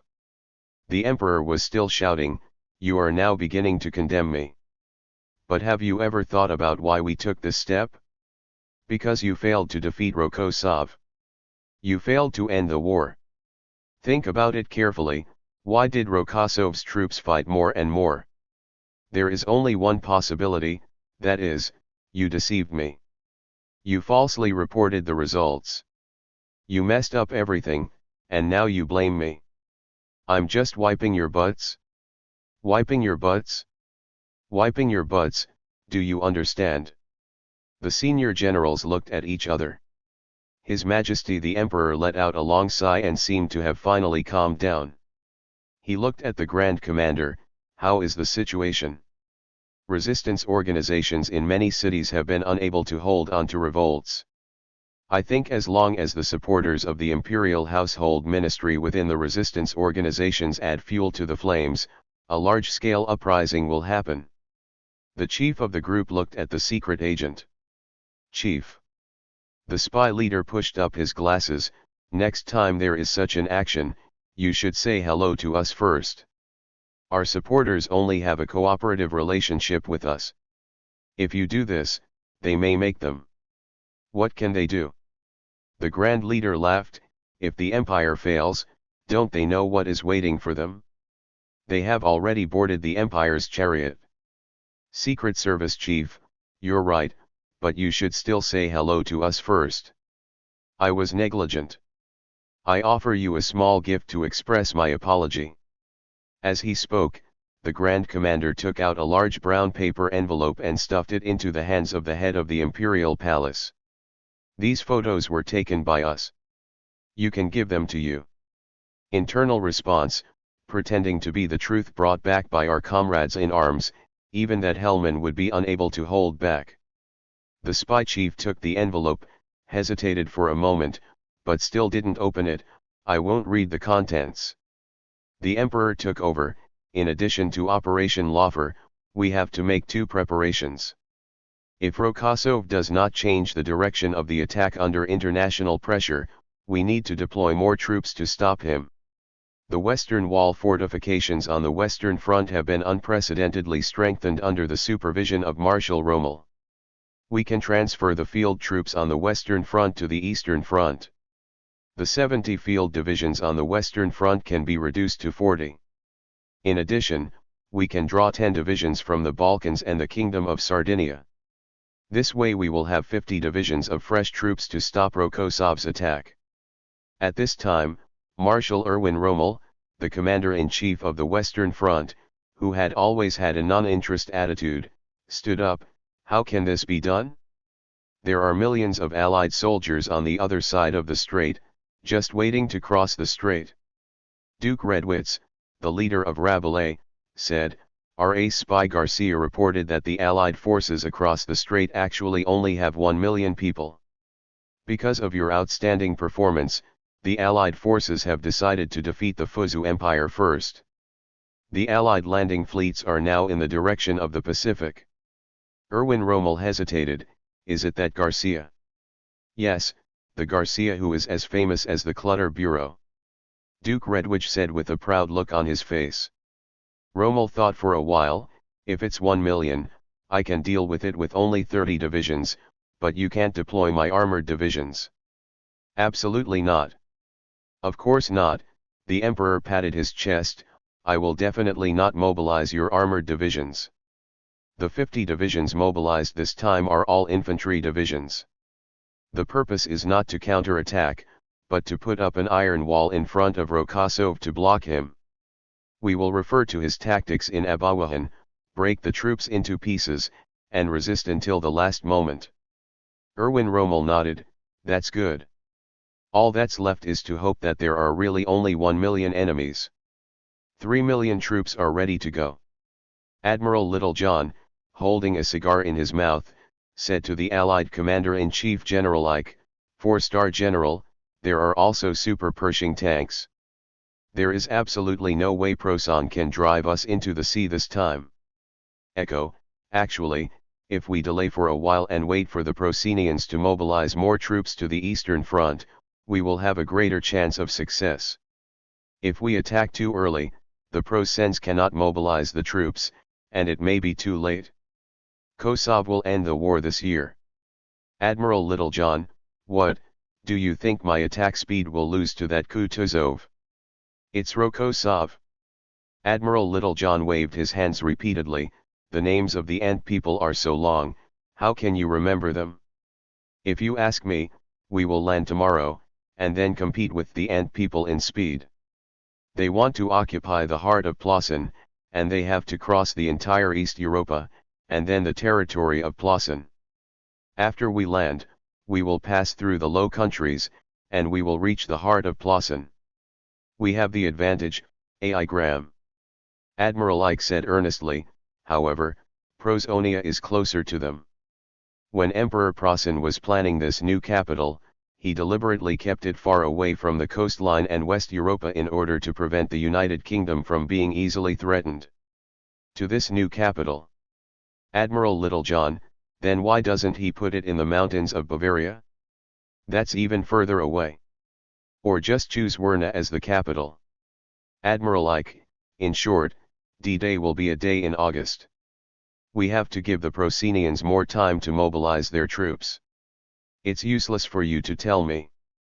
It's better to pray for a good weather forecast as soon as possible. Weather, we might be able to land just after August. Littlejohn put on his steel helmet, damn politicians. I know without thinking that it must be Leonard who asked for the postponement. If it weren't for him, we would have landed in June.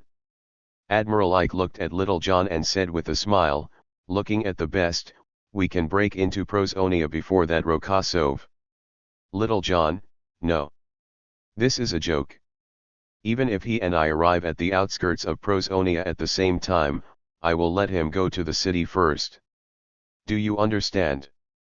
After a brief pause, the thorny general himself smiled, but if he is still blocked on the east bank of the Oder River when we arrive in Prosonia, you're welcome. Everyone in the room laughed. Return to the Eagle's Nest. During the break of the meeting, in the lounge, General Moltke lowered his voice and asked the Celtic Marshal, what do you think? Walls have ears. It's best not to look at them, said the Celtic Marshal. Marshal Erwin Rommel also came over, borrow me a fire.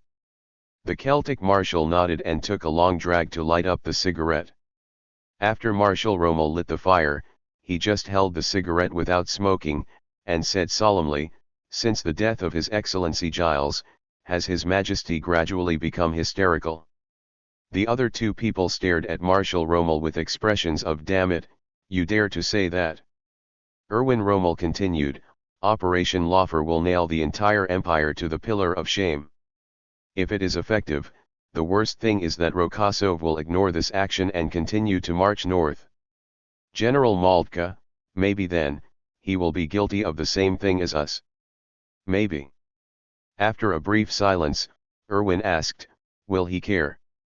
Marshal Celtic, he may not care about this, but if the resistance organization will be forced to revolt because of these, then Rokosov may also change the target of the attack because of these.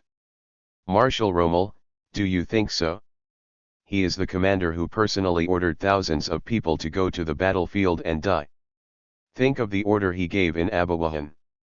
No, he will not be merciful and change the target of the attack. The only thing that will work in the end is the 50 divisions we mobilized in the past. This damn Laufer operation should be stopped. It has nothing but a bad reputation for us.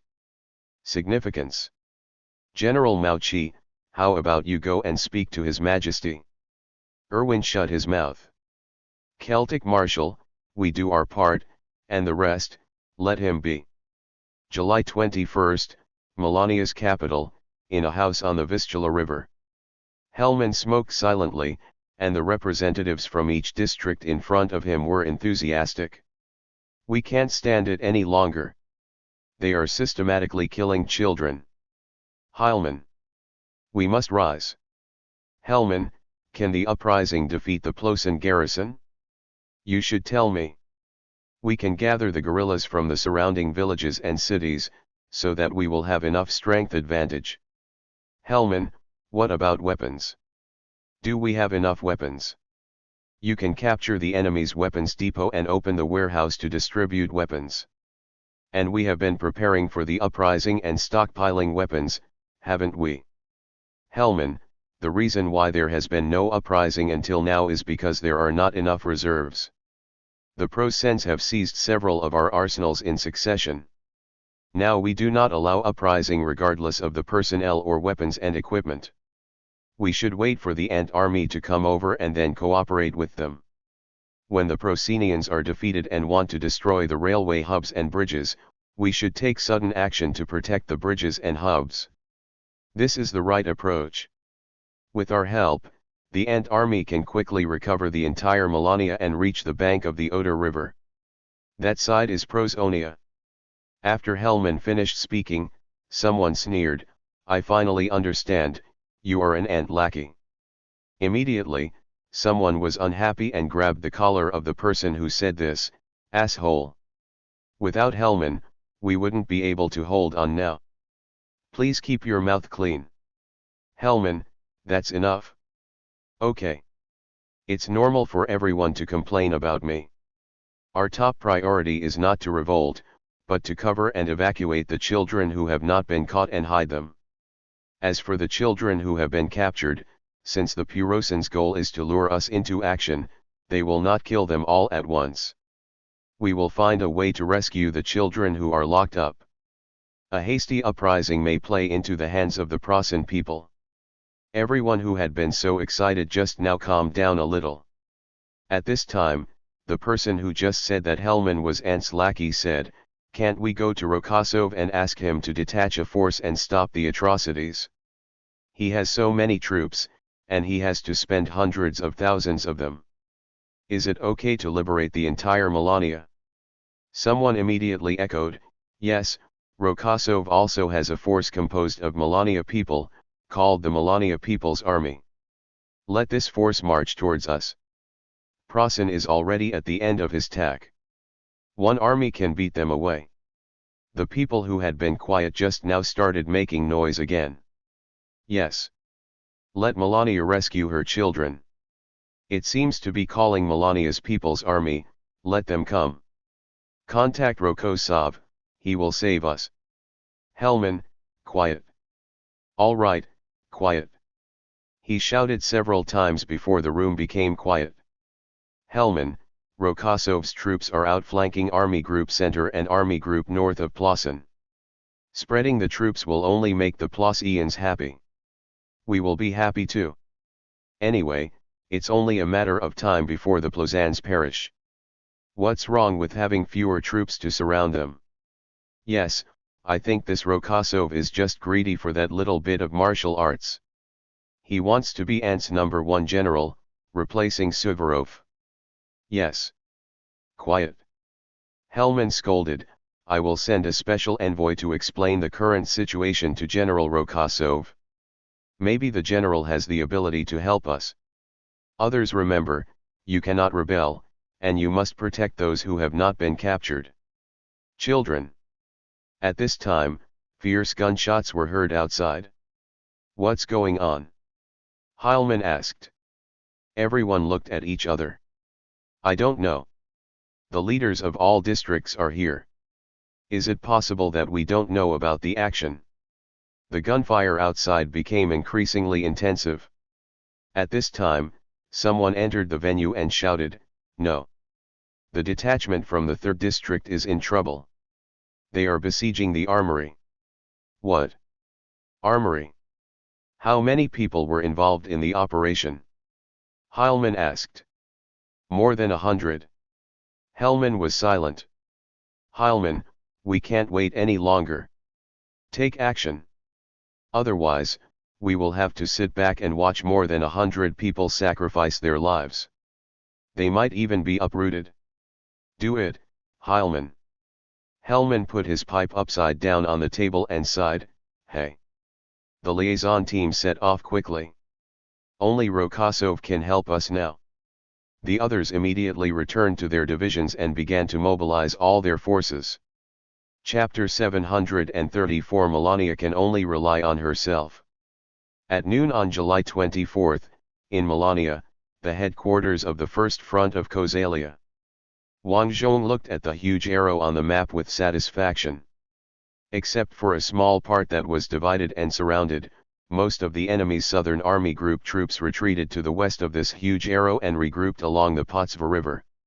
To explain it with the setting of the Heart of Iron game, these troops need to stay in place to restore their organization. If the organization is not restored to a certain level, they cannot act again. The original setting of the organization in the game is to simulate the current situation where the troops are completely broken up and their weapons and equipment are seriously lost. Pavlov stood beside Wang Zhong, crossed his arms and said, "If we attack westward, we can chase the enemy and liberate a large area of Melania. The defeated soldiers of the Southern Army Group can't stop us at all." Popov stood on the other side of Wang Zhong, leaving the retreating enemy alone and going north instead. "The soldiers of the Melania People's Army are very dissatisfied. Wang Zhong, I understand their feelings. Who doesn't want to liberate their hometown as soon as possible? But now we are going north to encircle more enemies. Vasily, think about it carefully. Our current situation is very similar to that of Prasen in 914. At that time, Prasen's Central Army Group rushed to Yebeo. Maybe we had to retreat.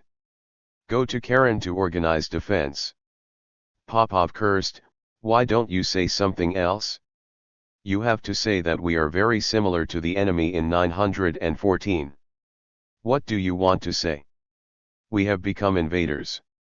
"I didn't." Vasily spread his hands. "God and heaven, I don't mean that. Wang Zhong, he just said whatever he thought of. By the way, in 914, the Prasen people could not leave the heavy troops of Iksukov alone and attack directly to the east, otherwise their flanks would be in danger. You see, after we liberated Iksukov, the Central Army Group had to use most of its troops to guard against us. If they hadn't built a solid fortified area along the river, they would have been finished last year." Pavlov, Marshal Gorky suffered a bloody blow in the enemy's fortified area. Wang Zhong, not only the fortified area, but also the swamp.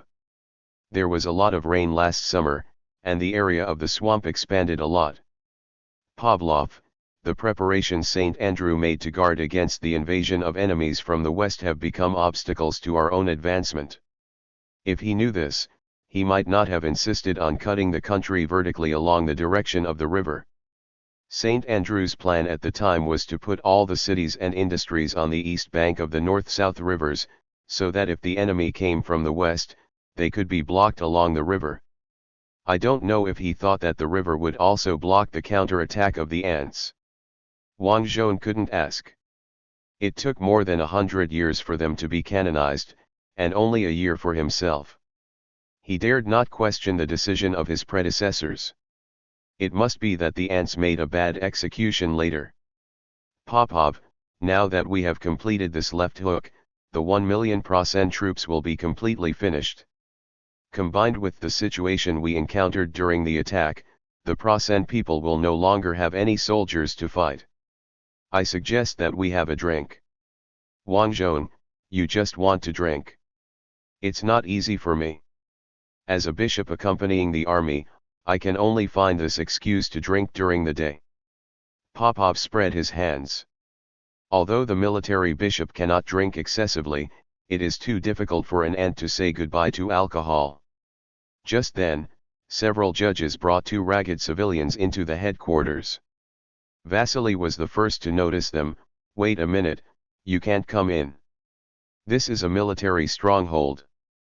Civilians can't come in casually. Vasily stood in front of the newcomers and blocked their sight with his body, preventing them from seeing the map showing the current situation. The judge said, "These two are messengers from the Melania Resistance Organization and the Melania National Army. They have important matters to report. We have detained them for a day and a night and carefully identified their identities." Wang Zhong carefully confirmed the scars on the two men. "Vasily, you did a good job, but these two should be fine." As he spoke, Pavlov signaled his staff to cover the map. After Vasily confirmed that the map would not be seen, he stepped aside. The two messengers did not care about the map at all. They rushed directly to Wang Zhong and spoke anxiously in Melania. "Wang Zhong, Vasily, translate it." They said that the National Army has launched a large-scale uprising and urgently needs support from the Ant Army. Wang Zhong couldn't help but hold his forehead. He had seen this plot before. This is how it was played on Earth, and even the time was not much different. The Warsaw Uprising on Earth started on August 3rd, and now it is July 24th, a difference of 10 days. Why? He couldn't help asking. There are all kinds of reasons for the early uprising on Earth. But the Katan Forest did not happen here, and Anti did not occupy Melania's land in advance. The messenger took out a thick envelope and handed it to Vasily. They were quite conscious and did not hand the things directly to Wang Zhong, but had the adjutant pass it on. Vasily weighed the envelope. "Photos, should I open them directly?" Wang Zhong nodded. So Vasily found a letter opener, skillfully opened the envelope, and took out the photos. His face immediately became solemn. Wang Zhong was very curious, so he took the initiative to step forward. The photo brought Wang Zhong back to an afternoon before the time travel. He sat in front of the computer and looked at the tragic situation of the Gaza hospital taken by the reporter. The emotions he felt at that time surged through his heart again. The letter said in very non-standard Ant language, "So we revolted in advance, in order to save the children, and to vent our anger on the Prasen people." Wang Zhong did not answer, but took the photo from Vasily's hand and looked at it carefully. "How was this picture taken?" he said. "Our warriors secretly photographed it?" The letter said in halting Ant language. "Wang Zhong, it was secretly photographed? At such a close distance?" The messenger looked confused. "Yeah, what's wrong?" "Wang Zhong, look at this photo. It was obviously taken within the Pulaosen people's cordon. And in this photo, there is a Pulaosen guard in the corner of the photo, and the guard faces the photographer." As he spoke, he placed the selected photos on the table for the messenger to look at. "Courier, the guard was facing this way, but didn't notice the photographer, or dash. Wang Zhong, look at the shadows in the photos. The direction of the shadows can be used to determine the direction of the light source. All shadows want to be away from the photographer. This shows that a flash was used when these photos were taken, and the guard in the photos was facing towards the camera. How is it possible that the person didn't notice the flash of the flashlight? The flashlight of this arrow was actually a flash bomb. When used, it would make an explosion sound and produce conspicuous smoke." The messenger looked at the photo and seemed to be in a state of brain shutdown. "Vasily, to put it simply, this is a photo taken by the Prasen people and then brought back by your warriors. I suggest that the person who brought the photo be shot immediately." The inquisitor who brought the messenger echoed, "We can provide professional guidance." "Messenger, you mean these children were not killed and were faked?" Wang Zhong looked at the messenger and found that he sincerely hoped that these were fake. He sighed, "No, the photos are probably real." It takes more time and effort to forge such photos than to take real ones. The enemy cannot do this. They used these photos to provoke you and make you revolt in advance, and then forced us to abandon the heavy troop group heading north to outflank the enemy and save you. Messenger, no. Wang Zhong, if my guess is correct, these photos will soon be sent to the capital of the United Kingdom and then published on the front pages of all newspapers. And the United States, soon the whole world will be chanting, "Where is Rokosov and why doesn't he save Melania?" Pavlov scolded, "Succubuli, this is a conspiracy. If you continue to go north, at least the United States will not be able to use your card to sell war bonds." "But we must continue to go north," Wang Zhong said with determination. "We will not do what the enemy wants us to do." Messenger, what about Melania's children? What about us who have already revolted? Are you just going to sit back and watch us be suppressed by Prosan? Wang Zhong, our troops are not strong enough to be divided into two groups. The enemy will definitely not sit still and wait for death. They can also draw forces from the Western Front, the Kingdom of Sardinia, and the Balkan Peninsula. We cannot underestimate the enemy. If we divide our forces now, only the enemy will be happy. The messenger knelt on the ground with a thud. "Your Excellency, Marshal. Stars of victory. For the sake of Melania's people, please save us. For the sake of Melania and Marshal, who have fought side by side until now, pull us together. Come on, Marshal." Wang Zhong looked at the messenger and hesitated for a moment, but in the end he turned around and put his hands behind his back. The messenger, a grown man, burst into tears. How many Melania mothers will lose their children? How many Melania women will lose their husbands? How many people will lose their loved ones? Wang Zhong, stop crying. Just a few days ago, my brother died in a Prosan mine. Who doesn't have a few blood feuds? It's good to have revenge. What does it look like crying? The messenger was stunned. Your brother? Yes. I was able to survive in Haute-Pinier because my brother managed to get a KV to support me. All the members of the KV died in Haute-Pinier. It was equivalent to using their lives to exchange for my life.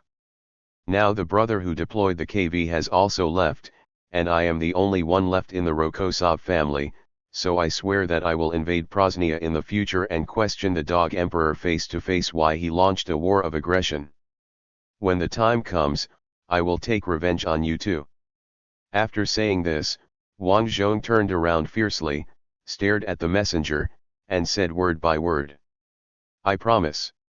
The messenger sat up, wiped his tears with his sleeve, and muttered as he wiped, "How should I report to the top brass of the National Army? How should I report to Hellman?" Wang Zhong, Heilman. Popov explained, the de facto leader of Melania's resistance. You can think of it as the commander of combat operations. Wang Zhong, combat operations commander? A resistance organization. In addition to the combat department, does it have other departments? It seems so. Popov shrugged. By the way, there are many factions within them, and they are fighting each other. Only Heilman listens to what all factions say. Wang Zhong, they actually rebelled under such circumstances? Isn't that doomed to failure? Popov, in fact, we also sent people to tell Heilman not to revolt and wait for us to liberate Melania's country. Wang Zhong was silent for a few seconds and shook his head. The only way is to complete the left hook as soon as possible and then turn to the west. Pavlov immediately objected, "No, we need to rest after completing the outflank. It will take time for the enemy to retreat and completely destroy the organization. As the attacker, the Ant army cannot keep its organization intact during the attack. In fact, as the battle progresses, the command and communication capabilities of all units will decline. In order to express the situation, the concept of organization will be used in later strategy games. The attacker will also consume organization and need to find time to rest and recover." Pavlov, Such a huge army spans 450 kilometers. 450 kilometers.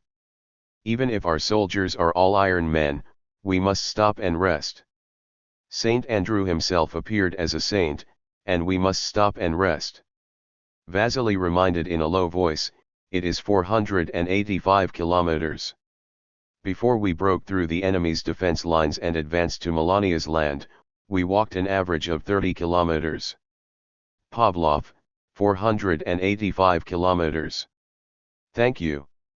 At this time, Amelia's voice suddenly appeared, perhaps we can let the Allied troops land in Melania? Or parachute? As long as it lasts until you complete your rest and resume your westward march. Wang Zhong, Amelia? When did you come? You were here just now. Your liaison officer seems to be restless today. I asked and found out that Melania's messenger has arrived. Your liaison officer seems to be. Wang Zhong, you seem to want us to go west. I think so. Amelia nodded, this is a bad idea, right? Yes, this idea may allow Prozan to save at least 1 million fresh troops. Amelia said, oh, then your advancement speed will slow down, and the opportunity for the Allies will come. Wang Zhong, yes. Amelia sighed, then it seems that the Allies can't save Melania. Pavlov, there is another way, to draw out Melania's people's army and the auxiliary troops strengthened for them, and march westward.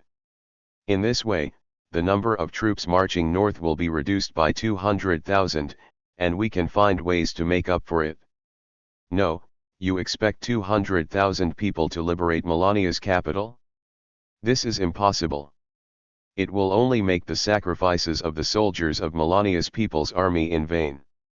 Wang Zhong pulled up his chair and sat down, tapping his fingers on the table, and said solemnly, Melania can only rely on herself. At least until September. Hellman held the already hot Sten submachine gun and fired at the Protestant defenders on the street. In the end, after only 10 shots were fired, the gunfire suddenly stopped. Heilmann lowered his head and saw a brass cartridge case stuck in the ejection window. He immediately retreated into the bunker and yanked on the charging handle with his hand. The first time he didn't pull it, the second time he pulled the gun bolt all the way and the bullet casing slipped to the ground. Hellman reset the bolt, loaded a new bullet, leaned forward and fired again. The Prozan who wanted to take advantage of this gap in firepower to rush over took a hit from the front and fell in the middle. It had just rained, and there was water everywhere on the road. The Prozan fell next to the pool, and bright red spread from his position to the entire pool. When Hellman retracted the bunker to change the magazine, someone ran over to him and shouted. Heilmann! Tank! Prepare the Molotov cocktail. Heerman, we stole the Prozan's new weapons from the arsenal. They seem to be modeled after the ants' new weapons. The speaker came over carrying a rocket launcher. Hellman glanced at the thing in his hand, be careful, the new weapons of the Prozans are always very troublesome to make, and even well-trained Prozan soldiers are very troublesome to use. Don't worry, this is absolutely simple. You see, this position is the electric spark plug. When the trigger is pulled, an electric spark is generated, and the rocket flies out. When aiming, just use this simple sight here. At this time, the sound of the engine gradually became louder, and the walls began to vibrate with the clicking sound of the gearbox. The window glass also made a sound that caused goosebumps all over because of the resonance. When the tank turns, it will also make the sound of scraping the pot with an iron spoon. Heilmann, get ready and see if the new stuff works. If not, we'll use Molotov cocktails. It has been prepared for a long time. The hostess of the house climbed up the stairs carrying a box of Molotov cocktails. Throw it away. Just throw it all away. My family has no more wine to drink, and it can save his life. We saved his life by leaving a bottle. The guerrillas joked. Everyone laughed. The lookout whistle shouted, tank. Hellman immediately went to the window and looked out, and sure enough he saw a new heavy tank with a long and narrow turret turning the corner. "Come here." He waved to the man holding the Prasen's new weapon. "This position is just right for you to see the tank's Tianling cap. Give it a try." The shooter came over with a rocket launcher. "You have to get out of the way. You can't stand behind the rocket launcher." I saw with my own eyes that when the Prosenians were training to use this thing, someone stood behind it, and the result was the highest level of burns, which soon won't work anymore.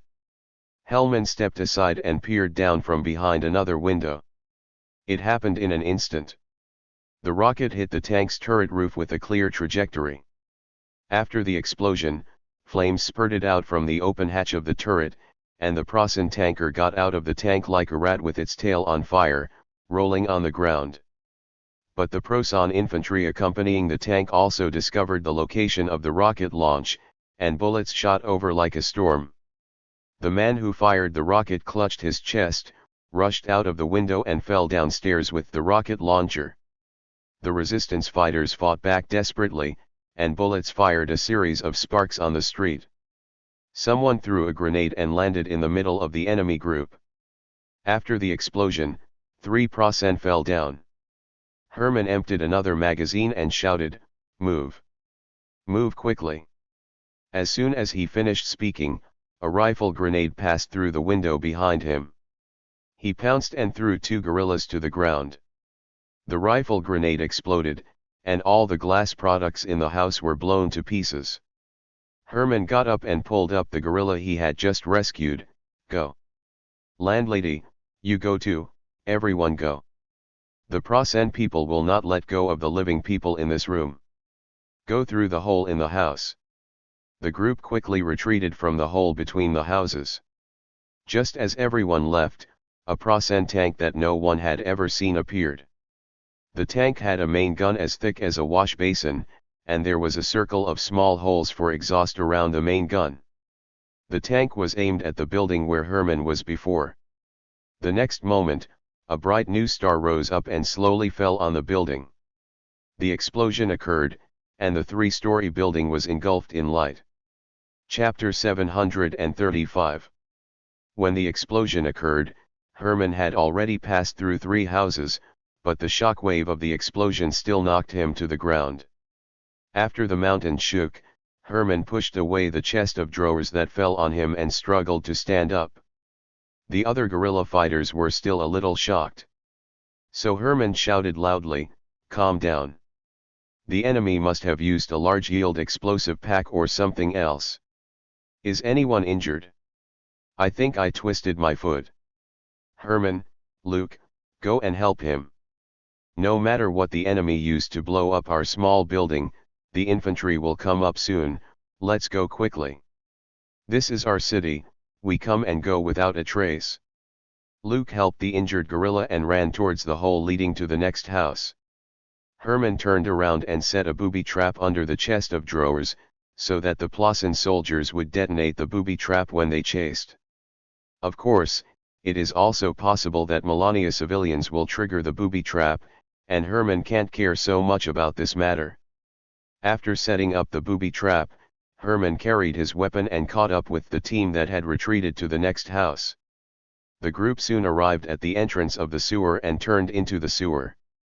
On the way, they met guerrillas from other divisions. When the captain saw Herman, he shouted, "We have taken over the radio station and are broadcasting to the world. You can hear it with a shortwave radio and know that Melania is fighting. This is a good thing." Herman replied. The captain smiled and said, "Then we will get reinforcements." Herman's expression darkened. "I hope so. Our messenger should have reached Marshal Rokosov a long time ago, but the radio station has not received any news from them yet. Captain, even if the ants do nothing, the Allies will help us." Herman just held his gun and strode forward. 20 minutes later, they returned to the headquarters of the rebels. As soon as he entered the door, Herman asked the telegraph operator who came forward, "Did you receive the telegram? Subscribe to Chinese Novel Audiowave." "No, we have been monitoring for a day, and the ant side still hasn't sent us a message. Herman sighed deeply, turned off the safety of the submachine gun, hung it on the wall, and sat down with a solemn look. The good news is, the telegraph operator said, there will be an airdrop for us tonight, and it will fall in the same place. Others were overjoyed when they heard it. Will there be a commando to support us? The telegraph operator shook his head. No, only weapons, ammunition and supplies. Herman, the ants have launched a large-scale attack, and the Allies must be preparing for landing operations. At this time, they will not send precious commandos to help us. These commandos may need to undertake arduous tasks such as capturing bridges. Silence fell. At this time, the phone suddenly rang. Herman immediately picked up his weapon. Why is the phone ringing? The Prasen people can't know the headquarters phone number. While he was talking, the phone was picked up, and a moment later someone came to report, the telephone exchange has been taken down, and now the telephone system is under our control. Telegraph operator, great, now we have control over all the key municipal facilities, including power stations, water plants, radio stations, and telephone exchanges.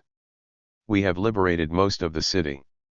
Hellman, but the Prasen still control their barracks and the neighborhoods around them, and there is a steady stream of Prasen reinforcements pouring in. It's strange, does the occupying army have so many armored forces? We found a lot of numbers that we have never seen before. Pavlov put the latest report in front of Wang Zhong. It seems that they are troops drawn from the Western Front and other places. Wang Zhong, all infantry divisions. Yes, infantry divisions are more suitable for defense. Now the enemy has completely abandoned the previous tactics of using armored counterattacks to seal the breakthrough, and instead learned from us during the Ababa Han period, using infantry divisions to fight us in large settlements. Wang Zhong flipped through the report and sighed, it's a matter of time. What? Sari's proverb, don't worry about it? Popov, if it was just a matter of fighting, we would have the advantage because of our greater military advantage, but after the enemy transferred fresh troops from the Western Front, the situation became complicated. Pavlov, the advancement speed is slower than we expected, and the problems that troubled Provost in the first year of the war have become more complicated. The Mori people's affairs also began to bother us. First, the troops advanced too fast, and units with poor mobility such as artillery could not keep up. Wang Zhong smiled bitterly and said, back then in Upper Pinyi, we took advantage of the enemy's heavy artillery that could not keep up, so we blocked the first day. Now it's the enemy's turn to take advantage of our heavy artillery. Vasily, don't we have many self-propelled artillery brigades? It shouldn't be completely unable to keep up, right? Wang Zhong, there are so many troops on the front line, not every unit is lucky enough to be reinforced by self-propelled artillery. Pavlov, and the maintenance problem has become tricky. The road from the headquarters to the north is full of self-propelled artillery and T-34 abandoned due to mechanical failures, and occasionally there are T-54 and Rokossovai with mechanical failures. Units equipped with T-54 and Rokossovai generally have better maintenance and support units, so the failure rate is lower than that of units equipped with T-34 and various self-propelled artillery. Pavlov, in view of the current situation, I still insist on resting for at least a month after completing the northward outflanking. If possible, I recommend resting until this winter. Wang Zhong, no, 1 month is the limit. Complete the northward encirclement operation in mid-August, annihilate the enemy's Central Army Group and Northern Army Group, rest until mid-September, and start advancing towards the Vistula River. Popov, the question is, can Melania hold on for so long? Wang Zhong, if they can't hold on until then, they will implement Pavlov's plan and rest until winter before starting the attack. They will arrive at the banks of the Oder River before Christmas and look at Prozonia in the distance. Vasily, what do you think of the heavy artillery bombardment of the central square of Prozonia on Christmas Day? Pavlov, it shouldn't be possible. There are still dozens of kilometers from the Oder River to the central square. Kozalia 1st Front Army Headquarters, Allied Liaison Center. The moment Amelia opened the door, she saw Liaison Officer Richard personally sending a telegram. What is the situation that requires the liaison officer to send a telegram in person? She asked doubtfully. But the Salia Front Army just got a series of serial numbers from interrogating the prisoners of war. I speculate that these should be the Plosin troops originally on the Western Front. In order to save the time of decoding, it would be faster for me to directly send the telegram. Richard he raised his head and glanced at Amelia. I have a code book in my head. I can directly encrypt it and send it? Amelia, what if you're mistaken? Richard, it doesn't matter if you make 1 or 2 mistakes. It's enough to let the Prime Minister know that the Prosens are transferring a large number of Western Front troops to the Eastern Front. I believe that the best opportunity to open a second front is now. Amelia frowned. Isn't this picking peaches? The ant people are grinding meat with the newly arrived Prosen troops. What is the meaning of us taking the opportunity to land? Why don't we land earlier and don't let these troops be transferred to the east? The line is coming. Richard glanced at Amelia. You can't abandon the national interests just because you fell in love with that marshal. I didn't. Amelia raised her voice. Richard stopped sending the message and stared at Amelia's face. Really? But you did say just now that you would let the boys from your own country die in hundreds on the beach to hold off the Prosen army. Prevent them from coming to the Eastern Front to mince meat with the ants. You know that the landing operation is the most difficult battle in the world, 1,000 times more difficult than Marshal Rokosov's breakthrough of the Prosen defense line. You describe our reasonable actions to reduce casualties as picking peaches. You think we are stealing the fruits of victory. No, we are just avoiding heavy casualties. Amelia hesitated to speak. Richard continued to send the report, and while sending the report, he said, moreover, things are already like this. If you think about it at the best, Prosen will no longer be able to mobilize troops from the Western Front to support the Eastern Front. Maybe he will have to organize them later. Troops were continuously sent to the Western Front. Marshal Rokosov's subsequent attack will be much smoother. He may still be able to enter Prosonia first. Amelia, I'm going to tell him this, right now. After saying that, she turned around and left the contact center, only to run into Yegorov head-on. Yegorov, Amelia. Go for it? Why don't you open a second battlefield? The enemies we encounter head-on are all wearing the camouflage uniforms of the Prosen army on the Western Front. The camouflage on the Eastern Front is not this color. The camouflage they wear on the Eastern Front is extremely conspicuous. Our machine gunners can spot them from a distance of 500 meters. As he spoke, Yegorov took the camouflage uniform from his adjutant and gave it to Amelia. Look. Look at this uniform. It's the Prosen army from the Western Front command that has been transferred here. The combat quality of these guys on the Western Front is not as good as the veterans on the Eastern Front, but now the ratio of veterans in the enemy's Eastern Front troops is very low. The guys on the Western Front are much better than the new recruits. Amelia looked at the camouflage uniform. I don't recognize the camouflage on the Western Front. The camouflage on the Western Front is more green, and the Eastern Front is more gray and brown. I don't know why this is the case. After all, I have never fought on the Western Front. It is not important. What is important is that you land as soon as possible. Yegorov said. He poked Amelia in the head with his finger. Don't tell me what you're saying. Are you waiting for us to kill all the capable veterans in Prosen and then take advantage? At this time, Pavlov came out of the map room. Igorov, your voice was heard in the map room. Rokosov asked me to ask you, the army is still fighting, why are you running to the headquarters? Can I not come? Enemies are appearing one after another, all with new numbers. We can't finish the fight? The casualties of some troops have reached 50%. And most of the new numbers have appeared in front of me, there is no one on Eugene's side. Yegorov even showed his veins. Master, don't you feel bad for losing more than half of your old troops? Marshal Rokosov, who was younger than everyone else, opened the door and came out. What are you shouting about? Yegorov immediately shut up, like a student who made a mistake. Rokosov, think about why the new numbers appear in front of you. Putting you in that position is to let you fight these troops. I have warned you long ago to be prepared to deal with the enemy from now on. Troops mobilized from other directions. Yegorov twisted his head. You did, but you didn't say so much. Marshal Rokosov, just tell me, can we complete the outflank on August 15th? If not, get out. I will personally serve as the commander of the group army.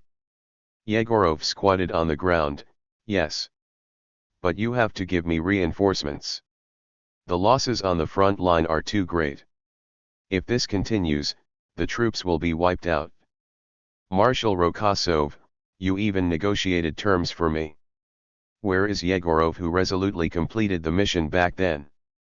Back then I knew you would have no more troops, but now I know you must have a reserve team. Yegorov glanced at the marshal, then turned away. I won't leave without reinforcements. Pavlov, actually, according to the plan, we should invest in reserves at this time. The enemy has more reinforcements than we expected, so we can invest more reserves than planned. You heard what the Chief of Staff said. Marshal Rokosov said coldly, if you don't get up, I'm going to kick your ass. Yegorov stood up angrily and grinned at the marshal. Hey, there is a reserve team to talk about. I will go back right away. So what are the reserve teams? Pavlov, Humph, you. I give you an order, do you still have to go to the headquarters of these armies to urge me? No, no, no, the military situation on the front line is urgent, of course I will go back to the headquarters directly. After saying that, Yegorov left in a hurry. Wang Zhong sighed and looked at Emilia. What's wrong with you, Miss Witch? Liaison Officer Richard has just informed Downing Street, where the official residence of the Prime Minister of the United Kingdom is located, of the discovery of a large number of troops on the Western Front. Wang Zhong, it seems we can look forward to the opening of the second battlefield. Emilia, aren't you angry? Because they were sitting on the mountain watching the fight between tigers, and now your troops are fighting with the new force. Wang Zhong, will the landing of my anger start in June? But in this case, the Allies may enter Prosonia first. Emilia said. Wang Zhong, first, it's not that easy. We haven't found the armored division number yet, which means that none of the armored divisions on the Western Front have moved.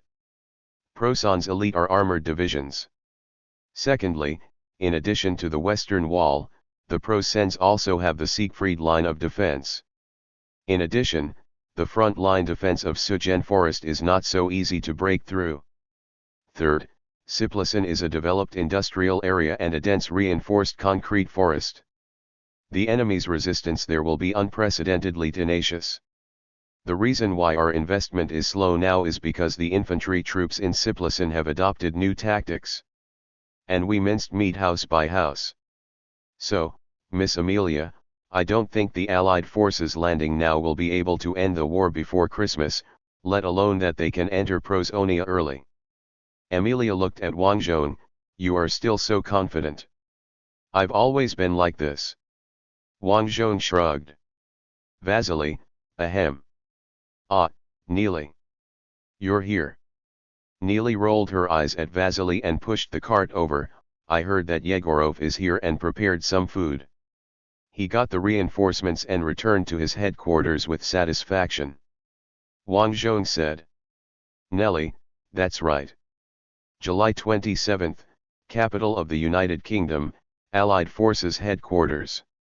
This is the latest intelligence from Ant. Admiral Ike looked at the Allied generals present. Although I am a little ashamed, and has once again reduced the pressure we are facing. Now is the best time to land. Time. Royal Air Force Commander Admiral Dowding said, however, the current weather conditions in the strait do not allow us to launch landing operations. The sea conditions will be very bad in the next 2 weeks. After speaking, he glanced at the window. You will understand when you look at the heavy rain outside. Admiral Ike, but poor weather also means that the enemy is relaxed. As long as there are 1 or 2 short sunny days, we can launch an attack, launch the largest amphibious landing operation in human history. Gentlemen, you don't want our descendants to see the name Ant when they learn about this war in textbooks in the future, right? Admiral King, commander of the Allied Atlantic Fleet, laughed. No, of course not. They will also learn from Chester, William Jr., and Spruance, all generals of the United States Pacific Fleet. Everyone laughed. In particular, the generals of the United States laughed very happily, while the generals of the United Kingdom were a little embarrassed. Ike raised his hand to stifle his laughter. Well, no one wants the situation to be like that. So I ordered all the troops who participated in the landing to board the ship and wait for the attack order at sea. I know that they boarded the ship in May and June, but did not wait for the attack order, but this time it's true. Ike paused and glanced around the conference room. God bless us. Chapter 736, The Longest Day. At noon on August 2, 917, the coastal defenses of the western front of Plassen, the Western Wall. After inspecting the 6 forts, Marshal Erwin Rommel walked to the coastal breakwater and clasped his hands behind his back. Very good, I am very happy to see that you have completed my request. This section of coastal defense is impeccable. The only problem is the soldiers. Rommel looked at the Coast Guard soldiers lining up next to him. I have never seen soldiers of such poor quality. The soldiers of the youth division at least have physical fitness and the reactions of young people. What about you? Are you presbyopic? The commander of the 200th Coast Guard Division said, the Coast Guard Division received those who failed the physical examination when it was established. Although most of us are short-sighted and have poor physical fitness, we can do well in the bunker with a machine gun that has been measured. As good as a regular soldier. And all of us can operate machine guns and artillery. Even the first wave of infantry divisions couldn't do this. We have not neglected our training over the years. Marshal Erwin, yes, yes. I hope your training is useful. Because across the sea, there is a monster squatting. It is ready to jump across the narrow strait at any time and give us a fatal blow. A fatal blow. The marshal stopped, put his hands behind his back, and held the marshal's staff. After a few seconds of silence, he looked at the sea and said, the first 24 hours of the landing are the most critical. In the Kingdom of Sardinia, it was during the first 24 hours that I decisively launched an armored division to counterattack and drove the enemy into the sea. For soldiers on both sides of the war, the first day of landing will be the longest day in their lives. The marshal turned around and repeated to all his staff, the longest day. Across the sea, the headquarters of the 3rd United States Army. Admiral Littlejohn held a cigar in his mouth and paced back and forth in front of the window. Outside the window, heavy rain continued to fall, mixed with lightning and thunder. This damn weather, it looks like we won't be able to land again tomorrow. All 3 of my divisions are floating on the sea, floating. And it's weather like this. The Chief of Staff reminded, we are mooring at the anchorage. There will be no big waves with the breakwater blocking it. Littlejohn, when I say they are floating on the sea, they are floating. Don't refute me. You are the Chief of Staff. Your duty is to implement my orders, not to refute me. My duties also include pointing out your mistakes and providing suggestions, the Chief of Staff reminded. Littlejohn waved his hand, okay, you are right, you are a scholar, and I am a tank soldier. At this time, the door opened, and the confidential secretary came in with documents. The latest weather report is out. Bring it here. Little John rushed over, grabbed the report and read it carefully. The chief of staff also leaned over and stretched his head to peek at the words on the document. General John Jr. directly put the document into the hands of the chief of staff. Take it. Prepare the car. I'm going to the Allied Forces headquarters. Chief of staff, the report just said it might get better, maybe. We can't wait any longer. Even if the weather is still like this tomorrow, we have to land. Chief of staff, how to board? No, this is not in line with military common sense. Admiral Littlejohn ignored him at all, yelling to prepare the car and ran out. Allied Forces Command, Office of the Supreme Commander. Even if the weather improves, considering the clouds on the sea, the good weather will only last for a few days. During this period, we must occupy Kinbao, otherwise all the landing troops will be in danger of running out of food, and subsequent troops will not be able to land. The United Kingdom Army General Mago looked at General Ike. The risk is very high, and I am opposed to landing now. Admiral Echo, you always play steadily and steadily. This is your style. It is because of this style that Erwin Rommel took advantage of you time and time again in the Mamluks. Sometimes maybe we should take a little risk. The intelligence from Ant shows that at least 20 divisions of troops have been transferred to the Eastern Front. What we are facing are the old, weak, sick, and disabled of the Coastal Defense Division. As long as we break through the beach, we will be. You can drive straight in. Admiral Mago, then we have to wait until the weather improves. Who can guarantee that the weather will improve? At this time, the door of the office opened, and Admiral John Jr. rushed in with his signature cigar in his mouth. Ike. The rain has lightened on the way I came here. Believe me, it's time to land. He did not close the door when he came in, so Admiral Cunningham, commander of the Royal Navy's Home Fleet, and Admiral Dowding of the Royal Air Force also came in. Admiral Littlejohn, the weather will get better and we'll be on the beach in Norman tomorrow. Admiral Cunningham, but the waves in the strait are 5 meters high. Are you sure you want to cross the sea at this time? Admiral Ike, what time is this report? At 2 o'clock in the afternoon, the highest wave seen at each observation station was 5 meters, and the lowest was 3 meters. Little John, after the weather improves, it won't be so high. The tide is also suitable for landing. This is an opportunity given to us by God. Ike shook his head. Look again, it's only 3 o'clock in the afternoon. If I want to log in tomorrow, when will I make a decision at the latest? Ike's adjutant replied, 8 o'clock tonight, Admiral. There's still time. At this time, Admiral King, commander of the Allied Atlantic Fleet, entered the room and said to everyone, it has stopped raining, gentlemen. Maybe the moment we are looking forward to is coming. All the generals in the room turned to look at the windows. Admiral Ike came to the window, pulled the latch, and pushed the window outward. No rain came in. Admiral Dowding, I will ask the meteorological observatories in various places to confirm the situation. No need. Admiral Ike stopped him. It's easier to make a decision early and act more calmly. It's tomorrow. We should take this risk. Tomorrow, August 3rd, is D-Day. Let us beat the Prussians hard. A ship of the 1701st Transport Detachment is anchored in the port anchorage at one of the many ports in the United Kingdom. The soldiers on board have been floating for almost 2 weeks, and have been rained on all day in the past few days.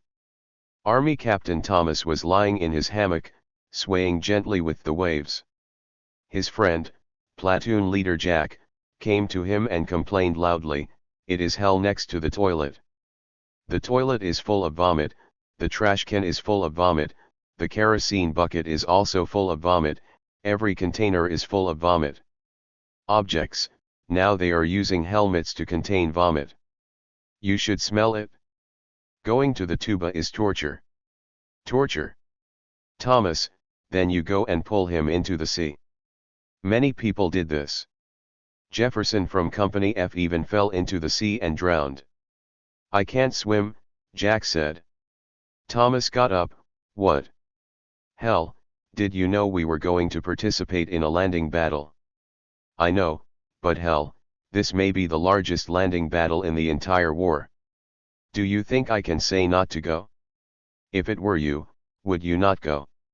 Thomas, I'm different. Many of my men died at the hands of the Praseens. In the Mamluks, in Tunisia, in Sicily, and the damn kingdom of Sardinia, as long as I'm alive, I will fight with the Praseens. The most important thing is that I can swim. Jack, fuck it. At this time, a whistle sounded outside the cabin. The originally noisy cabin suddenly became quiet. Everyone looked in the direction of the hatch. The whistle sounded again. Thomas, do you blow the whistle casually when the ship is anchored? As soon as he finished speaking, someone ran into the cabin. The anchor has been weighed. We are setting off. Everyone was stunned, and then someone shouted, fuck. I haven't finished writing the letter to my mother yet. Damn it, I hope I can hand it over in time before leaving the port. More people were cheering, let's go. The damn days are over. We're going to fuck the Praseens. Everyone was cheering, even though half of the people in the cabin had never seen a Prasen in their lives and had no blood feud, they were still cheering. Soon, the cheers converged into a very non-standard anchor-weighing song. It was a naval military song, and there were only armies in the cabin, and the Navy and Army of the United States were not harmonious, but no one cared about this at this moment. At midnight on August 3, Norfolk Air Force Base in the United Kingdom, 300 C-47 transport planes were lined up on the runway and apron, and the roar of their engines was like rolling thunder. The first C-47 took off, towing the glider of Komandar who was attacking the bridge. In the sky, fleets of aircraft are forming, and huge clusters taking off from 300 Air Force bases are gathering. The weather has cleared with only a few clouds. On the roof of a house next to the base, a young boy is looking up at the sky. His mother opened the attic window and leaned out, shouting, "Harry! Be careful and fall like this." "Little boy, I brought a broom." Only little boys in fairy tale books can fly on broomsticks. "Come back to me quickly." "Mom, there are many planes in the sky." The woman looked up at the sky. "Yeah, the buzzing is really noisy. They are going to fight the Praseenians, and they will avenge their father." The little boy shouted, "Please let me give them a gift." The woman was silent, her eyes gradually filled with tears as she looked at the sky. She did not continue to ask the little boy to come back into the house. An hour and a half later, over the Principality of Normandy, Major Mark held the joystick and looked out the window at the dark earth. "Damn, I can't see anything. Where is the guiding light of the resistance?" The co-pilot shook his head. "I didn't see it either, the ground below was pitch black." As soon as he finished speaking, an anti-aircraft gun shell exploded in front of the aircraft, and shrapnel hit the outer shell of the cockpit. "Major Mark, do it." Immediately afterwards, beams of searchlight beams lit up on the ground, intensive anti-aircraft firepower rose into the sky, and artillery shells continued to explode in the air. "Major Mark, now at least we know we didn't fly back to the United States." Before he finished speaking, the leading aircraft in front was shot, dragging flames and slowly falling to the ground. The paratroopers in the cabin flew out one after another. Because the parachute opening hook was not attached, none of their parachutes opened. "Major Mark, we have become a guidance machine." He turned on the radio. "This is the guidance machine, follow us." "Has anyone seen the guidance sign on the ground?" "The ground is full of fucking fire. Even if there are guidance signs, we can't see them." The pilot of an unknown plane replied on the radio. At this time, the paratrooper commander of the Mark aircraft put his head into the cockpit. "Are you at the airdrop site?" Mark, look at the traffic light, the red light just hasn't arrived yet. Don't worry, I'll cut off the traffic light when we get there. As soon as he finished speaking, the plane shook. Mark, what happened just now? Check the status of the plane. No need to confirm, our engine is on fire. The first officer said, I suggest turning off the lights and letting them get down. Major Mark pressed the button and the red light in the cabin turned green. The paratrooper sitting next to the door shouted, the plane is on fire, I'm getting off. He jumped right down. The paratrooper commander exclaimed, you don't have a hook. Damn it. Hook it up quickly. Once you hook it up, jump down. Quickly. Mark, the good news is that the engine fire is out, and we don't have to worry about the fire burning off the wings. The bad news is that we are lowering the altitude and will soon reach a height where you can't safely parachute dash. He turned around and was surprised to find that all the paratroopers had already disembarked from the cabin. The paratrooper commander patted Mark on the shoulder, thank you and wish you good luck. After saying that, he turned around and walked quickly to the cabin door, jumping down without hesitation. Mark glanced at the co-pilot, I plan to make an emergency landing on the beach. The co-pilot didn't answer, his head tilted to one side. Only then did Mark realize that the co-pilot had been shot at some point. Damn it! August 3, 02:30 hours, Prasen Western Front Headquarters. Erwin Rommel pushed open the bedroom door and asked while getting dressed, what woke me up? Paratrooper, Your Excellency Marshal. Erwin stopped buttoning his buttons and looked up at the adjutant, paratroopers. Size. Location. In the Principality of Normandy, the scale is still being confirmed. The resistance cut off our phone lines and we are now in chaos. The Marshal frowned, the resistance organization cut off the phone line at this time. This seems to be a long-planned large-scale operation. Restore contact with my armored division immediately. No, I will go to the 21st Armored Headquarters in person to prepare car and armed escort. Also, send someone to the 507th Heavy Equipment Battalion and ask them to set off as soon as they get information about the enemy's attack location. Adjutant, the 507th Heavy Equipment Battalion is the Knights of Asgard. Can't we just command it directly? Erwin, I am the Commander-in-Chief on the Western Front. Tell him to either accept my command or wait for a military court. As soon as he finished speaking, the sound of submachine gunfire came from outside. What's going on? Erwin asked. At this time, the head of the Guard regiment appeared with a submachine gun. The resistance organization threw a grenade at our guard post, but it did not explode. Before he finished speaking, there was another sound of strafing from MG-42 outside, followed by several more explosions. Erwin, eliminate the resistance organization. Also, does the Guard Corps have tanks? The head of the Guard looked embarrassed, we only have half-tracks. You don't even have a number 2 tank? A half-track will do. Is there a half-track equipped with a 20mm machine gun? No. You have nothing. Erwin scolded, I need armor to send me to the 21st outfit now. Forget it, a half-track will do. The first 24 hours of the landing are the most critical. At this time, the armored divisions are deployed to counterattack. Before the enemy's anti-armor forces land, you can drive them into the sea within a short time. This is how it is in the Kingdom of Sardin. Prepare me a half-track, I'm going to go to the 21st. After Captain Evenson landed, he immediately touched his leg bag.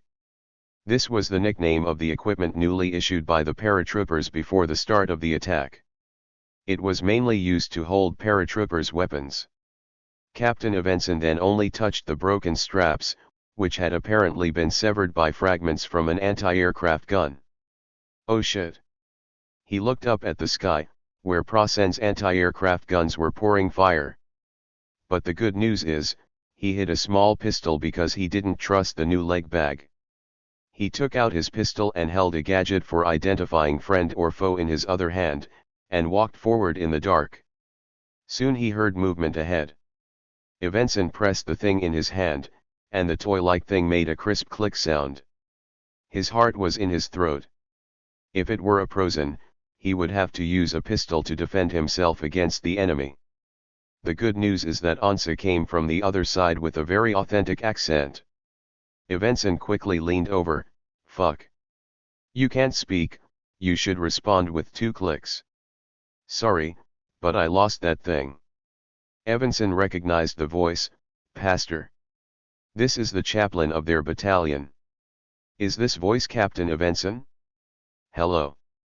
Pastor, what are you doing? Evenson got through the trees, and then discovered that there was a swamp behind him. He stopped next to the swamp and looked at the pastor lying on a branch. Are you drowning? Do you need help? No, I'm fine, I'm looking for my Bible and communion box. I'm a priest and I can't live without this, it's like my weapon. Evenson frowned. Pastor, do you have a real weapon? I remember you should have a Garand semi-automatic rifle. Good question, I can't find it. I only have half of the strap left in my leg bag. That's why I need to find my Bible so that when I meet the Procenians, I can chant the scriptures and influence them. Evenson, Chaplain, I'm serious. Come on, Captain, the soldiers need your command. Damn it. Evenson cursed. No, I'll help you find the Bible, and then we'll find the troops together. No, good news, I touched it. The priest said, taking out a package from the water. It's intact. Let's go, Captain. Chapter 737 Artillery Preparation. Captain Evenson led his shabby detachment across a hedge in the dark and came to the low wall. There looked to be a road on the other side of the low wall, and not far away behind another hedge was a Prozan anti-aircraft gun firing. Priest, shouldn't we take out the anti-aircraft guns? This will prevent more people from having their leg bags knocked off. Evenson, first, it is a blessing to see that the shells from the anti-aircraft guns exploded all around and only the leg bags were lost. Second, the only weapons we have now are my small pistol and your Bible. The Bible can inspire the spirit, and sometimes it is more powerful than guns. The pastor said seriously, but you are right now, the Bible is of no use. At this time, the two heard a crisp click sound coming from the hedge behind them. Evenson signaled the pastor to stop talking, took out the prop and hit it twice, and responded with 2 clicks. The next moment, a small group of people emerged from the woods, and the non-commissioned officer leading the group recognized Evenson at a glance. Captain. Hello, Sergeant. Sergeant, Captain, there is definitely something wrong with our landing point. Except for Bob, all the brothers behind me are brothers from the 101st Division. Did we land at the 101st Division's air landing field? The man from the 101st Division replied as soon as he finished speaking, but we didn't find our sergeant and captain. Maybe they fell into your air landing field. Captain Evenson, you heard the sound. There is a Prozan anti-aircraft gun on the other side of the fence. Let's go over and kill the anti-aircraft gun. Let's see if there is a deployment map of the Prozan people. We can know who we are based on the deployment map. Where did it fall? Sergeant, using the Prozan deployment map is also a way. I heard that their deployment plans are always very detailed. But here comes the question, do you know Prozan, Captain? I know a little bit and can read maps. Also, I have studied their military cartography and know how to draw their maps. Do you have any extra weapons? Give me one. There is no captain, but you can use the captured ones after knocking out the Prozan's anti-aircraft guns. That's it, give me a grenade just in case. The sergeant immediately took a grenade off his neck and handed it to Ivanson. Set off. After Ivanson gave the order, the soldiers of the 101st Division climbed over the low wall, crossed the road and got into the opposite hedge. Evenson climbed over the wall himself and followed, and as he passed through the hedge there was the sound of Thompson's submachine gun fire, and the Prasan's cry, "Agan, attention!" There was the explosion of a grenade, followed by a rapid fire from a Garand rifle. The continuous fire ends with a crisp clang, which is also a feature of the Garand semi-automatic rifle. The firing of the anti-aircraft guns stopped. Evenson ducked through the hedge and saw the outline of the anti-aircraft guns and the Prasan man lying in the shooter's position. The sergeant ran over, put an MP40 into Ivenson's hand, and then handed Prasan's magazine bag. "Captain, your weapons." "Thank you." Evenson nodded. "Look for the enemy's deployment plan." "Here." The sound came from the brightly lit small house next to the gun emplacement. Ivinson hurried over and opened the door and saw the defense zone map hanging inside. The 101st Division soldiers who spotted the house stepped back and gave way. Evenson studied Prasan's map carefully and cursed, "Our location is neither the landing zone of our division nor the 101st Division. We are almost 10 miles off." "Sergeant, what then?" "It's just 10 miles. Let's move towards the predetermined location of the battalion headquarters. We will collect our people on the way and kill all the Prasens we encounter." After speaking, Evenson tore Prasan's map off the wall, folded it twice and put it in his pocket. As soon as Erwin Rommel got into the half-track, Admiral Speer's jeep drove into the headquarters. The general jumped out of the car and stared at the half-track for a few seconds before rushing over. "Marshal! Marshal, you can't leave the headquarters. The resistance organization has become active and ambushes our troops everywhere. I will personally go to the 21st Armored Division and command them to launch an attack." The marshal said. "During the Carolingian battle, I personally commanded an armored division to attack the seaside of Kenai. Now I will replicate this result. We can use the radio to call Unit 21. There are resistance organizations everywhere now. You shouldn't leave the headquarters at least before dawn. The resistance organizations have an advantage at night. They are familiar with the terrain and can sneak attack on us. The landing will begin at dawn.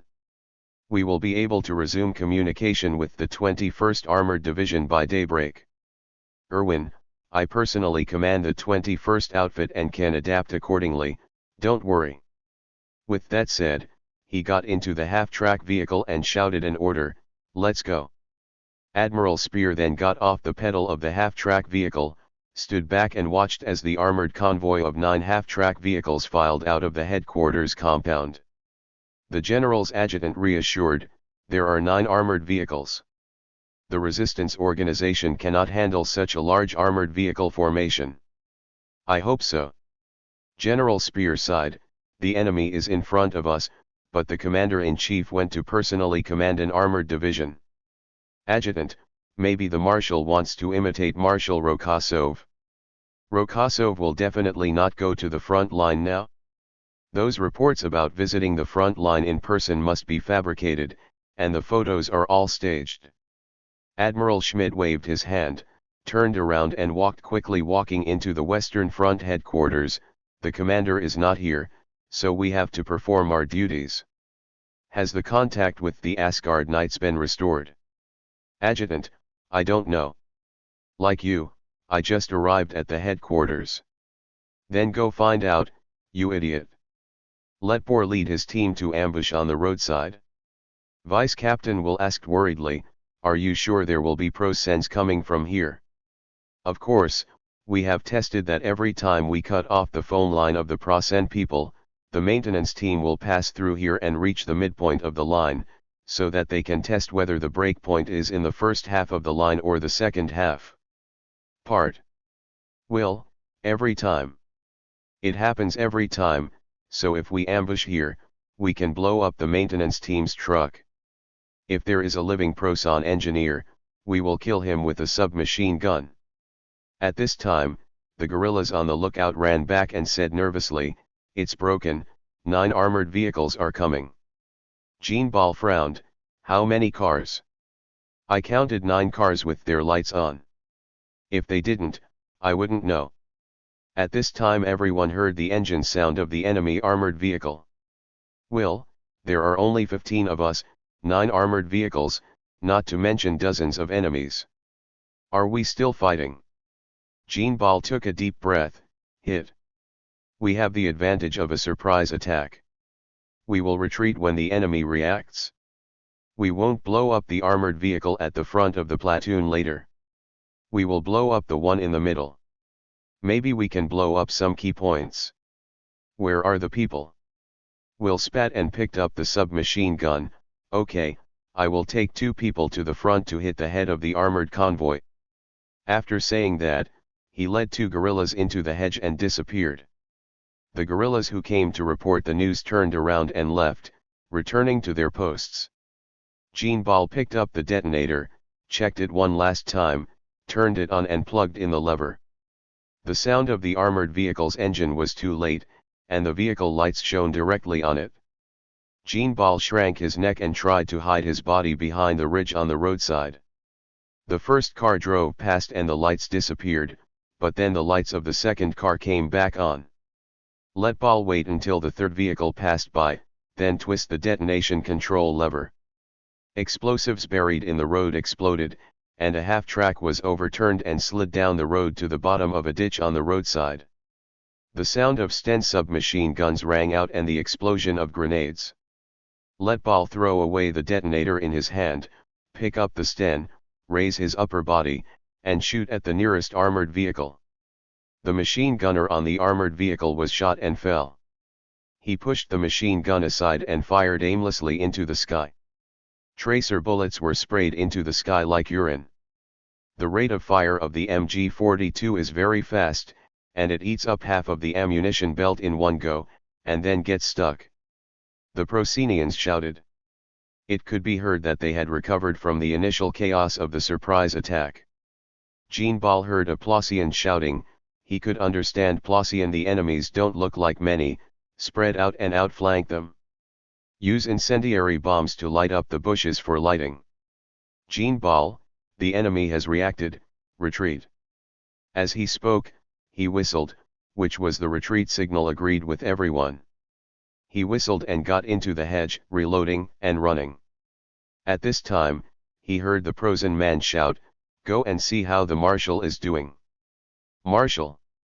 Jean-Bal couldn't restrain his excitement, spit out the whistle in his mouth, and shouted, "We seem to have injured the enemy's marshal." Yes, I have the impression that the logo on that armored vehicle seems to be the logo of Marshal Erwin Rommel. The marshals of Prosen have their own logos, the headquarters will fly the corresponding flags, and the cars also have corresponding logos. Jean-Bal laughed loudly. We attacked Marshal Prosen. Even if we don't kill him, we will definitely interfere with their command. At this time, the 3-person team led by Will also appeared. As soon as they met, they asked Jean-Bal, "Why did the marshal leave his headquarters at this time? Is it just the marshal's car?" I heard the Prosans shouting, "Go check on the marshal." Marshal Erwin Rommel was rescued from the armored car by everyone and cursed, "Damn. Schmidt was right. I'm going to the 21st Armored Division." "No, you have to go to the hospital." The escort commander said seriously, "You are seriously injured now and cannot go to command." The marshal hesitated to speak, and finally passed out due to excessive blood loss. "Guard commander, go to the nearest hospital." "A Carolingian hospital will do, too." August 3, 04:40 hours in the morning, Prosen Western Front headquarters. "The call is connected," the communications officer reported. General Schmidt immediately picked up the receiver, "The 21st Armored Division." "Yes," the voice on the other end of the phone was the commander of the 21st Armored Division. "We have inspected all the tanks and are ready to go at any time." "Has Marshal Rommel arrived at your place?" The commander of the 21st Armored Division hesitated. "What? Marshal? We didn't see the marshal." "Admiral Schmidt, he set off for your place at 2 o'clock. He should be here now. If he arrives, The marshal should be the one talking to you on the phone right now. Admiral Schmidt looked serious and muttered, "It's broken." At this time, the Chief of Staff of the Prosan Army on the Western Front said, "The situation of the paratrooper landing has been clarified. There are 3 main landing areas. We have captured prisoners from the United States and the United Kingdom. Their numbers are the 82nd, 101st and 101st of the United States. According to the information provided by the headquarters of the 1st Parachute Division of the United Kingdom, there are at least 50,000 paratroopers. This is an unprecedented operation." General Schmidt said into the phone, "I'll call you later." He hung up the phone and said to the Chief of Staff, "Yes, an unprecedented operation, 50,000 paratroopers. We captured Crete. At that time, only 10,000 paratroopers were invested. At this critical time, our commander, the great Marshal Rommel, is not at the headquarters. Not at the headquarters. Chief of Staff, where is the Marshal? Didn't he come to the headquarters of the 21st Outfit? No, no one knows where he is, or even whether he is dead or alive." Admiral Schmidt sat down and sighed. "The good news is that the landing has not started yet. We still have a chance. Order immediately, the Coast Guard is ready for battle." Chief of Staff, Marshal Rommel ordered the Coastal Defense Division to prepare for battle before going to the 21st. "Okay." Schmidt picked up the phone and said, "Call the 400th Coastal Defense Division at the Western Wall." The commander of the 400th Coastal Defense Division arrived at the headquarters bunker of his unit early. The headquarters of all coastal defense divisions are on the west wall. The headquarters bunker is the commanding height of the entire defense line. Not only can you have a panoramic view of the entire defense line, but you can also overlook the direction of the sea. The phone rang, and the staff officer in the fortress picked up the phone. "Hello?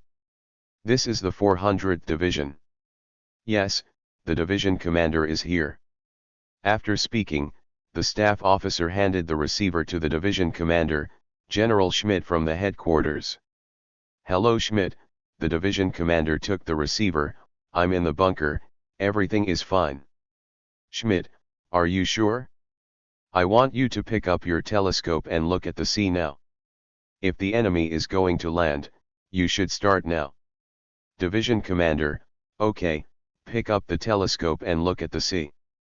He held a receiver in one hand and a telescope in the other. It was calm, nothing. The enemy was either late or not attacking today. But the paratroopers have landed. There are 50,000 paratroopers.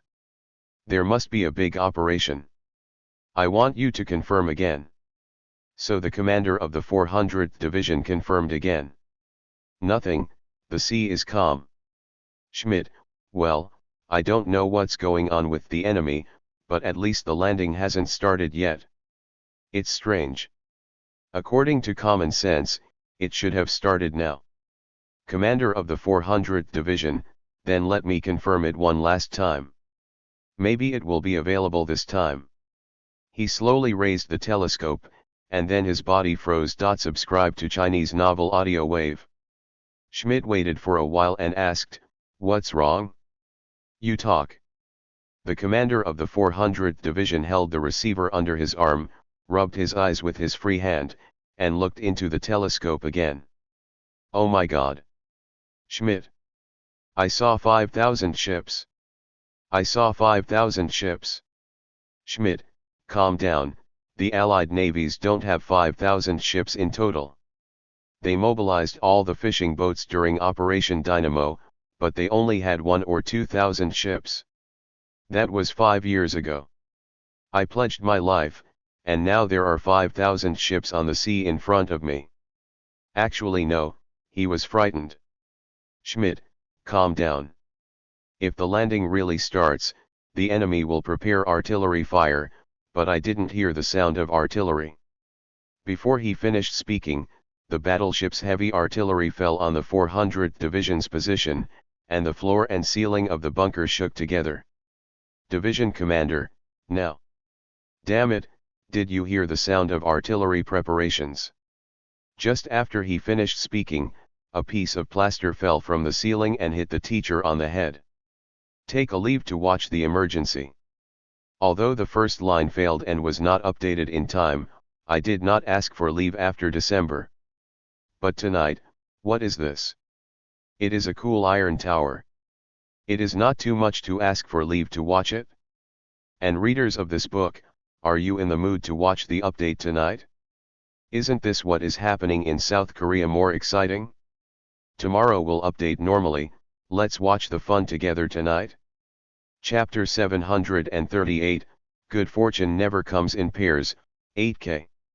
Schmidt put down the receiver, the enemy is preparing artillery fire. The location is the defense line of the 400th Coastal Defense Division. Now immediately verify how many areas are still under shelling and prepare all armored units. Based on our previous experience in anti-landing operations, the best time to counterattack is when the enemy's landing troops have just broken through the beachhead and headed inland. Also, where is the Leopold train gun? Fire at the beach immediately. The more the enemy's power is consumed on the beach, the greater our chance of winning. Chief of Staff, Leopold was attacked by Komandar last night. The ammunition depot exploded and cannot be dispatched at the moment. Schmidt, why are you telling me now? We just found out because the phone was cut off. Schmidt hesitated to speak, his mouth twitching to form words. At this time, the phone rang. It was the red phone on the table. This was one of Marshal Irwin's many privileges, a direct line to the eagle's nest. Schmidt picked up the receiver, and the Emperor's voice immediately came from inside. Irwin, Rabelais said that they intercepted the message from the United Kingdom to the resistance organization, and the attack will occur within 24 hours. Schmidt, the attack has taken place, Your Majesty. There was silence for a few seconds before asking, who are you? Where is Marshal Erwin Rommel? He's not in now. He's not here? If the attack really starts, he should be at his headquarters. Schmidt, Marshal has gone to the 21st Armored Division, but has not yet arrived at the Armored Division headquarters. I am General Schmidt and am taking command on behalf of the division. Find the Marshal. Even if he is dead, we must find his body. Let the armored forces engage in counterattack. We once drove the enemy into the sea in the Kingdom of Sardinia, and we can definitely do it this time. Drive the enemy into the sea. According to Rabelaisian intelligence, the first wave of enemies on land will not exceed 50,000 people. You have 4 armored divisions, General Schmidt. General Schmidt frowned. According to our intelligence, there are 50,000 paratroopers who landed alone. The landing force cannot be less than the paratroopers. The Emperor immediately asked, do you know how many transport planes are needed to transport 50,000 paratroopers? If the Allies really had so many transport planes, we wouldn't have to fight. Schmidt fell silent because he really didn't know what to say. Emperor, counterattack them, drive them into the sea, and report to me tonight. In addition, find where Rommel is, and you will see his dead body. Then the Emperor hung up the phone. Schmidt slowly put down the receiver and looked at everyone in the room. Chief of Staff, what did Your Majesty say? Schmidt, His Majesty believes that the first batch of landing troops today will number up to 50,000 people, and he wants us to drive them into the sea. Chief of Staff, but the paratroopers who landed have the designation of 3 divisions, at least 50,000 people. Maybe it's just that there are too many numbers. Anyway, let everyone's armored forces advance towards the landing site. The heavy tank battalion of the Asgard Knights will serve as a reserve. At the headquarters of Prasen's 21st Armored Division, the division commander, Major General Hunter, looked at the map and frowned. We can't just walk through the area where enemy paratroopers are scattered so arrogantly. These paratroopers must have rocket launchers and will pose a threat to our tanks. Let the reconnaissance troops set off first, and the large troops will check their equipment first. The division chief of staff said, We are 70 kilometers away from the beach. Is it too slow to send out reconnaissance troops first? We are ordered to set off immediately to engage in counterattacks against the enemy. Division Commander, you should believe the Western Wall. This is the fortification that the Marshal spent a lot of effort on. Also, let's wait a little longer. Maybe the Marshal will arrive. Chief of Staff, is this appropriate? The enemy is landing, and every minute should be as precious as gold.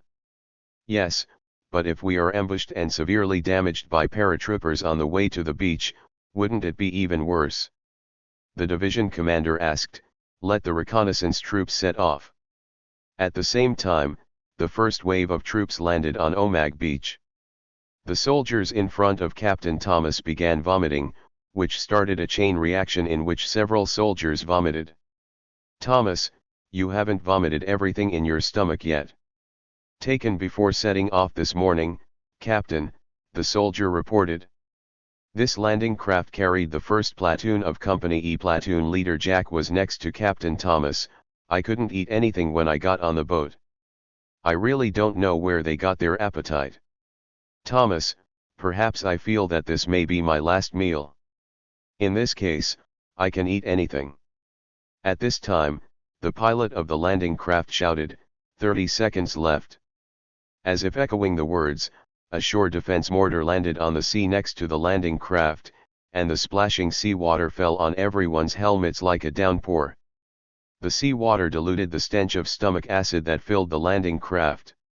Thomas, jump into the water immediately after opening the door.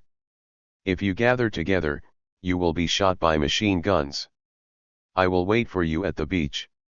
The sound of machine guns came from the front. It should be that the landing craft that arrived first were fired upon. The pilot of the landing craft blew the whistle, and with the sound of the hinge turning, the wave board in front of the landing craft fell down, and the western wall of the coastal defenses that the enemy was proud of exposed its ferocious fangs. A dense rain of bullets hit the cabin of the landing craft, and the 3 rows of people in front were immediately shot. The bullets penetrated several people before stopping, and the people in the front row became a high wall blocking those behind. Push them into the water. Quick, let's go into the water together. Don't stop on the landing craft. Thomas urged, pushing the people in front forward. The soldiers rolled into the water like dumplings. When it was Thomas's turn, he heard Jack shout, I can't swim. Damn, this water looks like 2 meters dash. Thomas pulled Jack and rolled him into the water, and the screaming stopped. In fact, the water was not deep. When he stood up, it probably just covered Thomas's belly button. However, at this moment, he would rather the water was deeper, so that he could be in the water without showing his head and face the fierce machine gun fire. Thomas dragged Jack and ran all the way. Finally, he rushed behind an anti-tank obstacle and took a long breath. Only then did he have time to check on the condition of Jack, who had been dragged along. How was it, man? Jack spit out a large amount of water, then retched twice more, and then replied, fuck, I will never participate in the landing operation again next time. Thomas patted Jack on the shoulder, I don't think we need to land a second time. If this time doesn't succeed, just wait for the Enters to push to the Carolingian and face us across the sea. Thomas stood up, holding a carbine sealed in a plastic bag, and shouted to the surrounding soldiers hiding behind anti-tank obstacles, everyone. Staying here will only become a practice target for the Prussian machine gunners. Move forward. We at least have a chance to hit them as targets. With that said, Thomas left the tank barrier. Jack wanted to follow him, but he pushed him back behind the obstacle. You can't do it with me. If everyone is killed, there will be no one to command. Thomas then rushed towards the beach alone. He had no time to look back to check if anyone was following him, he just focused on running forward. Before them, many soldiers from the United States had rushed to the beach, and Thomas could see soldiers hiding behind various bunkers along the way. He suddenly had an idea. If the Procenians did not build these anti-tank obstacles, there would be no bunkers on the entire beach, and the losses of the landing troops might be much greater. The tanks can't come up anyway. He turned around for the first time, and sure enough he didn't see a single tank. Theoretically, there should be 60 tanks equipped with D equipment in the first wave of landing troops, but Thomas has not seen any of them now. Thomas turned around and saw that the first coastal barrier was ahead. He swooped down and landed on the embankment. This protective embankment can block the coastal landing troops, but conversely, the firepower in the enemy bunker cannot hit the people hiding behind the protective embankment. It is impossible for a beach to form a perfect defensive structure like a bastion. There will always be places where loopholes can be exploited. In fact, the protective embankment was covered by side fire, but the traffic tunnel was blown up by naval guns, and the defenders were unable to enter the bunker. The side-firing bunkers on other beaches are still functioning. The Allied forces who want to hide in the shadow of the protective embankment must first find a way to deal with that bunker. Thomas didn't know this and was trying to figure out how to get over the berm. It is definitely not possible to go directly from the top, as you will be shot into a sieve by machine guns. Moreover, there are still some barbed wires left behind the protective embankment. Barbed wires are not like landmines, overpressure has basically no effect on them, and shock waves cannot blow away large sections of barbed wire because of their heavy weight. The good news is that the sand embankment can be blasted with a blasting tube. Under the barbed wire, people can crawl through and avoid machine gun fire. Thomas looked at the unknown sergeant next to him and shouted, "Who is the commander here?" The sergeant looked at his rank of captain and replied, "You, sir." Thomas cursed and shouted, "Engineers! Has anyone seen the engineers?" At this time, platoon leader Jack ran over, squatted next to Thomas and reported, "I gathered 7 people, and someone also saw Barbara." Thomas reminded, "My name is Pablo." "Whatever. After all, you are the only one who can read it accurately." "Someone saw Barbara. She should not be dead. There are 8 people alive on our ship. Where are the orders?" "Thomas, go find the engineers and use blasting to blow up the sand embankment ahead to form a passage." "Let's go through the passage." "Jack, I thought you were going to throw a smoke bomb." "Thomas, keep the smoke grenades and go find the engineers." "Yes." Jack turned around and ran wildly along the sand embankment. At this time, the Procens began to bombard the sand embankment with mortars. This should be their backup method after the side-firing bunker failed. Unfortunately, many of their mortars should have been covered and destroyed by naval guns, so the firepower density was not high. A communications soldier carrying a large box rushed to Thomas. "You are the first living officer I have seen." Thomas glanced at the big box in the signal soldier's hand. "You rushed over with that thing?" "Yes, and my typewriter." "Thomas, typewriters are useful. You should throw away the radio and move forward as lightly as possible." "Wait, is the typewriter you are talking about the typewriter I understand?" The signal soldier pulled out a real drum typewriter. "I don't think so." Thomas grabbed the typewriter and threw it away. "You don't need this thing. You can use a pencil instead." Signal soldier, "What about the radio?" "Thomas, you brought them all over here, let's lay the child down here," he said and pushed the communication soldier down next to him. "Use your high-power radio to call the fleet and tell them that all the tanks have sunk to the bottom. There is no tank support on the battlefield. We are all blocked on the first sand bank. The first wave of attacks failed." "Repeat, the first wave of attacks failed." At this time, platoon leader Jack came over with several engineers and a large number of blasting tubes. "I found the engineers, but they are not the engineers assigned to us. We may have landed on the wrong beach. Our target should be 4 miles to the east." Thomas immediately patted the signalman on the shoulder. "Tell the fleet that we landed at the wrong place. Damn it, the fleet has never been able to send us to the right beach." When the Kingdom of Sardinia landed, Thomas's company also landed on the wrong beach. It seemed that this was a routine operation of the fleet. After Thomas finished his report, Jack asked, "What should we do now?" "Bangalore." "Found it." These three brothers brought more than 10. As soon as he finished speaking, a mortar landed on the top of the sand embankment next to everyone. The artillery attached to the Prasen Coast Defense Division are all fixed coast defense artillery, and the mortars are also heavy mortars, which directly caused Thomas to faint. After a brief fainting, he opened his eyes, but his brain did not resume functioning. He first checked Jack's condition and saw that the platoon leader was taking care of the injured engineer. He turned around, patted the signalman on the shoulder, and said loudly, "We encountered heavy firepower. There is no way to break through the sand embankment, and we need fire support from destroyers." At this time, the tinnitus passed, and the noise of the battlefield returned again. Thomas finally noticed that the signal soldier's head had been blown apart by the mortar just now. He pushed aside the communications soldier, pulled over the large box radio, took the receiver and yelled, "Command headquarters, command headquarters." Then he discovered that there were several large holes in the radio's casing, and the battery fluid inside was leaking out. Thomas threw away the radio and said to Jack, "We have to rely on ourselves. Insert the blasting barrel into the sand embankment as long as we can. All the explosive tubes of the United States Army can be connected together and detonated at the same time, turning into an ultra-long series charge.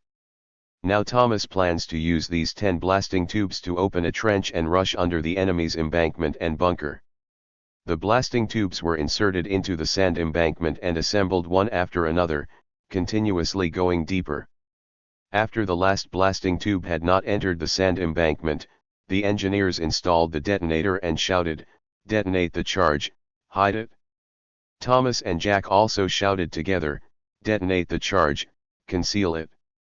The engineer pulled the fuse of the detonator, pushed the blasting barrel toward the sand embankment, and then lay down on the ground with his head in his hands.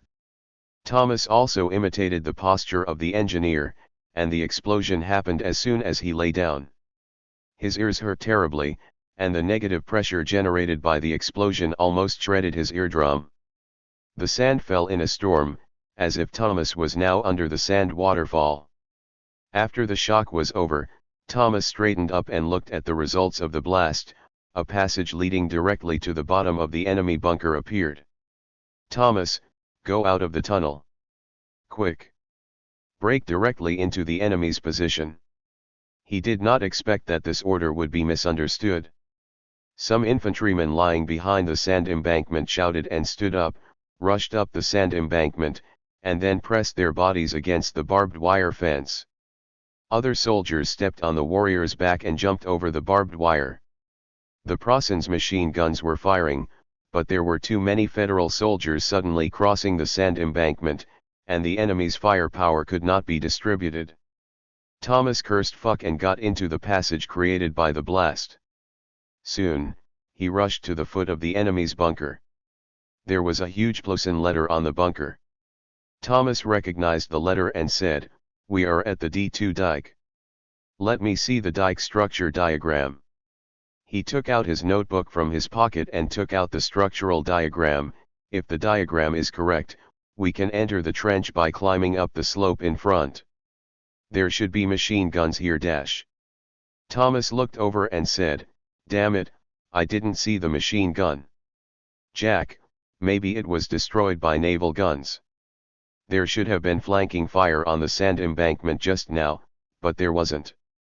Thomas, take 4 people, all take Thompson, go up and see what's going on."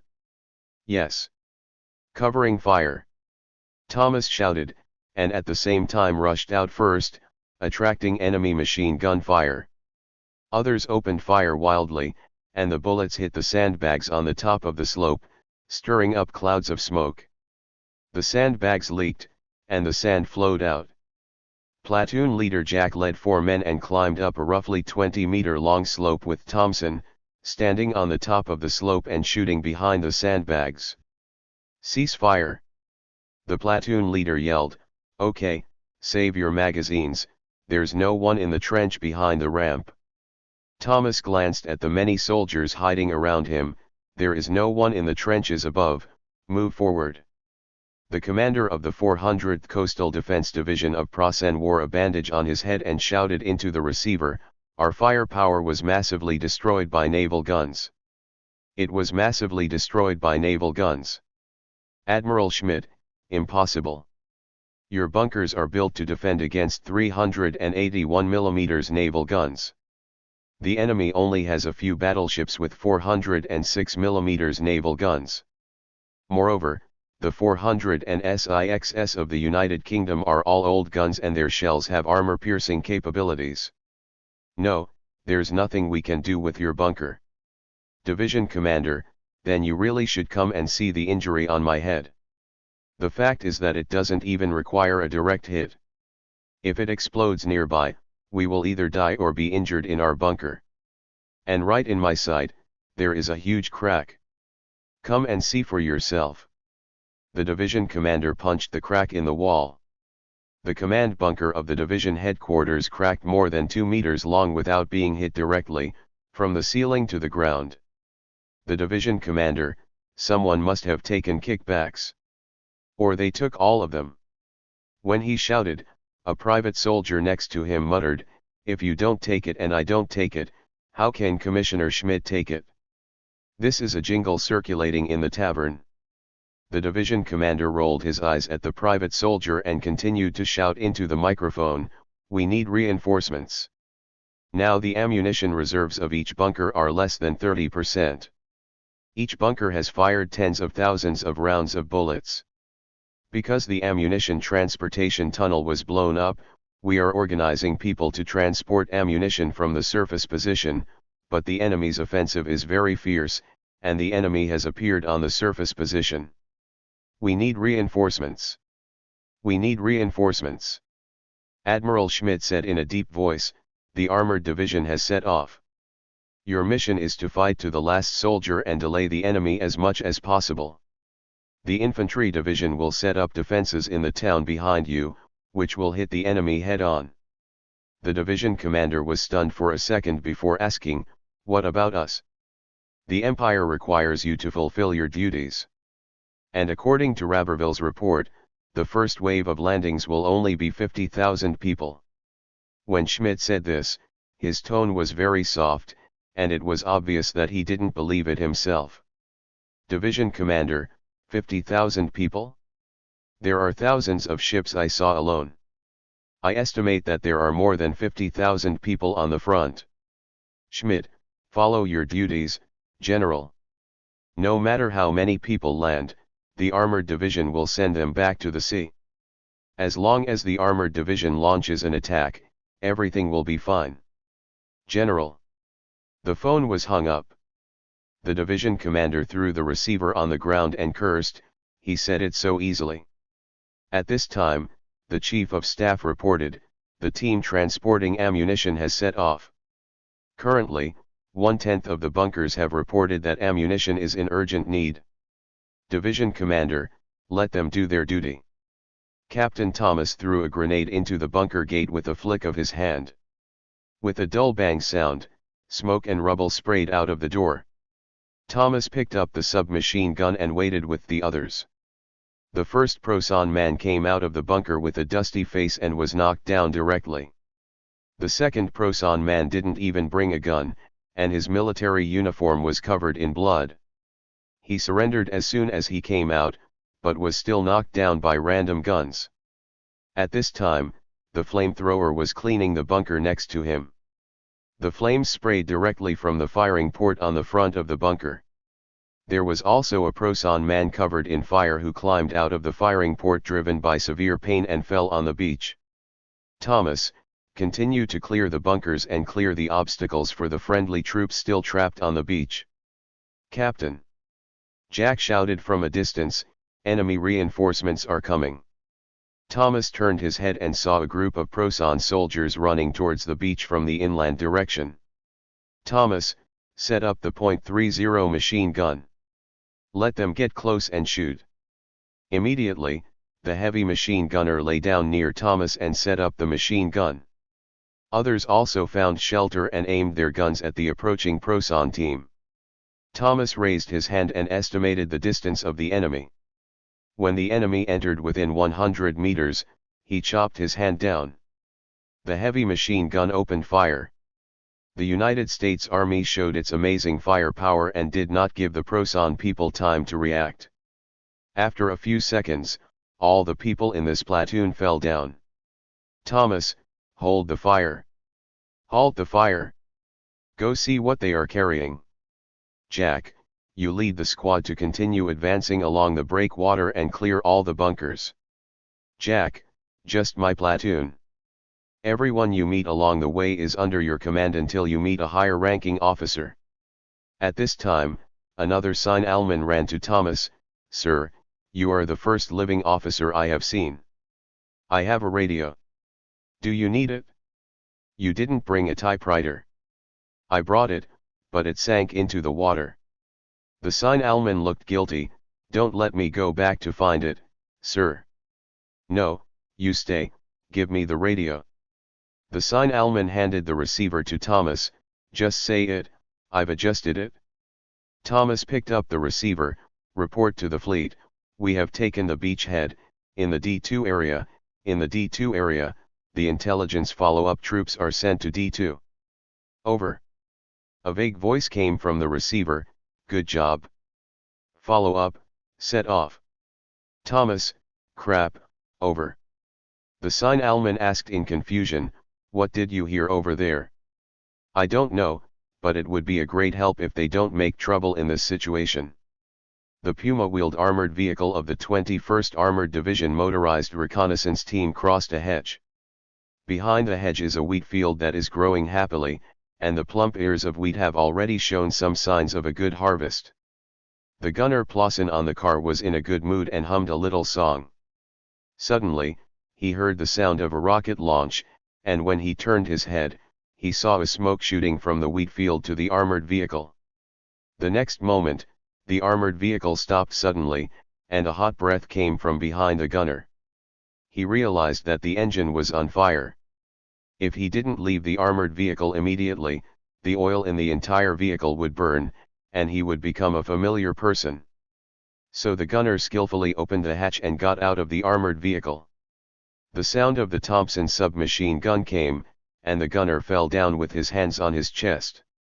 From beginning to end, he didn't see what the ambushed person looked like. Captain Ivinson shouted, "Cease fire!" This is the vanguard of the enemy's motorized reconnaissance battalion, and the reconnaissance battalion is definitely behind. Judging from the direction, they are going to the same place as we are going. Battalion command post. The pastor held a Bible in one hand and a Plossin MP40 submachine gun in the other hand. Then we should go to the battalion command post and inform them. Captain Ivinson, confiscate their weapons and ammunition, and focus on seeing if there is a radio so that we can notify the battalion to prepare. This kind of reconnaissance battalion is usually the vanguard of the entire armored division. The pastor was amazed. We are paratroopers, with only bazookas. What can we use to stop the Plossin armored forces? Captain Ivinson replied, courage, I guess. August 3, 12 o'clock Plossin time, Eagle's Nest. When Emperor Plossin heard someone coming into the room, he stopped pacing and turned to look at the door. The latest news. The confidential secretary who came in nodded. The telegram from the Southern Army Group. The Emperor, aren't they causing trouble for me? The confidential secretary shut up, looking pale. The Emperor sighed. What does the telegram say? Read it out. The confidential secretary, the Southern Army Group has lost contact with Limerick, and it is speculated that the Ant Army has occupied the city. Aren't there 4 divisions there? But they were besieged by 10 Ant armies, and all 4 divisions were defeated. The Emperor punched the table. Defeated? In Ababahan, the Ant people resisted to the last soldier. In the end, they were not defeated. And our proud Plossin Army's division was actually defeated. Marshal Selt, The enemy is defending their homeland, and we are defending the captured territory. This is the territory of the empire, and our soldiers are also defending their homeland. Let the whole army know this. Everyone present was silent. At this time, the air raid alarm sounded. The emperor glanced at the ceiling, then at Grand Duke Meyer. Today's air raid came a little late. Grand Duke, maybe the enemy's air force is bombing the Carolingian region. Because the bombing was late, we took off the jets early today, and the enemy's bombers suffered heavy losses. General Moltke, you said the same thing yesterday. They did suffer heavy losses yesterday. Our pilots reported shooting down 300 bombers. Moltke, but the army only reported 67 wreckages. Grand Duke Meyer, it must have crashed into the sea. The two were arguing when another confidential secretary came in. His Majesty the Emperor, is this a report from the west or the east? It's from the east. Emperor, read it, which city was lost again? It's Canabris. The Emperor nodded and suddenly woke up. Wait a minute, isn't this the city of Melania? Yes, the anti-army on the southern front has just captured Canabris, and it is less than 300 kilometers away from the Eagle's Nest. The confidential secretary replied. Emperor Plassen stood up, walked to the window, and looked at the scenery of Mount Abes outside. Marshal Celtic, for safety reasons, we should leave. At the same time, returning to the capital will also help boost the confidence of the people at this moment. What do you mean by this moment? The emperor turned around and glared at the marshal fiercely. The enemy is still 1,000 kilometers away from the capital, actually no more. When we attacked Ant, we advanced 1,000 kilometers and were blocked by them. It won't be easy for them to go 1,000 kilometers deep into our country. The problems we face, they will face the same. Supply difficulties, uncooperative citizens, guerrillas, they have to face all of them. After a short pause, the emperor added dejectedly, but they won't encounter mud. Because Plassen has good infrastructure, the roads are all high-standard highways. Marshal Celtic, can we start now? No. We won't go anywhere before thwarting the enemy's landing. Moving the headquarters will lead to command confusion. You should know this, my marshal. Everyone looked at each other. At this time, the red phone on the desk rang. The emperor picked up the phone himself. I am Emperor Plassen, who are you? Your Majesty, Admiral Schmidt's voice came, we can't find Marshal Rommel, this is one, and second, our beachhead has been breached in many places. Our troops even saw tanks flying the United Kingdom flag. Emperor, they can only transport 50,000 people. There will be no tanks. Admiral Schmidt, but our infantry saw tanks, appearing north of Carrington. This is impossible. The Emperor roared. North of Carrington.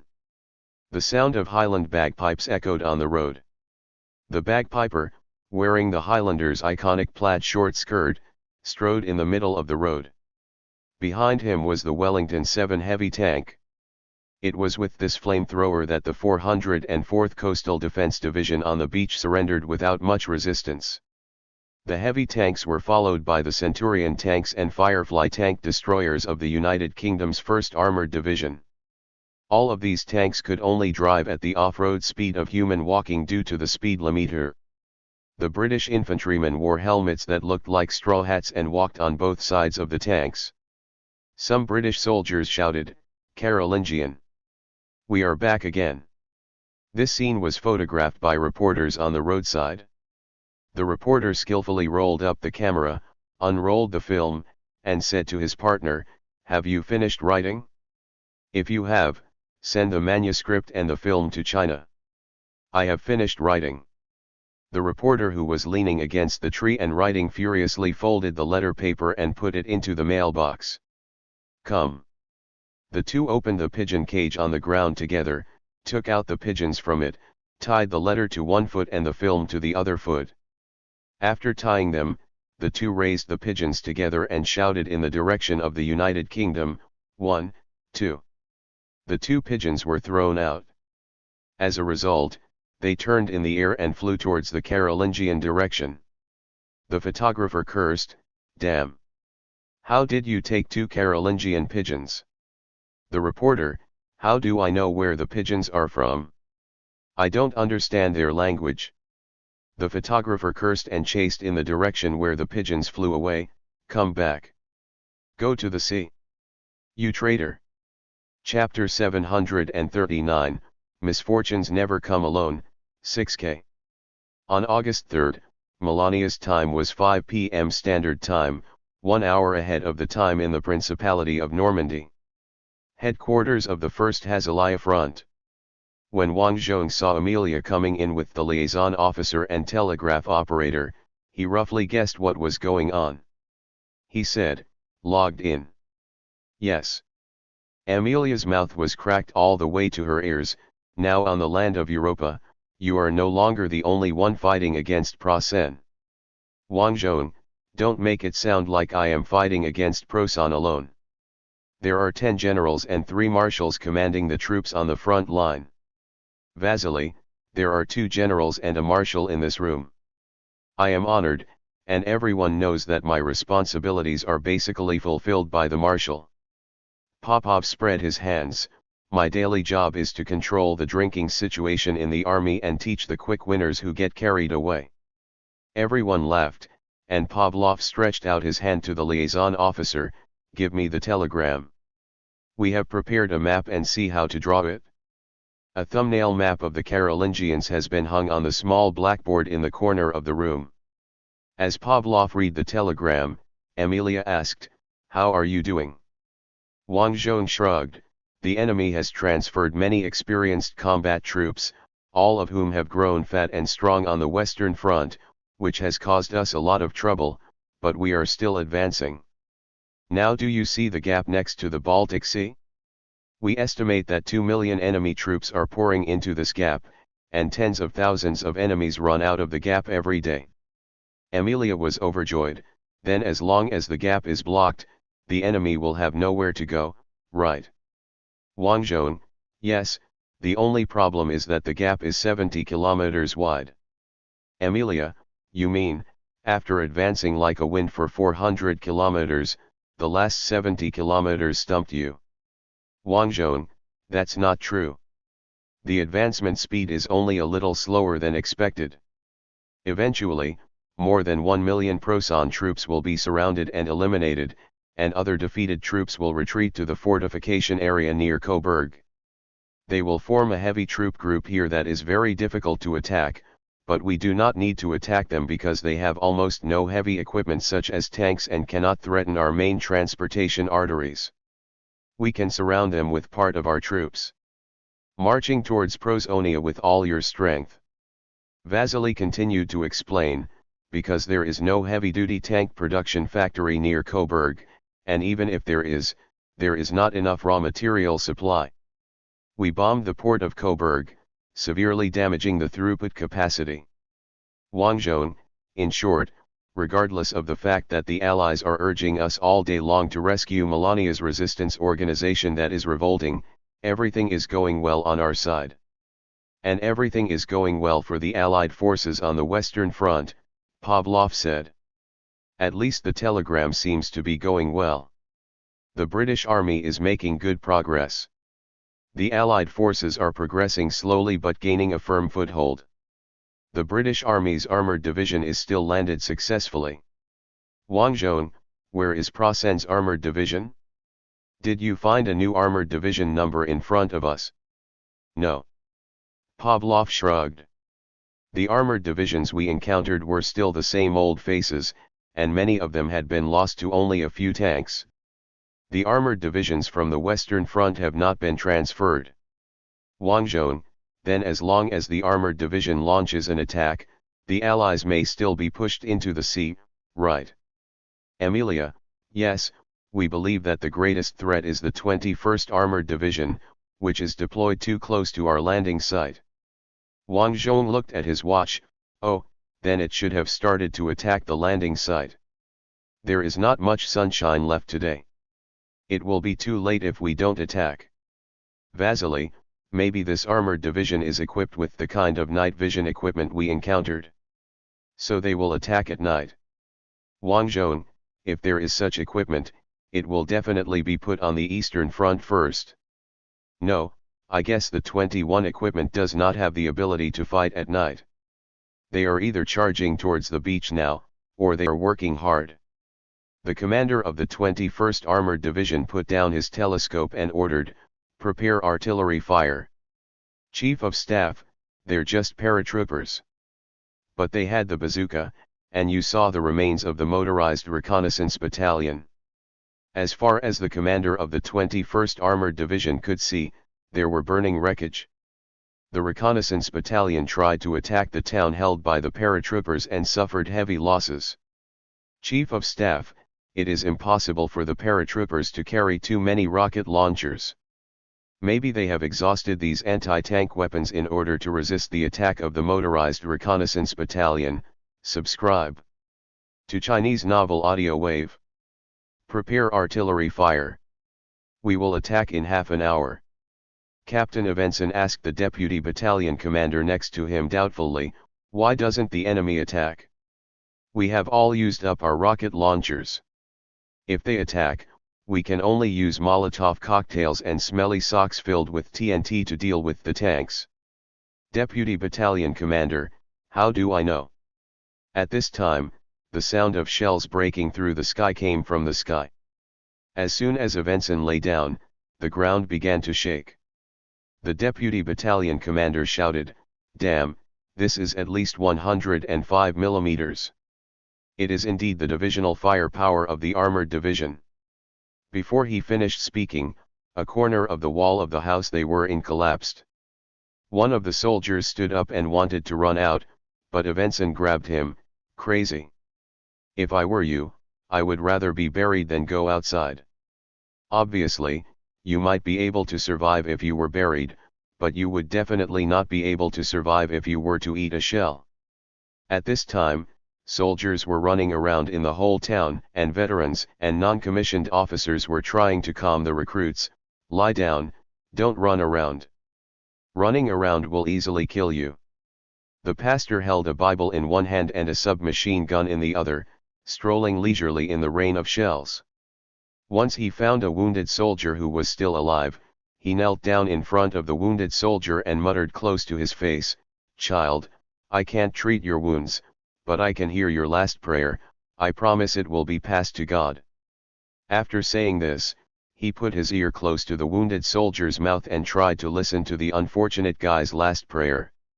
Then the pastor found that most of the time he heard his mother. Half an hour passed like this.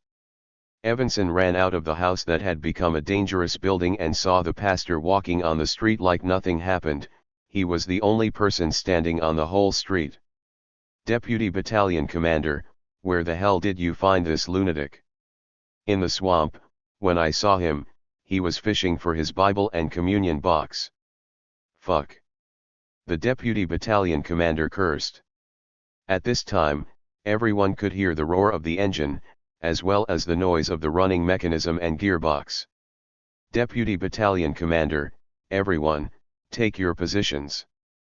The enemy armored division is attacking." Ivanson ran to his company's defensive position, shouting, "It's almost dark, the tanks will not attack after dark. We just need to block the initial attack."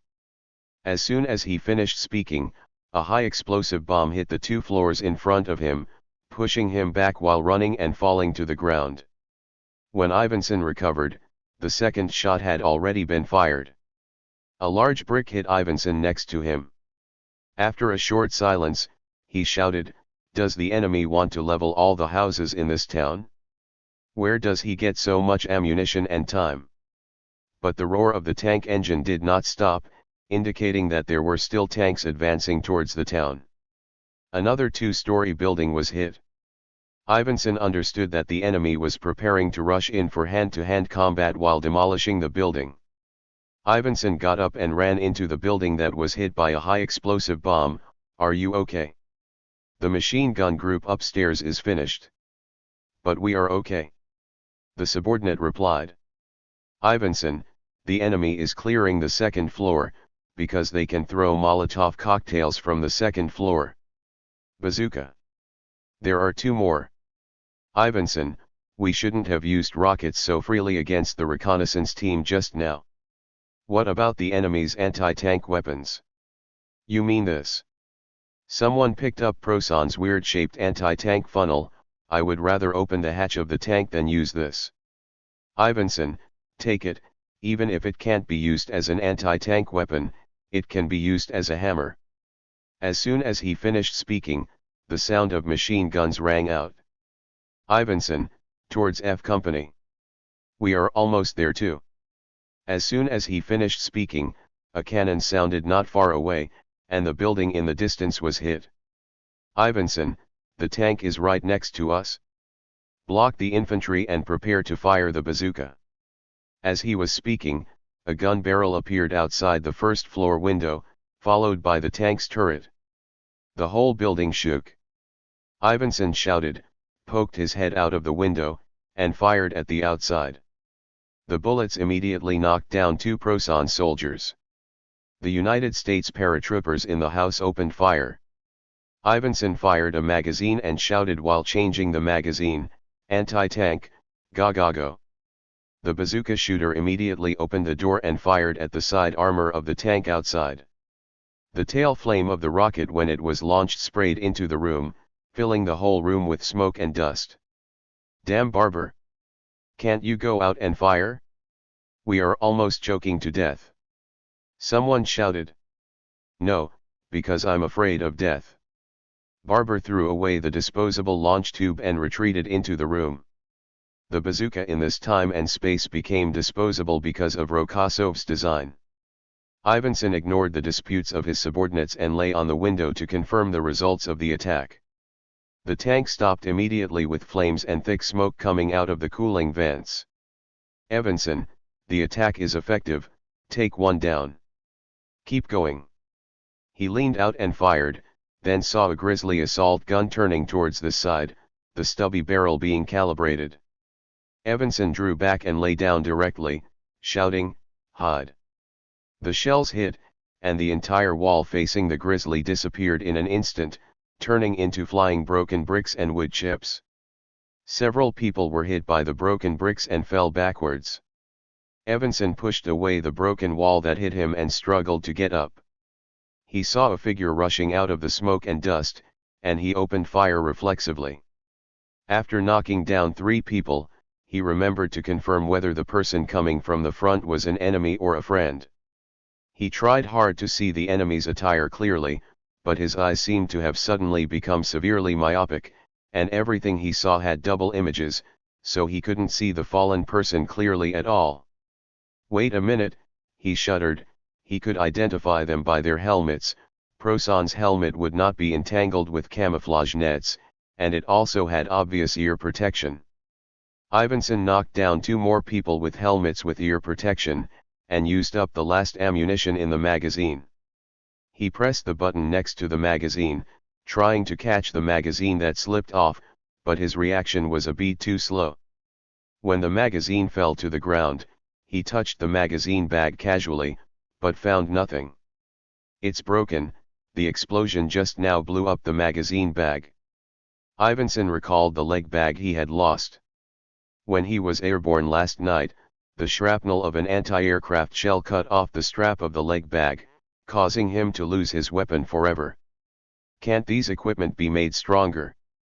Another man with a helmet and ear protection rushed into the room.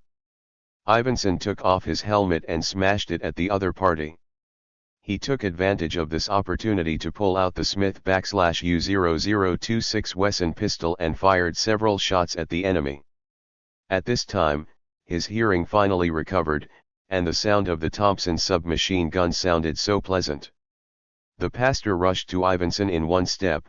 Child, I can't treat the wound, but I can hear your last prayer. Ivanson, are you going to listen to my prayer while shooting? Why not? Ivanson grabbed the pastor's gun and knocked down another Proson man.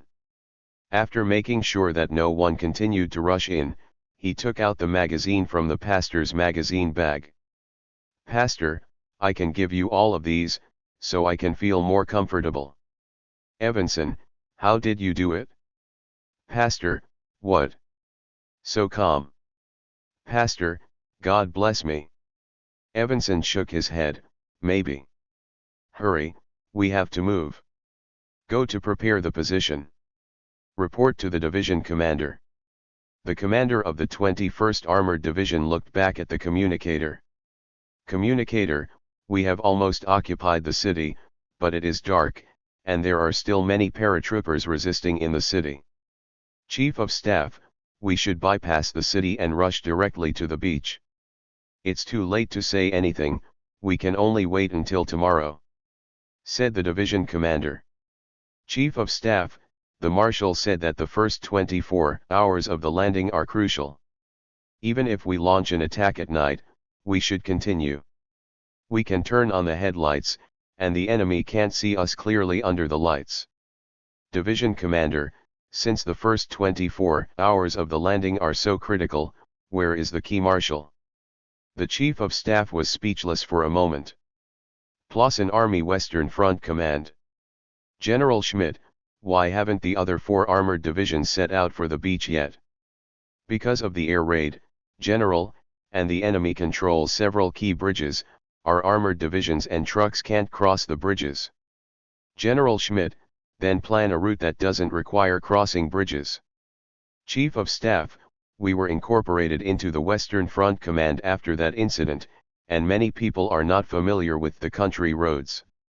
That incident naturally refers to the assassination of Emperor Plassen and the tragic death of the Emperor's close friend.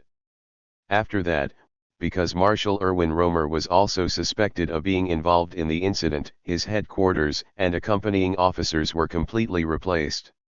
The newcomers were better at monitoring Marshal Romer than planning operations." General Schmidt sighed. He said, "Marshal Romer once said that all troops should be placed near the beach, and once the landing began, we should do our best to push them into the sea. But we rejected him based on the experience of the Eastern Front. The Eastern Front tactics were that the front line troops delayed the attack of Ant, the solid support points divided the attacking forces of Ant, and then deployed the armored division to counterattack. We just used this method to stop Rokossov in the winter offensive last year. In fact, Rokossov did not intend to make a large-scale leap, but only prepared to level the front, but the senior generals of Prosan generally believed that Rokossov failed. Admiral Schmidt, if Marshal Romer appears now, I will apologize to him." Erwin Romer opened his eyes and looked at the room of Hay Bronwyn. "Where am I?" he asked. "In the base camp of the resistance organization." Prosan replied with a heavy accent, "Your subordinates sent you to the civilian hospital, but they didn't expect this to be our headquarters. By the way, the church next to it is our ammunition depot. We often use pumpkin carriages to deliver ammunition to the resistance organizations in the city." Erwin tried to see the speaker clearly, but it was pitch black around him and he couldn't see anything. It's not a gentleman's behavior not to show his true colors during a conversation. We are a resistance organization. We have done all kinds of dirty things to liberate our motherland. Marshal Rommel, give up. It's impossible for you to return to the headquarters and command the resistance." Erwin sighed, "How long have I been unconscious?" "You have been here for 18 hours. Erwin, have the Allies been driven into the sea?" "As far as I know, no. In fact, the telephone office in the town and the seaside town of Phaeton have always been connected. Many people have called to ask, and the Allies are continuously entering the inland from Phaeton. Elvin, as long as Cheen Castle has not been lost, there is hope for a turnaround. If I return to the Western Front Command, I can transfer the 30th Army of South Carolina and the 15th Army of Giala, plus my armored division dash."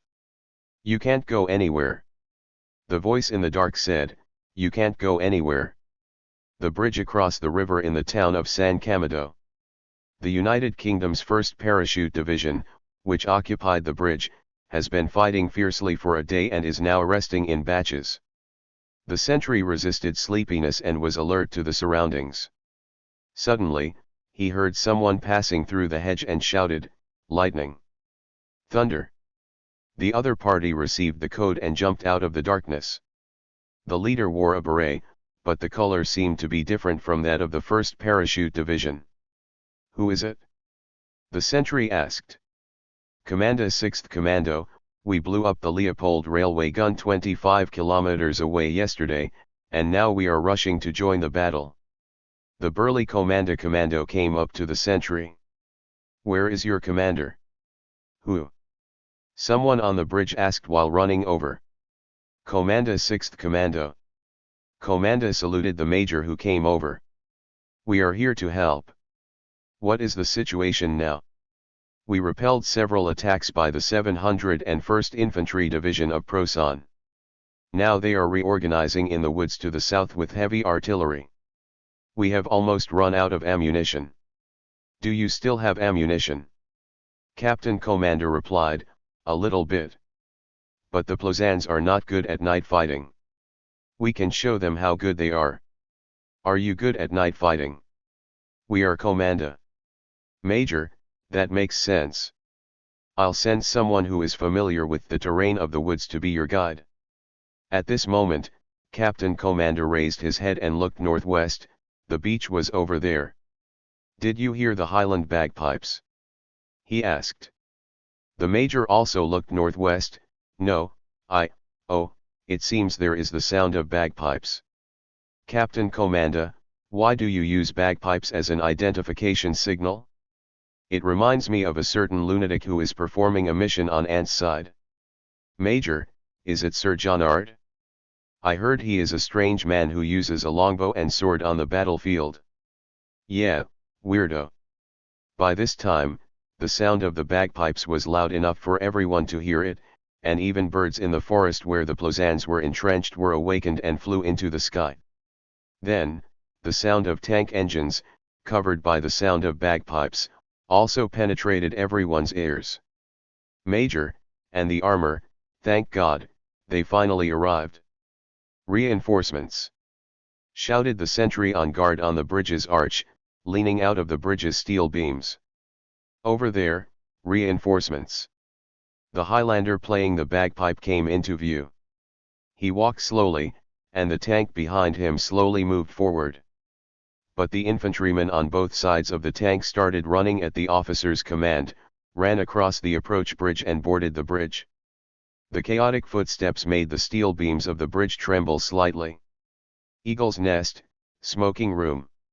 His Majesty the Emperor does not smoke, so senior generals gather in the smoking room between meetings. It seems that we will have to fight on two fronts for at least a month in the future." General Moltke said, "Even if we finally succeed in driving the Allied forces into the sea, we will not be able to spare the strength to deal with Rokossov on the Eastern Front. Marshal Celtic, it is more realistic to organize a defense on the front line of the Vistula River, but we don't know how long we can resist. After this battle, the quality of the Empire's troops will drop off a cliff.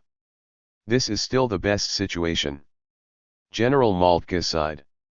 The worst-case scenario, although everyone present did not say it, they all knew it. The Allied forces were not driven into the sea, and the Prothan Imperial Army had to fight on two fronts. At that time, it was no longer a question of declining soldier quality, but a question of whether there were enough soldiers. At this time, the confidential secretary who delivered the order entered the smoking room. "Your Majesty requires us to have a meeting." All the generals put out their cigarette butts and walked towards the door. "We must carry out thorough mobilization and form a national stormtrooper. All adult males over the age of 12 must be mobilized and join the battle," the Emperor said in a cold tone. The senior generals looked at each other. "Emperor, in Abawahan, the Ant people used this method of using all the people as soldiers to block us. They even made young soldiers into heroes. If they can do it, the better Plosan nation can also do it." No one answered. The Emperor continued his one-man show. "We copied the enemy's anti-tank rocket launcher so that even children can use it. If a child replaces a tank, the enemy will soon have no tanks to use. We want to produce submachine guns that even children can use, as well as lightweight grenades that children can use to detonate among the enemies. The Plosin nation will survive from dire straits. Then we will usher in glory again. The emperor stopped, glanced at everyone, and suddenly became hysterical. Didn't you hear? What do you mean by your eyes? Do you think I'm crazy? No, I'm not.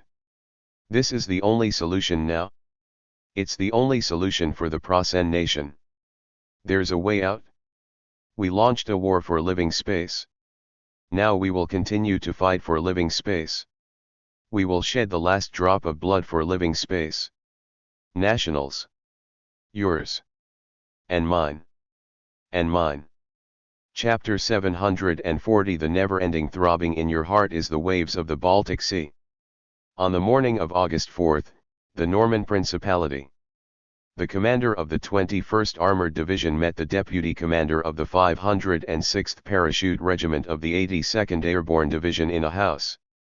The deputy commander was lying on the table, with a simple splint made of wooden boards found somewhere on his right leg, and blood kept dripping from the bandage onto the table.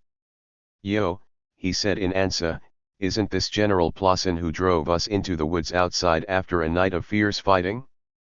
Congratulations. But our guys will continue to block you behind the hedge outside. You will step into the green hell." After a brief pause, the deputy commander continued, "The one who commands them is Captain Ivanson. I know him. When he graduated from West Point, he was the last one. He will deal with you like the nemesis of you Plosin people on the Eastern Front." The commander sneered and did not take the captive's words seriously. But the hedge is indeed a thorny problem. The characteristic of the terrain of the Norman Principality is that there are a lot of hedges, and some places are difficult for people to pass. Hedges block the view, making it very difficult for armored units to exert their long-range firepower. But on the other hand, it is also difficult for anti-tank gun crews to see armored units at a distance. Anti-tank gun crews have an advantage when firing at armored units, mainly because they can hide well through camouflage and fire at the enemy first at a long distance. The memoirs of veteran tankmen in World War II on Earth all emphasize that well-hidden anti-tank guns are more threatening than enemy tanks. The existence of hedges means that anti-tank gun crews must engage tanks at close range. After discovering each other, the tank's armor and machine gun firepower will have an advantage. Deputy Regiment Commander, hell is ahead for you. After listening to the translation, the division commander sneered at the deputy regiment commander, "We know that you have no anti-tank weapons. Our contact with the 400th Division in the beachhead direction has not been interrupted. You have not completely controlled the beachhead, and it is impossible to have enough weapons support." The deputy commander of the United States paratroopers laughed without waiting for the translation to finish, "My boys have explosives and grenades. They will use courage to stop you. Wait and see. Also, don't underestimate the industrial capacity of the United States." August 4, 04:30 in the morning, Oma Beach. The prisoners of the Plosin Coastal Defense Force gathered on the beach, anxiously waiting for their fate. If it was the Plosin army during the attack, they would probably have dug their own graves by now. The Plosin army did this to the prisoners of inferior nationalities during the attack, directly executing them without occupying logistical resources. But the Allies did not do this, at least not now. Suddenly, a prisoner pointed at the sea and shouted, "Oh my God, what is that?" All the prisoners stood up and looked at the huge monster approaching on the sea. The caisson-type artificial dock Chad Shah, an ugly monster created by the United States with industrial capacity. This huge monster itself has no power for long-distance sailing. It relies on 20 tugboats to cross the strait. When it approaches the beach, it starts the turbines that are forcibly piled on it. After the caisson docks and sinks to the bottom, these turbines will turn to provide electricity for the cranes on the dock. Now, the huge monster is rushing towards the beach. The anti-tank obstacles on the beach had been completely cleared by the engineers with explosives last night. And the piled bodies had not been collected in time, and the military registration cards of the dead were hastily removed. The caisson dock directly hit the beach full of bodies, crushing all the helmets and flesh. The prisoners sitting behind the sandbank ran back in fear, but heard the sound of the United States soldiers loading their submachine guns. The interpreter fired a shot into the air, stabilized the prisoners and shouted, "Don't run back, the caisson dock will not rush onto the sandbank. It's safe here." At this time, the caisson dock had already hit the sandbank, and the sea water pushed up by the dock crossed the sandbank and splashed the prisoners. Then the fixing bolts on the dock ignited the charge, and the force of the gunpowder shot all the steel bars at the head into the sand. The explosion frightened the prisoners so much that they fell to the ground and dared not move. Then the water pump started to run and filled the caisson with water. At this time, the second caisson dock was docked on the beach further east. Half an hour later, the simple dock was completed, and the first Liberty ship docked directly. Trucks drove from the gangplank onto the long gantry bridge, drove onto the beach continuously, and entered the inland from the road opened by the engineers. The prisoner Plossin watched all this in amazement. They didn't know that there were 4 simple docks like this, and the Liberty ships were continuously sending soldiers and vehicles to land. Of course, these were stopgap measures. To truly solve the logistics problem, they had to take over Chene Castle, where the port had enough cargo throughput to supply millions of troops to advance into the heart of the Carolingian region.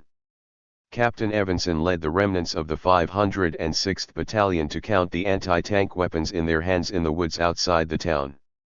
"Let's retreat, Captain," a sergeant suggested on behalf of everyone.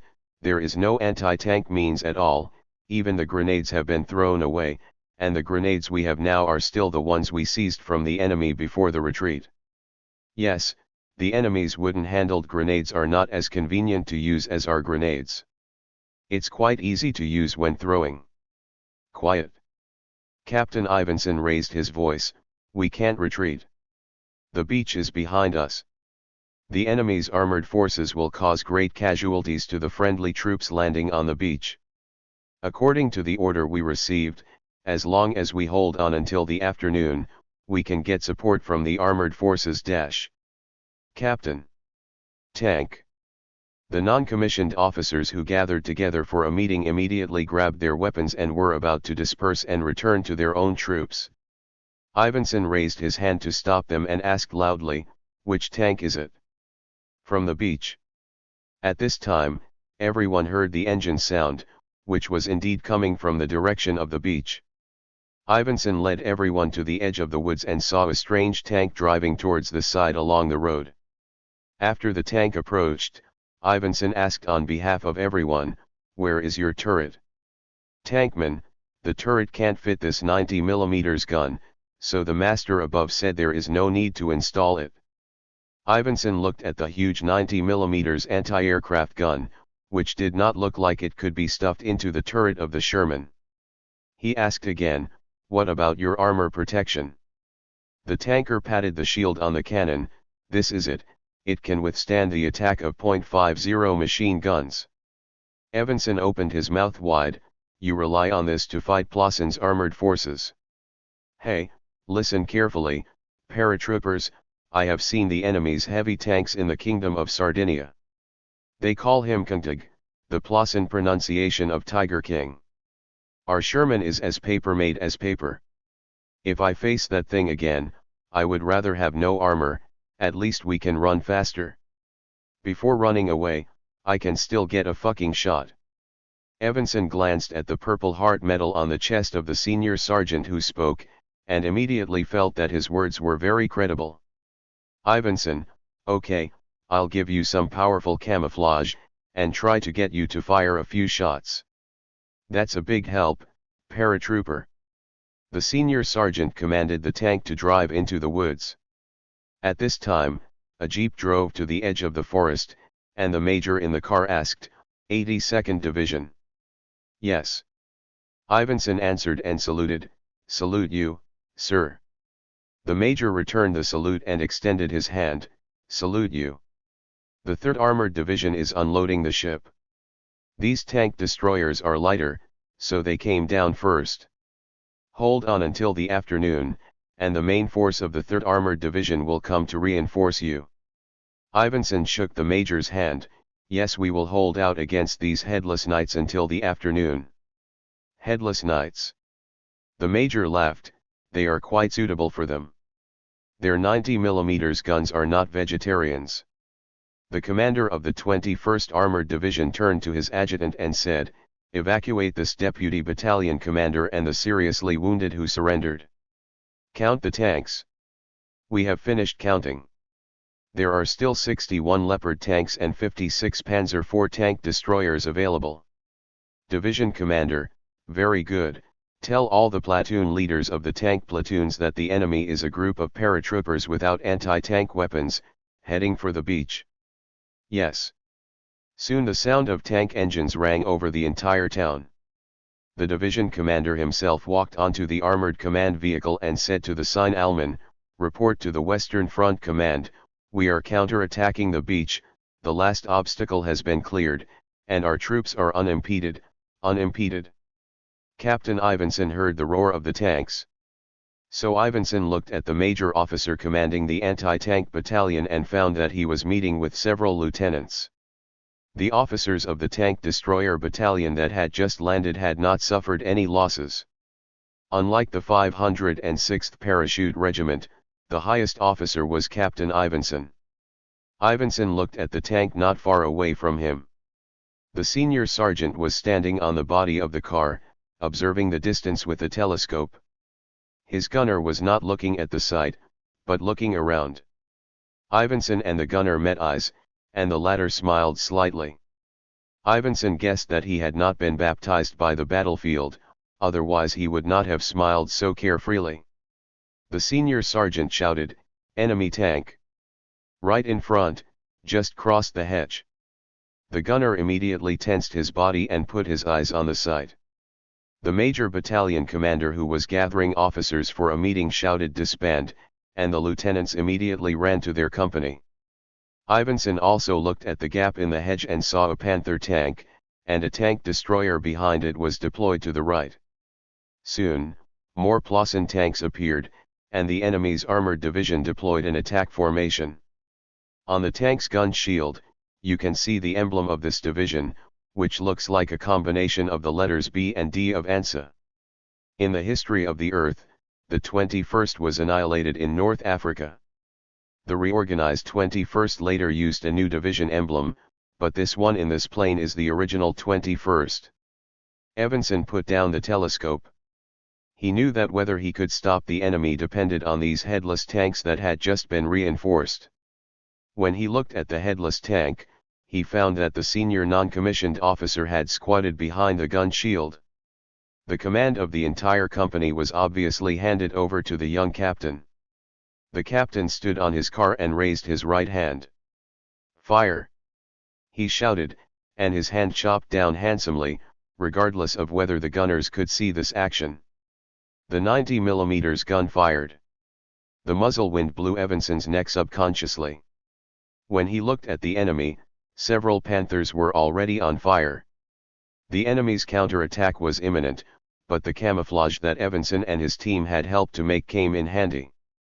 Only a few unlucky headless horsemen were hit, and the rest were being loaded in full swing. The second wave of shooting began. The frontal armor of the Panther tank was obviously unable to withstand the attack of the 90mm gun at a distance of 500 meters.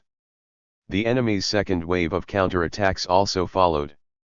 Evanson heard the sound of being shot next to him. When he turned his head, he saw the senior sergeant rolling down the tank and his men scattered.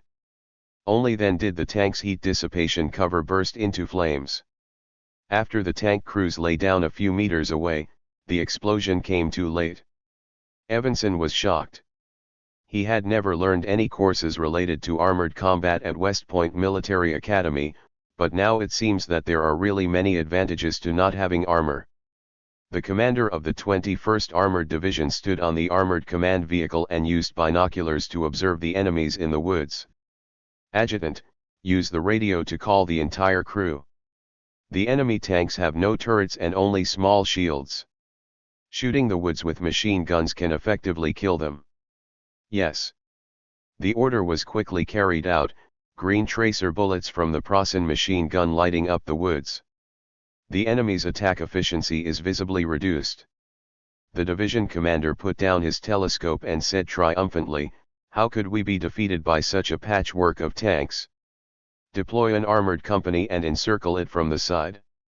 The cannons of these tanks don't look like they have 360-degree steering machines. Attacking from the side can harvest them." Yes. The division commander watched with satisfaction as an armored company of 18 Panthers outflanked the side of the woods.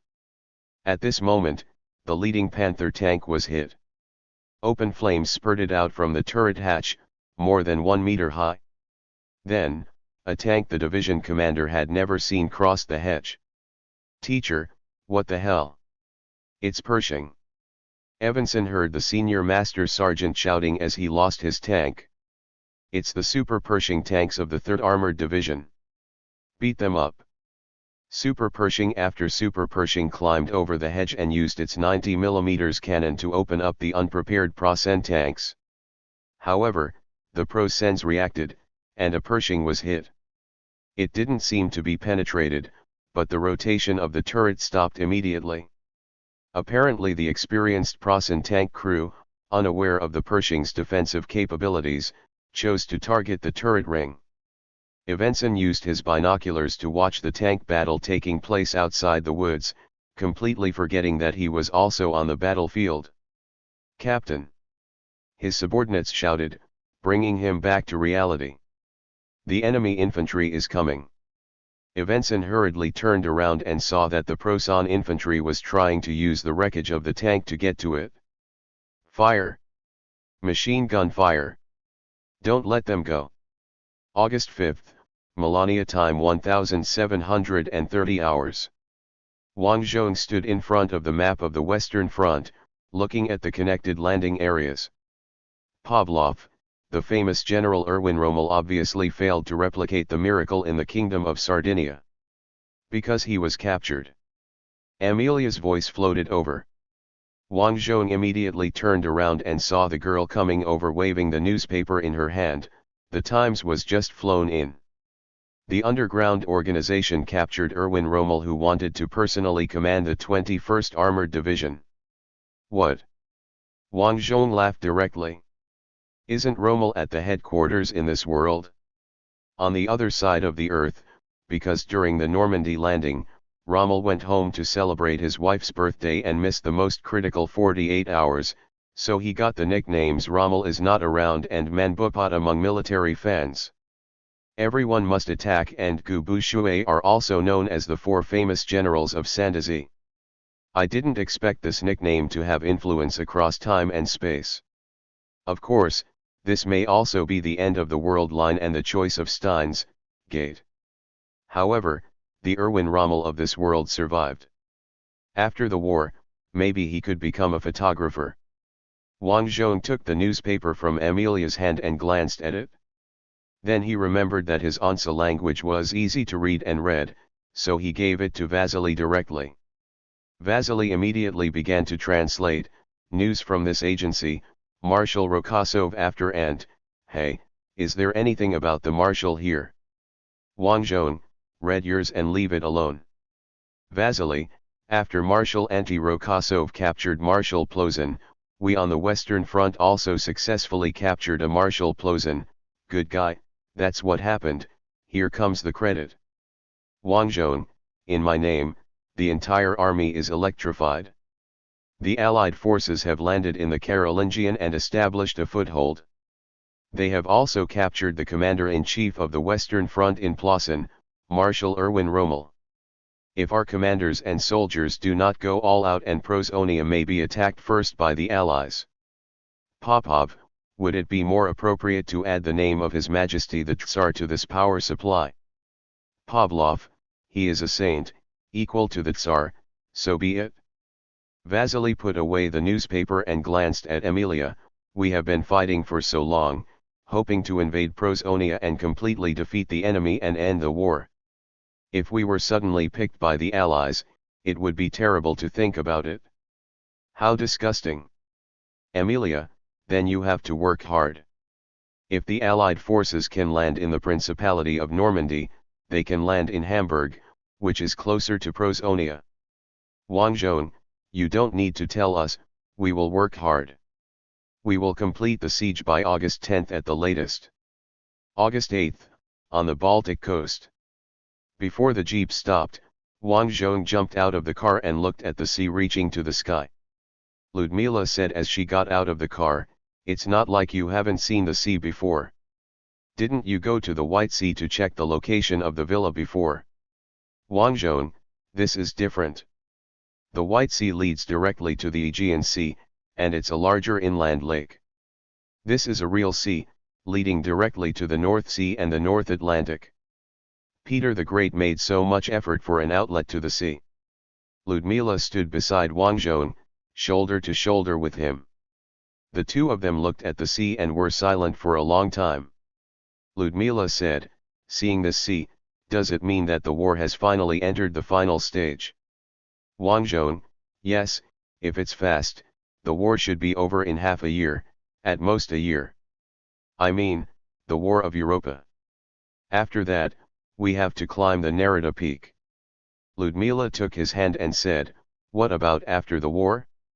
Will you continue to fight?" Wang Zhong, "No, I might go to run the aerospace industry. It's too expensive to expand territory on Earth. Let's expand the high frontier."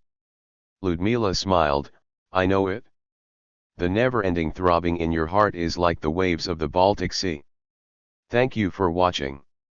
Continue exploring the fascinating world of Chinese novels with us. Hit that subscribe button on Chinese Novel Audiowave to stay updated with our latest stories. And never miss out on a great listen.